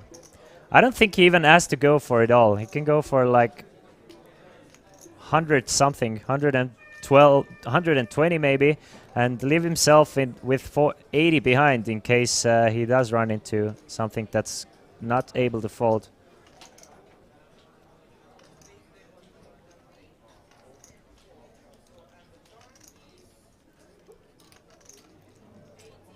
It is Dam like in a perfect scenario in that sense that he has one of those 2 combinations. Like there's more combinations. There's more combinations of 5s and more combinations of 4 combinations of suited aces, right? So suited ace-5s, 4 of them and 4 of pocket 5s. So 8 combinations of total hands that he can have a 5 with. So Vetelainen realizing it, betting exactly 120,000 as I was expecting him to bet. And now is where Vetelainen will find out the bad news that Tam actually has one of the 8 combinations of hands that he really was hoping that Tam did not have.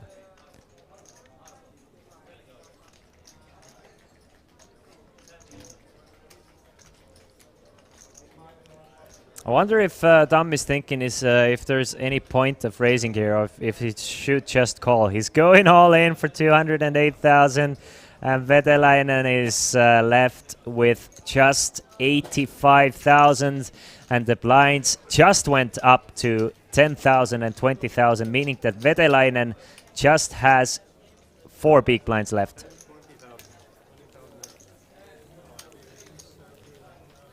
He's gonna need to make something happen very, very soon. Still 38 players remaining. And I still haven't gotten a beaver for myself, if you guys are wondering. But today is the day.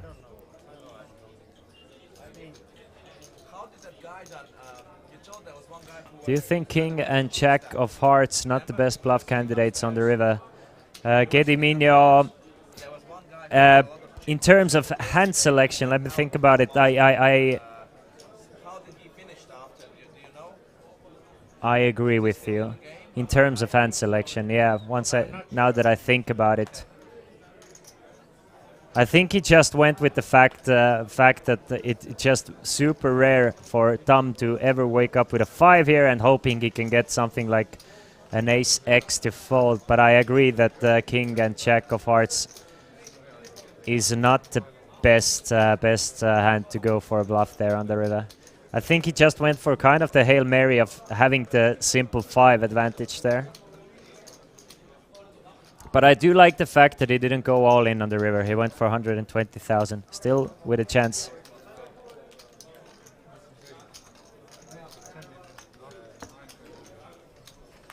Gedimino, what I'm trying to figure out even more is he even gonna get Tam to fold the aces? Like Tam is going to realize that he doesn't have any 5s there, or like he has very little 5s there. Let's say Tam has something like ace queen, right? It just comes down to will Tam fold a hand like ace queen, because if he's not gonna fold an ace queen, something like an ace queen, then I think it's just burning money betting on the river. And if Tam is thinking about like he's never gonna he's gonna so rarely wake up with a 5 there, and if he's gonna fold a strong ace, then he's just way over folding to Vetelainen there. Then I think that the more that I think about it, I think it's maybe just to give up with the King Jack of Hearts. Yeah. Yeah, Gedimino, I agree. So after getting called on a turn, especially the King Jack of Hearts, he might even have some showdown value, believe it or not, against something like a Queen 10 of Hearts. Not too much, but if you're not gonna get an ace to fold, it's not the great spot. Yeah, not the greatest run out either. Anyway, Vetelainen goes all in with the King 10 of Hearts, and Puk, I mean, he's getting pot odds. And we can see he's getting proper pot odds, but you really don't want to call it off with the Jack 5, even if it is for 4 big blinds.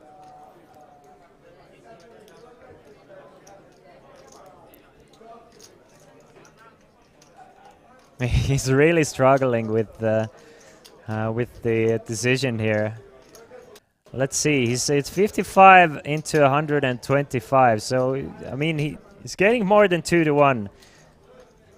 So he's gonna need like 32% equity. We can see that he has 37% equity. So equity-wise, it is a great. It's a money-making call. But at the same time, in your tournament overall ICM fold, leaving yourself with fold equity-wise, I don't think I'm calling here with a slight chip EV plus chip EV call.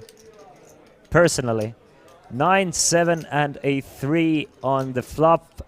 So no help for Book, needs a Jack or 5 to eliminate Vetelainen. There's the Jack of Hearts. Now Vetelainen is the one who needs some help. Needs a Queen or a King Or an 8. 8 will do it. Gives a straight to Vetelainen. So a nice roller coaster of emotions for both Puk and Vetelainen.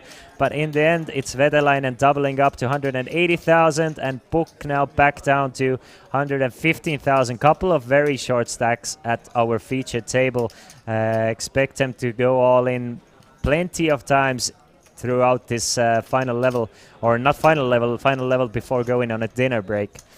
So I assume we're going to see Puk a couple times all in. We're going to see Vetelainen at least once all in, since the blinds are so big. And we are playing with a big blind ante. So every orbit costs you 50,000. That's half of Puk's remaining chips. Down to 36 players. We have lost Javier Guinot Moya. Javier Guinot Moya in 38th place. And the man, the myth, the legend, the Kings of Tallinn, always deep runner Sebastian Wahl is out of it in 37th place. What a streak of 3 years for Sebastian Wahl. 37th place in the main event, 11th place in the main event, and 10th place in the main event. 2 of those results must really, really hurt as well. Meanwhile, Vetelainen. Will we see a back-to-back all-in from the Finn? King Jack from the cutoff, I think he must go all in here. It's 9 big blinds, 50k possible to pick up, but Kailums, the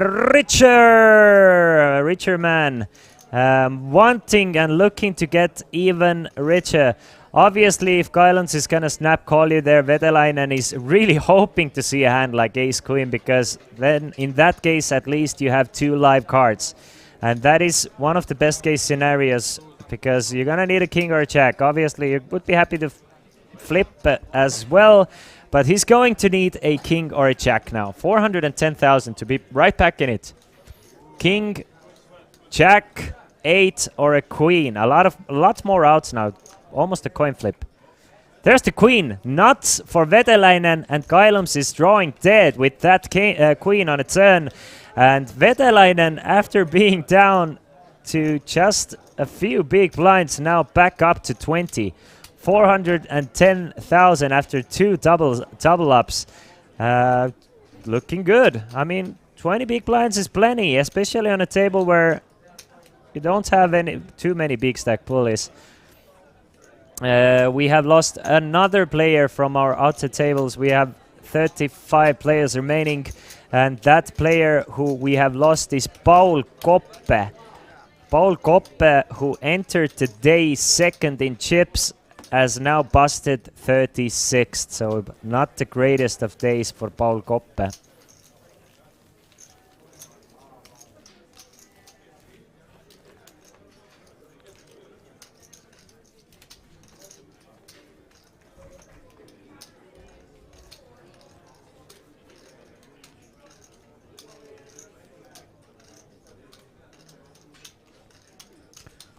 Okay, we're getting into some serious deep run territory here. Gediminio, yes sir. We are playing until the final table. The plan is to play until final 6 players. This is level 22, right? Level 22 of the tournament.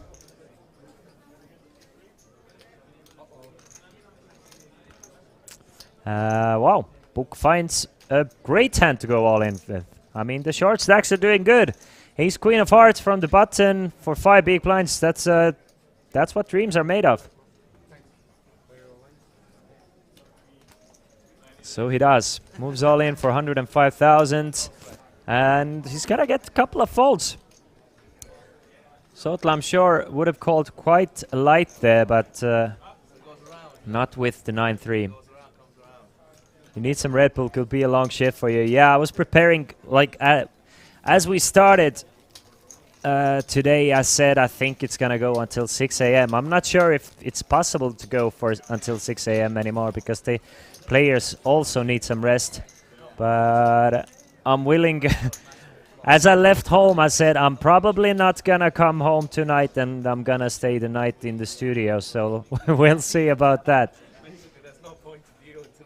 But yeah, it's definitely gonna be well into the morning hours at least, unless the tournament stuff just thinks that maybe we finish earlier today if it's gonna go for super long.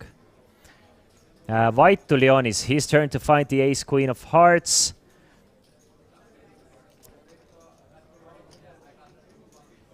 And he's been a bit more quiet lately, but it's definitely super dominant and super dangerous player. I mean, I'm sure everybody has noticed White to Leonis here. Makes it 42k or 2.1x the big blind. Ziegel, if you want the exact payouts, you can go over to kingsoftallinn.com. We have all the information for you there. At the moment, all the players have guaranteed themselves 3,200 euros, but first place takes home 140,000. If you make the final 6, you get 22,500 exactly.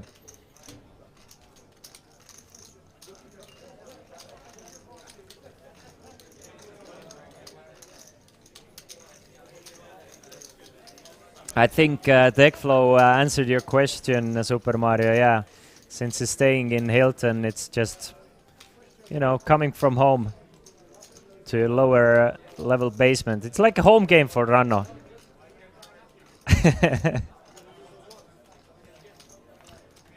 I wonder if Ranno has to pay for Hilton or he's getting comped. Nah, Ranno is not a gambler, so he's never getting comped, right? Poker players never get comped. I mean, if Ranno would actually like gamble a little bit here and there, and you know, pay tens of thousands in casino fees, maybe he would get comped. Meanwhile, Vetelainen with the Queen 10 of hearts and 20 big blinds. We're gonna see him open it up.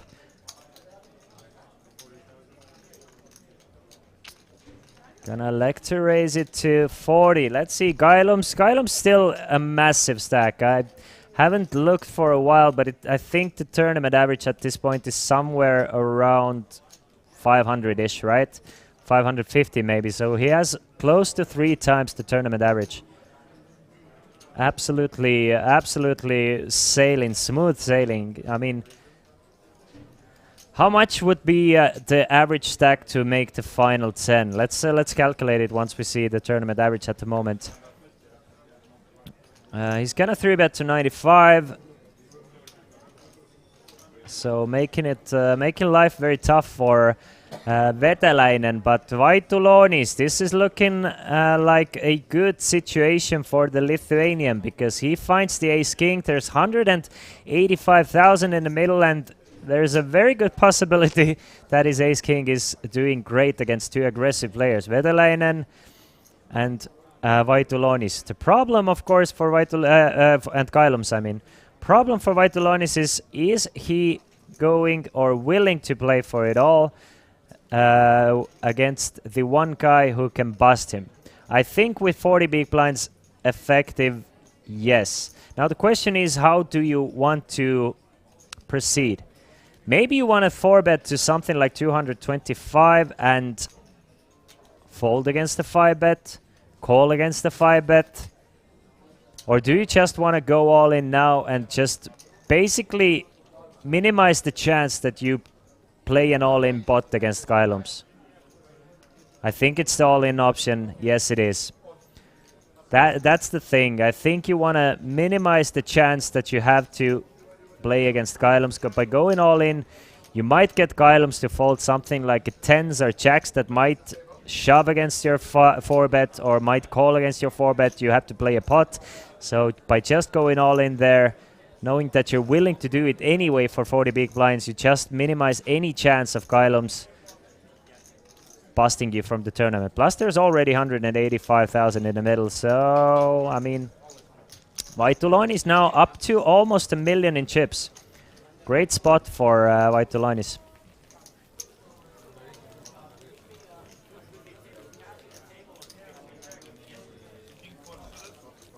Down to 35 players As I said, the last bust out from the outer tables was indeed Paul Koppe.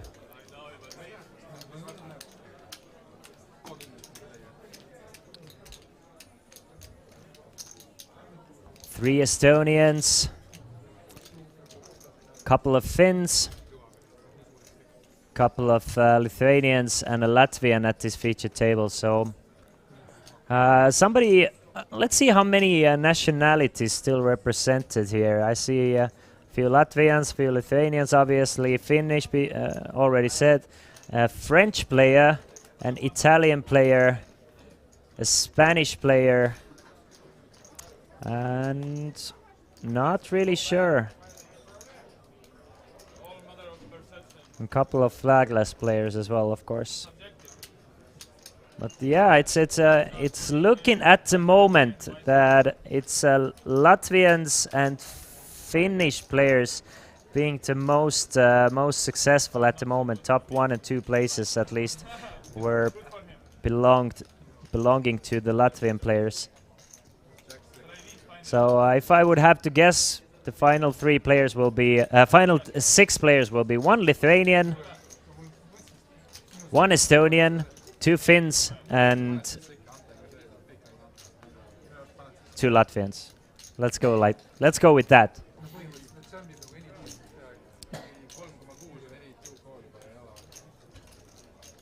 Meanwhile, Vaitu Leonis makes it 60k blind v blind with the 9 deuce.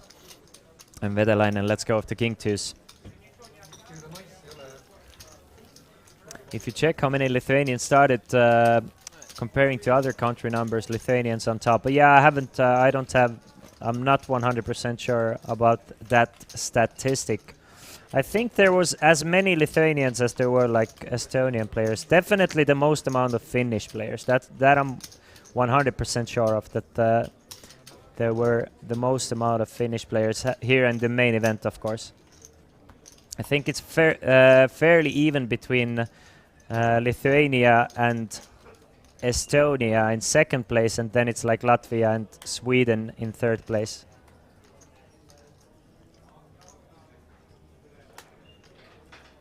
But yeah, Lithuanians, from what I've seen, whenever they travel to Estonia, they've been doing super well. And it's all because of Tony G. Tony G is still crushing it. He's playing high stakes cash online. He's playing like $1 million pots every day.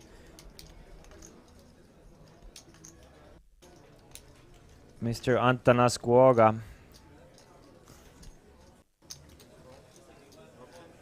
Vetelainen is just really staying in the mix.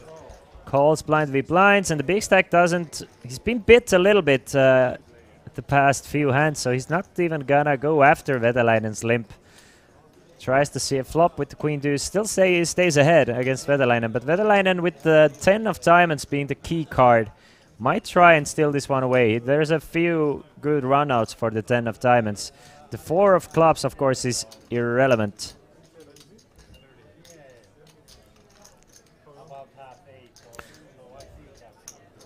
That's 30, and Kailums, he calls with the queen high. That's surprising to me.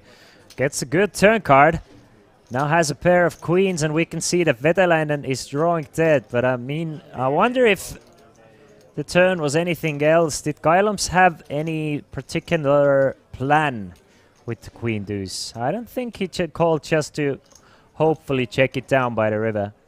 I think he was maybe thinking about stealing it away. Now he doesn't have to. I would not be surprised that now, because he did hit the queen, he's gonna check it back and really not open the pot back up to be check raised on a turn. There are plenty of draws that can check raise you, plenty of better hands. So if I'm Kailums, now that I hit my queen, I kind of want to, you know, keep the pot small a bit and really not open the pot up to get check raised on a turn. Funnily enough, and if I didn't hit the queen, I would be happier to bluff, because then it's easier to fold once you get check raised. We have lost another player from the outer table in 35th place. We lost Anthony J. Gauslorik. or Kozloric. We saw him briefly at our feature table as well. So Anthony J has busted in 35th place, down to 34.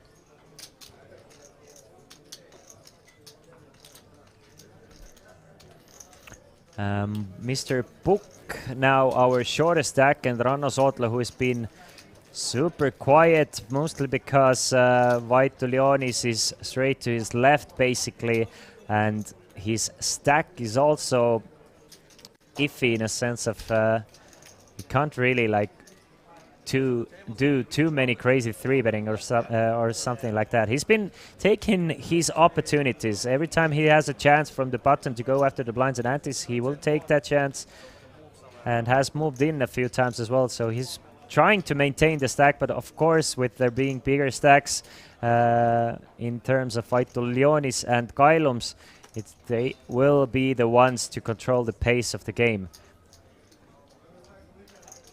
Of course, and Vetelainen has been in the picture as well. Vaitu Leonis shipped the last high roller in Tallinn. No, I don't think he did. Did he? I remember, I think he got third or something. And the thing is, it was funny because it was Sootla and Vaitu Leonis both playing in this the final table of high roller. I was commentating on it. I remember Sootla and Vaitu Leonis, they're getting quite familiar with each other. I have to check.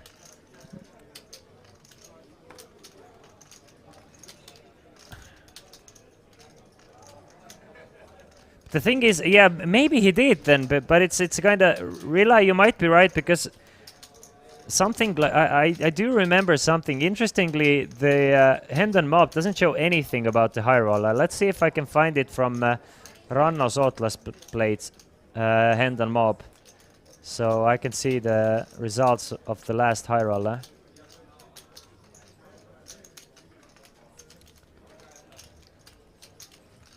So high roller, it was Ranno Sootla's second place. Yeah, it is.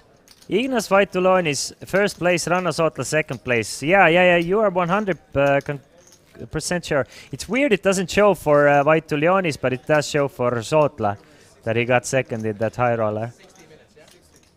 But it's kind of cool to see the old friends being back at the feature table together, and they were the ones playing heads up in the high roller last year.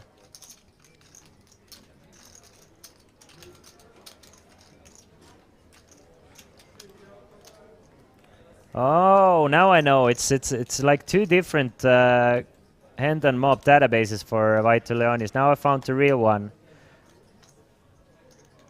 Look at that.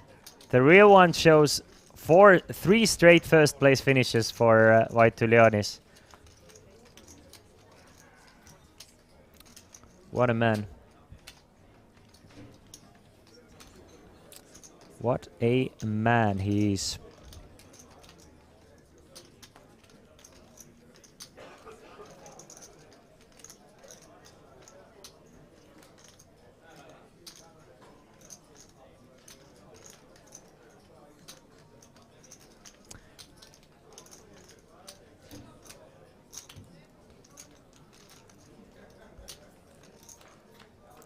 Nevalainen with the ace-8 of clubs raises it up, and Tam calls with his pair of sevens. King 5 deuce, super dry board. Let's see how large Nevalainen bets, and will Tam peel one off here. 25k, I think it should be a fairly standard call for Tam as well, with the sevens trying to see what happens on a turn. Plenty of ace-10s, ace-jacks, ace-queens, queen-jacks, queen-10 suited, and smaller pocket pairs that sevens are still ahead of. 8 of spade on a turn, so Tam checks it over to Nevalainen again, and Nevalainen now takes the lead on a turn with his pair of 8s. So very unfortunate card for Tam, because it looks like a safe card, especially after a check-check. Obviously, if I'm Tam, I'm putting in a small little blocker bet. You know, sometimes you're still behind something like 10s, jacks, queens, but it kind of prevents you from getting bluffed by all those hands like ace, queen, ace, jack. 50k is the bet from Nevalainen, and the story kind of does. I mean, what Nevalainen is representing is a hand exactly as strong as an 8. So basically something like 10s, jacks, queens, maybe a weak king 10 that check back the turn. So if I'm dumb, I'm sometimes even like maybe thinking about check raising here, because it's not a super strong range from Nevalainen. It's like, unless it's pocket 4s, you're almost never against the monster hand here. So maybe a little check raise on the river, and that's Dom shakes his head as well, realizes that the 8 of spades specifically was quite an unfortunate card. Would have been way less likely for Nevalainen to get paid on an ace there. So by the way, Nevalainen played this hand, and kind of, in my opinion, a little bit of a missed opportunity for Dom as well. Had he thought about it, it really looked like, okay, maybe a bluff, but mostly something like 10s, jacks, queens, 9s, maybe an ace 8 suited. You know, something that can't really withhold too much pressure. So maybe just take a chance, man. I don't know. Maybe it's just teaching, and maybe it's the commentator bias as well, getting to see the cards. It's obviously a lot easier to say things like that, and you never know if those hands will even fold against the raise there. We have lost another player from our outer tables, and that player was Ignacio Gonzalez Garrido. GG to Ignacio Gonzalez Garrido, finishing in 34th place. We are down to 33 players, while Gailums raises it up from the cutoff to 2.5 big blind, so switches his raise size there. And Dom now with the king queen, he's gonna ship it in Gailums' face. Goes all in with the king queen. Sotla continues to run bad in terms of cards, really not getting anything good to play with. Gailums has a very easy fold, gives away another 50k, but still super solid stack for my man.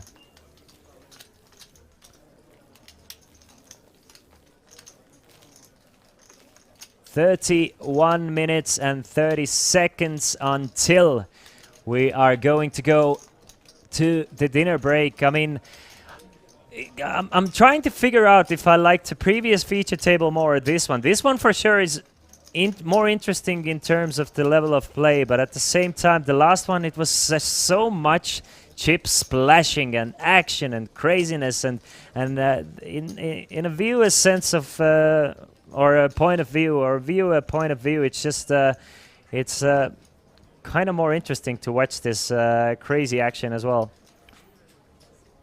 Christian, mida sa sööd lõunaks? Casino Queen. I have some meat snacks, and I have some sulajuust leftovers, and I have a lot of coffee. Of course, and bad players like you. Ma en räägi eesti keelt. No ma ei puhu Soomesta. Then now me and Huithait we're both we're both on the same spot. Book has gone all in with the queen jack, and Gailums will make the call. Book is going to be at risk with the queen jack. He's going to need a queen or a jack to stay alive in this tournament. He was the shortest stack possibly in the whole tournament, at least in this table. Gonna need to hit to be back in it and back up to 13 big blinds. Ace 7-7 gives him some extra outs. Now an ace or a queen or a 7, and there you have it. There's the ace of diamonds on a turn. Now it's Gailums who's gonna need a 4 or an ace or a 7 to split or win it, but Gailums is kinda run into a slump here. He's been losing like 4 to 5 smaller pots, but still losing them. He was at one point up to 1.6 million. He has lost 500,000 of those chips. I mean, of course, he can afford it in a sense, but it must never feel like super good to lose more than tournament average stack in a few minutes by just losing every single bottom. Momentum is definitely shifted away from Gailems. And in my opinion, momentum, at least in my game, momentum is actually a real thing. I think it's like, obviously, if you have a super solid game plan and you don't deviate from it at all, and you just play like a robot and anything that happens to you does not affect you, then momentum is not a thing. But for us regular people, for someone like me who plays with emotions, sometimes gets tilted, you know, tries to play the best all the time, but the level of play, it just it goes from here to there sometimes. Then losing that momentum can really affect your decision making, especially in a live tournament, in my opinion, where you just don't get to play through those hands that fast. 8 left in the satellite for 150 Kings of Tallinn online. Since tickets, 6 tickets. Good luck me, good luck Jam. I was looking that you were doing quite well in that satellite. Unfortunately, I did not get the ticket from satellite, so I will be there to root for you, and hopefully you will firstly get in and secondly do well. Nice to see a few more joining the €150 tournament. If you guys are wondering what we are talking about, it's by the way, it's Ranno Sootla going all in, and after Pukk went all in with threes, and Pukk is at risk again, but Ranno Sootla is looking really good to eliminate his countermate here. He needs to fade the 3. Jack 7-8 with 2 clubs is a great flop for Ranno Sootla. Ace of diamonds on a turn. Pukk needs a 3 and a 3 only, cannot get it on the river, and Pukk is eliminated by probably one of the most dangerous players still left in the tournament. This is one guy who you really do not want to see with many chips. I'm sorry for laughing, but it's just the noises in the background are too funny to me. Ranno Sootla now up to 30 big blinds in chips after eliminated Pukk with pocket 10s against pocket 3s. And I mean, 30 big blinds with a play in front of a player with Ranno Sootla's capabilities. It's I think this table is gonna get a bit more interesting now. Ranno Sootla's hands aren't too cuffed anymore.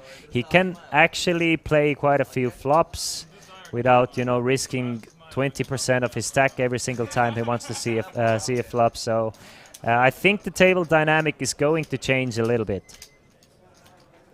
But GG to Mr. Pukk taking home, let's see how much 33rd place got. I think he was the last player to get 3,200. Yes, he took home 3,200 euros. Everybody now still left in the tournament have guaranteed themselves 3,600 euros.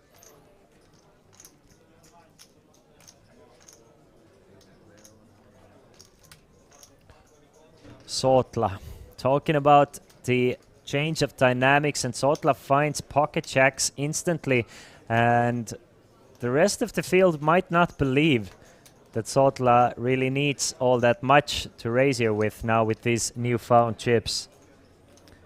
When's the next tournament in Tallinn? There's daily tournaments every single day in Tallinn. In all 3 different casinos have daily tournaments in Tallinn, so Tallinn is, in that sense, it's a great place to play poker in. But the bigger ones, you mean the bigger festivals, probably during the summer. Vedelainen goes all in with the ace-5, and Ranno Sootla snap calls him off with the pocket jacks, and look at that. If the jacks hold for Ranno, he's gonna be up to 1 million within 2 hands.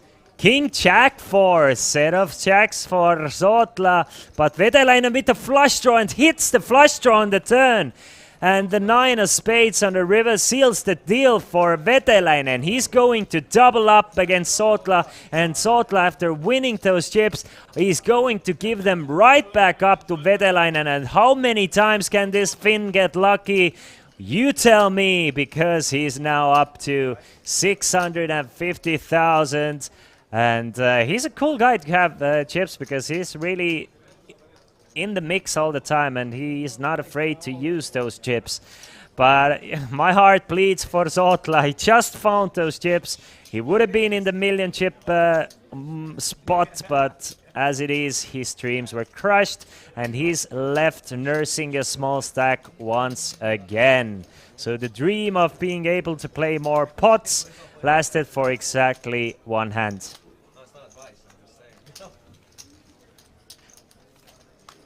That's an unfortunate sequence of hands there. 31 players remaining now here at Kings of Tallinn main event, meaning we have lost another player from the outer tables.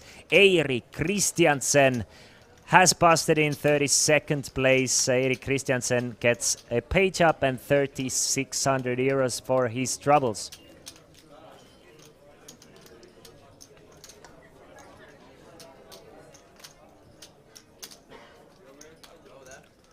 Final 4 tables, guys. We are down to final 4 tables. Can you believe it or not? 93 players started today. We have lost 2/3 of those players exactly.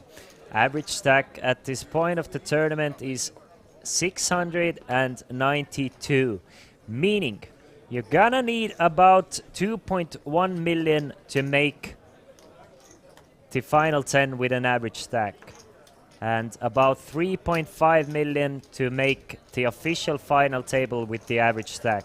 That's what these guys are rooting for.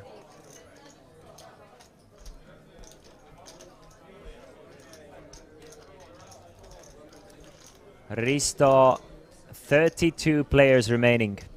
Tam makes it 40,000 with the pocket sevens. Nevalainen with the ace jack of clubs comes over the top, makes it 95,000.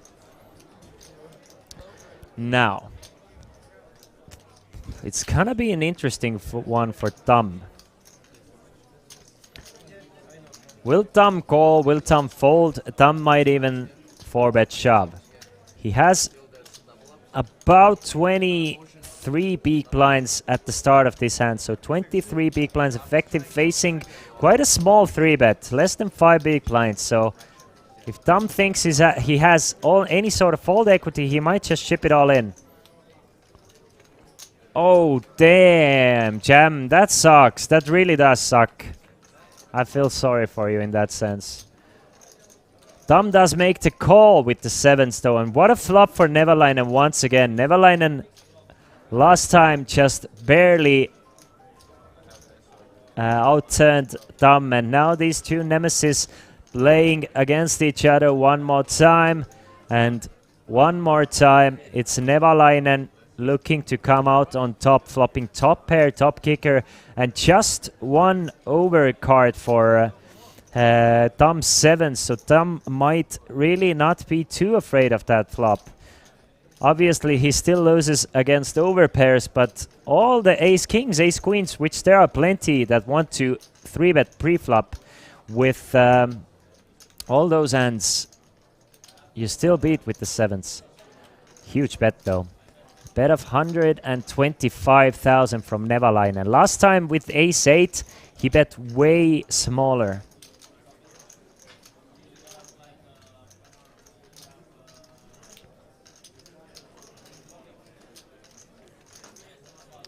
Now, this is a make or break moment for Tam. If he doesn't believe Nevalainen again, he might go all in. And we can see that he's gonna be in a super bad shape.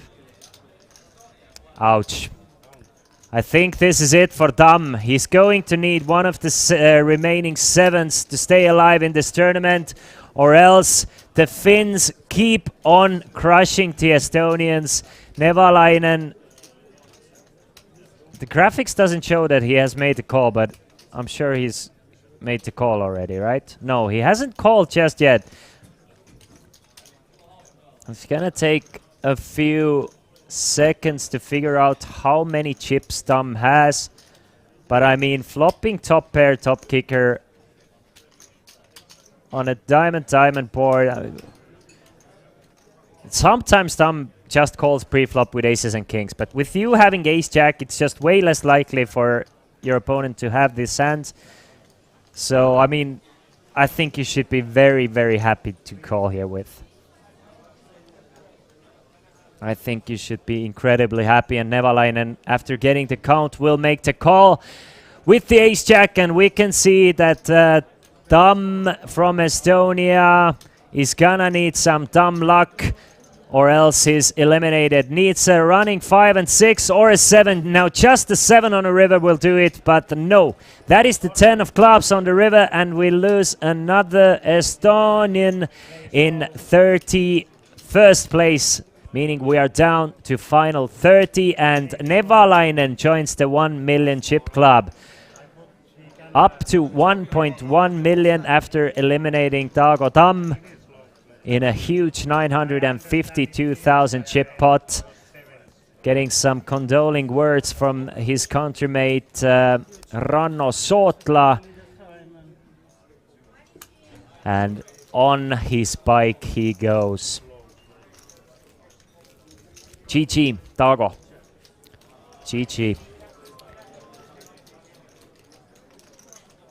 But when one Estonian goes, the other one takes his place, and we can see that Hanno Kerem has rejoined the feature table, sitting at seat number 8 now. We are playing 7-handed with the final 4 tables in this tournament. The plan is to play it down to final 6 today. Mr. Wong, who we haven't seen yet at any of our featured tables. Welcome you, sir, as well. He brings 402,000 and the ace-jack off.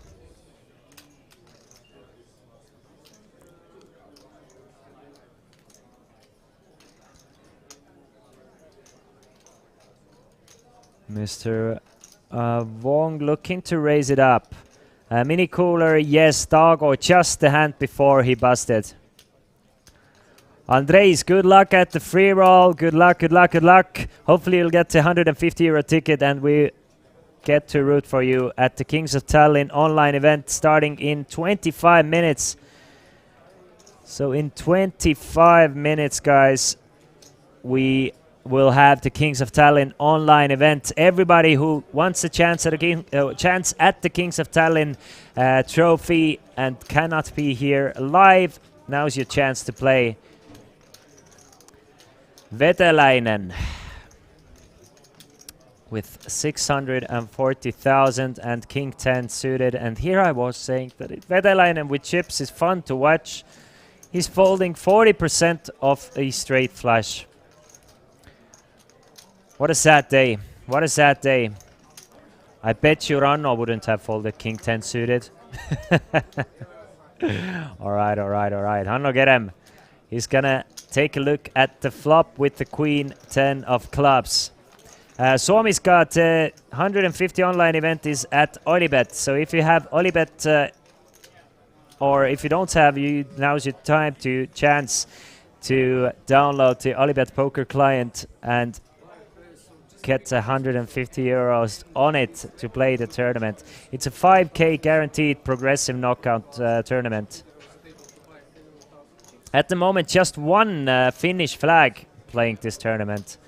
Whole bunch of Estonians and Latvians taking part, but one Lehto F. Kurpa also playing.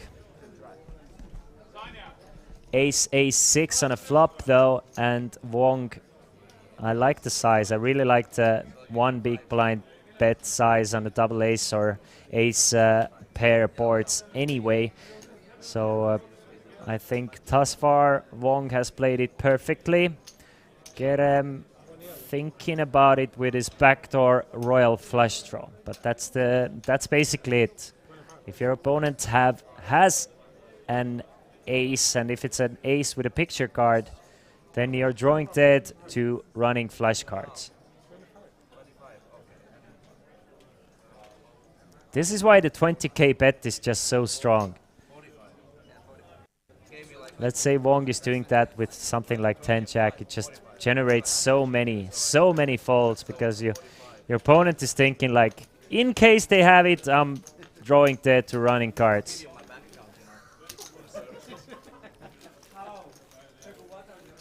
And it looks like from what we saw from the background, it looks like Ranno had a piece of Tagodam here.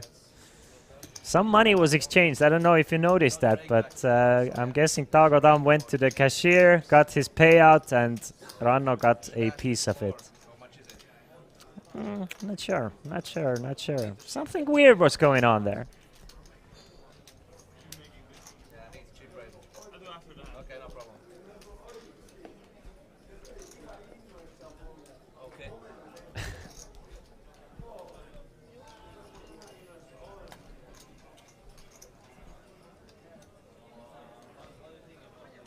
Maybe a side bet will last longer. That's true. Yeah, could have been. Meanwhile, Nevalainen recently entering the Millionaire Club, and he's going to put those chips to good use by raising it up to 40,000 with the Jack 10 of Hearts. Vaitulionis stays away from it, does not want to call against the min raise with the pocket force.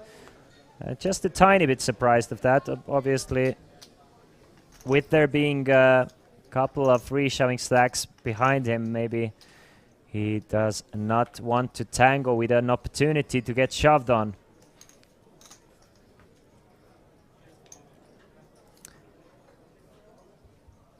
Wong with the ace-2s against the min raise, against the single opponent, should be a call, getting 4.5 to 1 with any ace. Look at that, ace-2 is just 43% against 10 jack suited. Of course, the percentages take the folded cards into notice as well.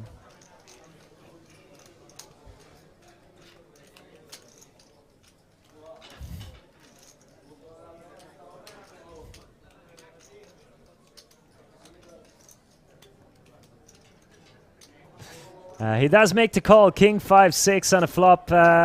So Wong's ace high still ahead, but I'm thinking it's gonna go. Let's play a guessing game. Check, bet 30,000 from Nevalainen and a fold from Wong.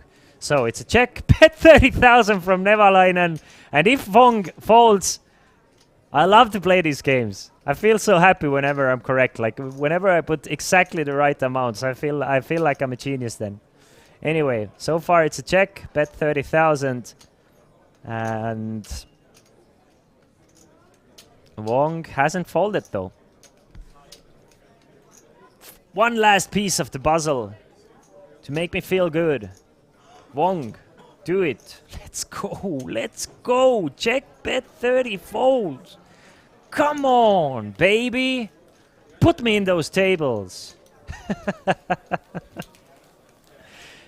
God damn.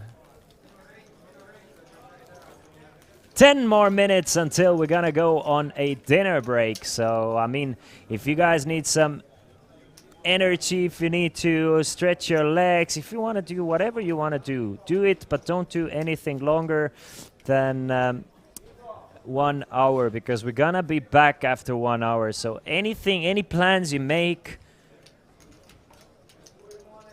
them under 1 hour.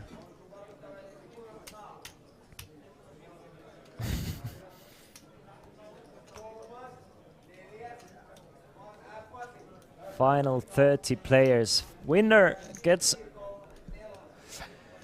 let me try and figure out 140,000 euros get you? 140,000 euros gets you in Estonia. How many ladies still remaining? Good question. At least let's Anna-Mari Hursti, right?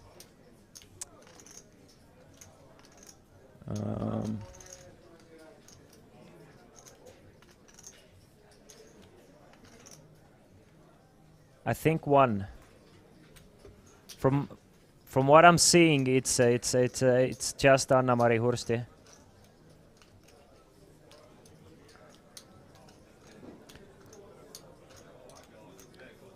Yeah, Xian Fang busted in 49th, and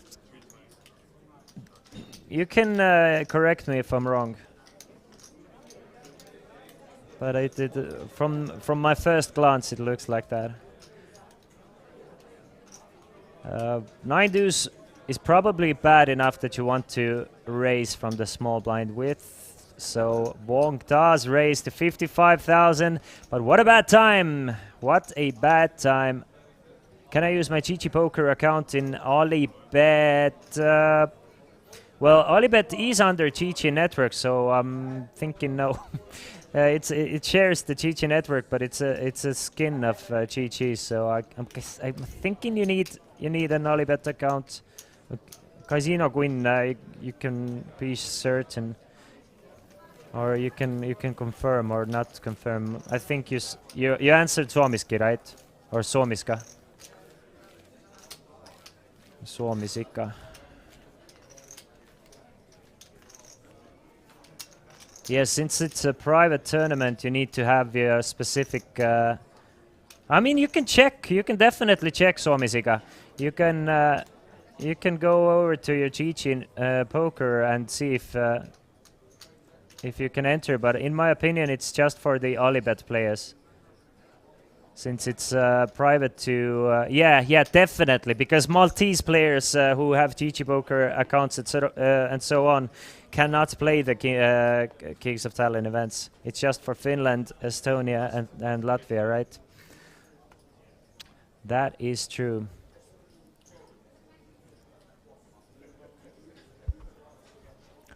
But yeah, it takes super fast to make Alibet account, and the greatest thing is like once you make your first deposit, the cash outs over 20 euros take like 1 or 2 minutes.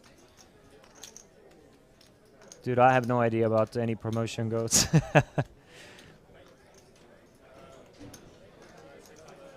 Wong with the ace deuce off. Trying to go for another steal, maybe. Nah, he's just gonna open fold the ace from the button. Just figures... I'm not sure, I guess I think you still want to open the ace, even though you have aggressive players from the blinds. I think the ace is just too good of a hand. If you're afraid of getting lightly 3-bet, you can just ship the ace, actually. With less than 20. You don't have to, but you can. I still like just raising myself. 22 euro ticket for you. Is there any 22 euro satellites left for the 150 euro tournament? That is my question. There is. In 4 minutes, Andres, use that 22 euro ticket to get into the 150 euro satellite. In 4 minutes, there will be a 22 euro flip satellite into the Kings of Tallinn online PKO. So you can actually use that 22 euro ticket right away. Because it's basically a satellite ticket anyway, so might as well use it as on a flip satellite and maybe get in. So if you weren't aware and you still want the chance to get into the 150 euro Kings of Tallinn, then you can still get in. But it's starting in 2 minutes, so you have to be quick if you want to get there.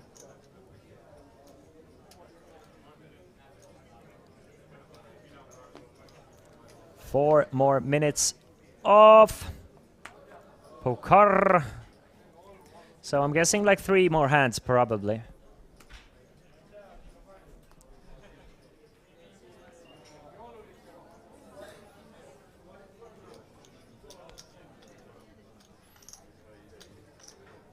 The shadow is so weird. It looks like I have like a black spot here every time I'm looking. Like, do I have hair coming here? Wong, if he's not opening ace deuce, he's never raising king 5 there. In my educated view or assessment of the situation. So thank you, Wong, for folding. And it's down to the blinds. White Dulanis gets a walk. I think it's the first walk we've seen today. I'm sure players are just waiting to get to the dinner break and get it over with. 3 more minutes, so in my opinion, 2 more hands. But if this next hand takes a bit longer, we might just see 1 more hand. If we're gonna see 2 more walks, which we're not, then it might be 3 more hands.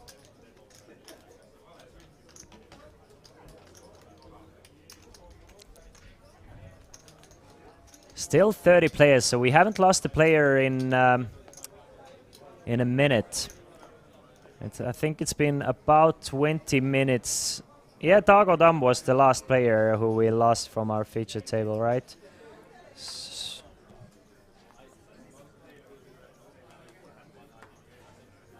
Hanno Kerem, one of our shortest stacks in the tournament and in the feature table. Average stack is closing or closer to 700,000 now, so 200,000 really not doing great. After we come back from the break, I think it's 10,000, 25,000, so not a very big money jump or a blind money jump.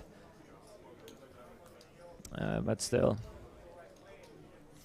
Meanwhile, Sotla will not give up the opportunity to go after the blinds and antes with the weak ace, but instantly it's Nevalainen who's gonna tell you, you're gonna learn today, boy.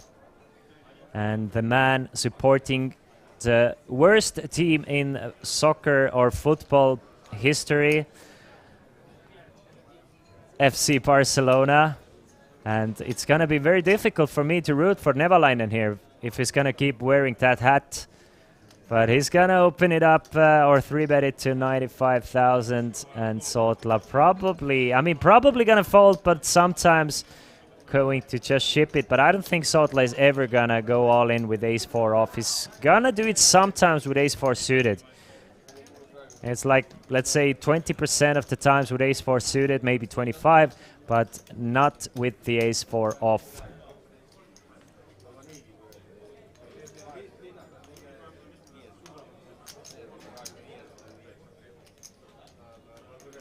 What are you talking about? Dude, you know exactly what I'm talking about. You know exactly what I'm talking about.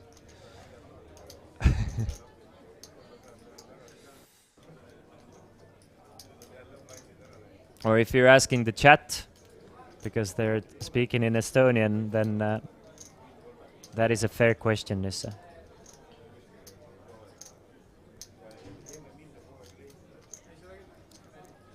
Sotla has not folded yet. I mean, he's really contemplating something here, but maybe he's just waiting until the clock runs down and they can get to the dinner break.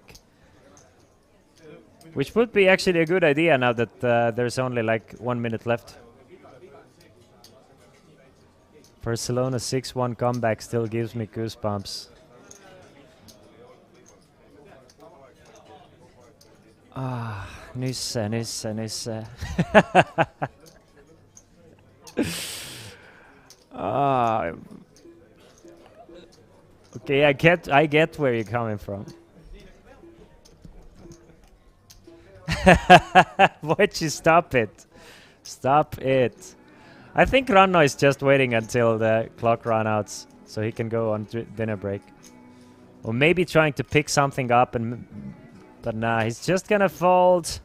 And we are going to go on a dinner break. Ladies and gentlemen, it's been a pleasure, but don't go anywhere far.